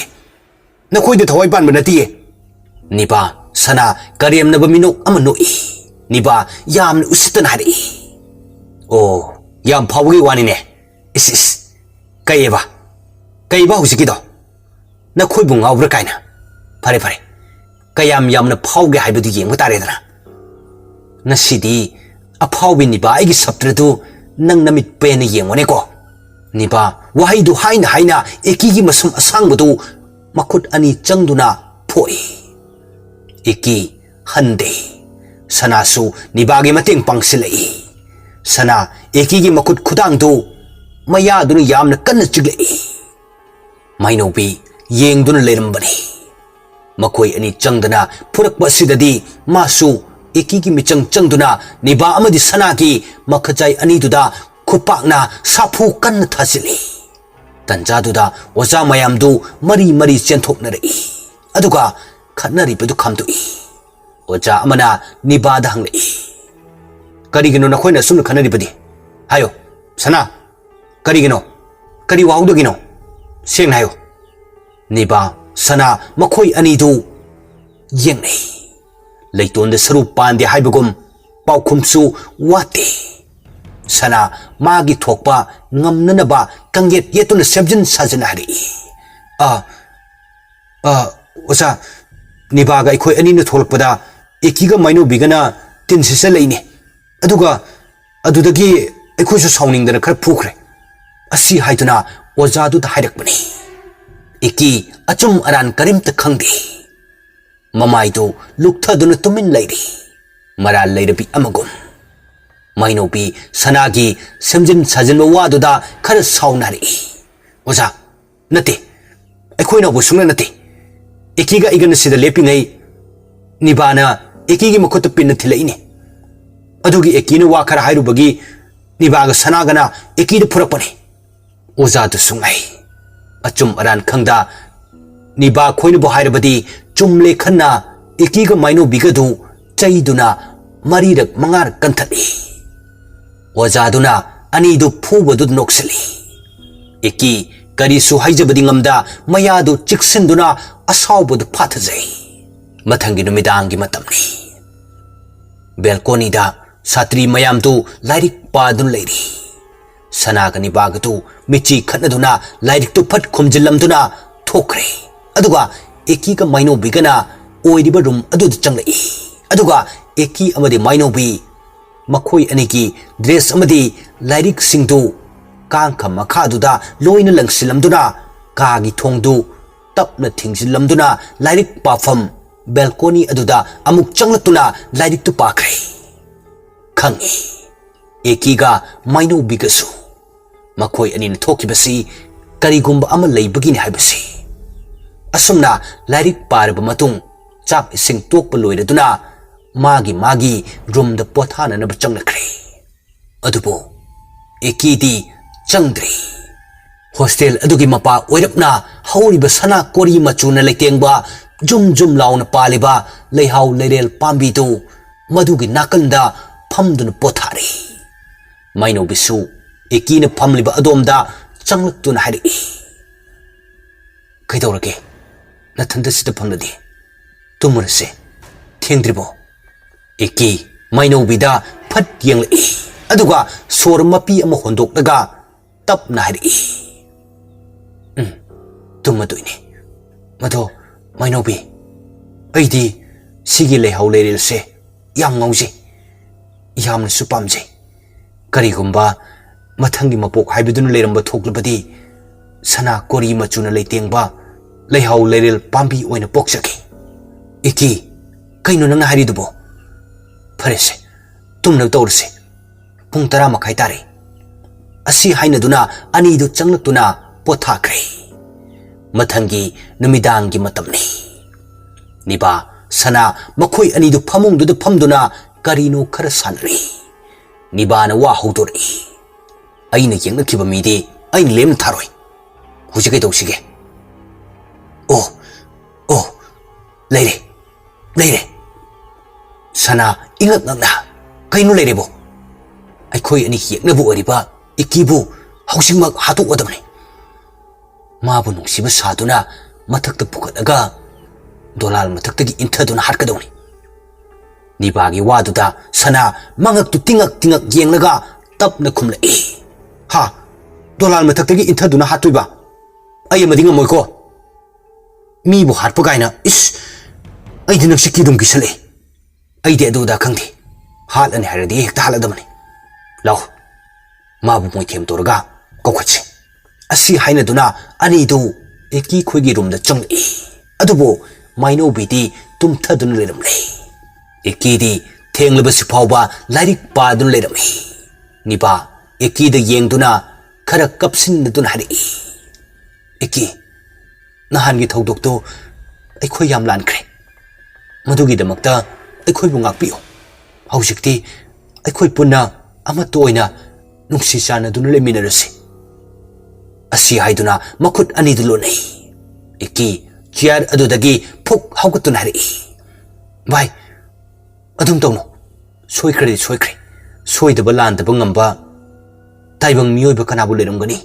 niba sana makhoi ani du nokphet tawna eki gi waduda niba mabuk ningde khanjai ngasigi tanja sidani aina ngairakpa niba egi langdabu thude haibro asumna khanjaraba matung amuk hari ado eki dolal mathak pawbada amta kaminaruse aikhoi ani dang kabudu kidana tawbune kaminaruse ado dolal mathaktadi kaidawrudoino asuk theng kansida niba sanada haiphet yenglei aduga hari ngasai do aikhoi ani ki school dressing du sukiba kaudana loksilodre aduine hoi lao adudi asi haiduna makhoi ahumdo dolal mathak adu fawa kare aduga eki gi tungmang thatuna nibaga sanagana nok laga hari apang man matu phui asing ban mon phui haiduni ne ha aikhoi ani gi longnam langda nang thurba pamuida nahandi nang bu yam phawbu sakitai de hojikti yeng tare dana nangi aphawbu tu ada thalai bakta saru rone ko kana bu kairak tu aikhoi ani na sabirage sana niba wahai do haina eki gi makut ani du chet na paisinduna dolan mathak adudagi laimai adu phawwa laktana langthari eki wahi ama phawwa haiba nang haude loire laimai du angang ba ikeng tana phatrabi mibu hingna hatpi saram chatpi ani du prap chenthakre asumna haukrba wari singsi amai bening themgi mitmang du urakbani haukrba thodok singtu madu urakpada amai bening themdu nibada mamit khan yang aduga hari asuk tukachaba migi punsibu kari summa leitana khanbana khoibu miro tukachai na khoiguma kaya se leibadagini masi thonglakliba crime mayamse na khoina miyathina hatok pikhrabi thawai aduna kayam wana chakna leiri haibasidi na khoi khanglam loine aina amaibu oirabasu magi lambida ayet pipibangam loi magi thawaina saglotpi thawai mi amagum tamthina leiribasi lairam lende yobu ngamnanaba magi mongfam thakta chatuna hai lei kharakatuna naral adubu ngakpiu haijo chalo mit mangsid kuina patharano amai bening themgi tati hairakba waduda niba ikaire kari su hairamda phuk haugatun lai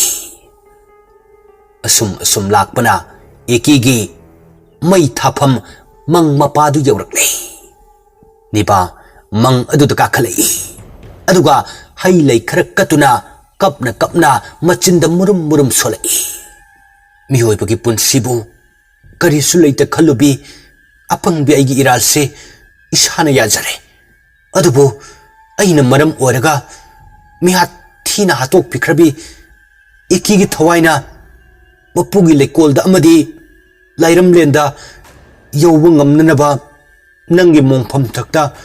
मिफत्तबी अइना नंगी दमक्ता high लई खर कचरिये अदुबो एकी अइगी फत्रबा ngakpi pam thoktrabi ralse isana di ajare nangi thawaina ibu amukta ngakpiyo tasengna I nangi na phamda yam lan khre pap chelebi ibu nangna amukta ngakpiramo tasengna I nangi na phamda mai thirabi ni asi aidona ni ba hikna kapli ngai jerakpani matam kuina dagi waraba thawai mimana ngasi magi mongpham takta phamduna masagi maralbu yajaduna thamoi sengna ngakpinaba haijarakba sida eki pendaba karisu leitre eki gi thawai mi aduna nibada haipet yenglamduna hari telebu punsi mate kharada nakoibu thengnarubana oikibana egi punsibu khangu thaki saglot pi thawai mi ngasi nang egi mongpham takta nangbu ngakpiyo haijarakba wahiduna egi thamoida leiramba nakhoi laman khumning bagi lai adu ngasidagi ikut makna muthanabani laihoroko laibak thibi miyoi mapokta kuina sangna laiminau haina tambiram darbi aidi lairam lenda chatlagi asumna wahi si hairamduna eki gi thawai mi adu penna mamon nokcharamduna mangkre nibasu mang aduda ngaihak leptuna mapi sinthana leiri niba aroibu oina mang aduda yenglamlaga adumak chatkre wari sibu loiba phawa mapung phana tabiriba khudingmakpu aroibada amukka hanna thagatchaba phongdokchari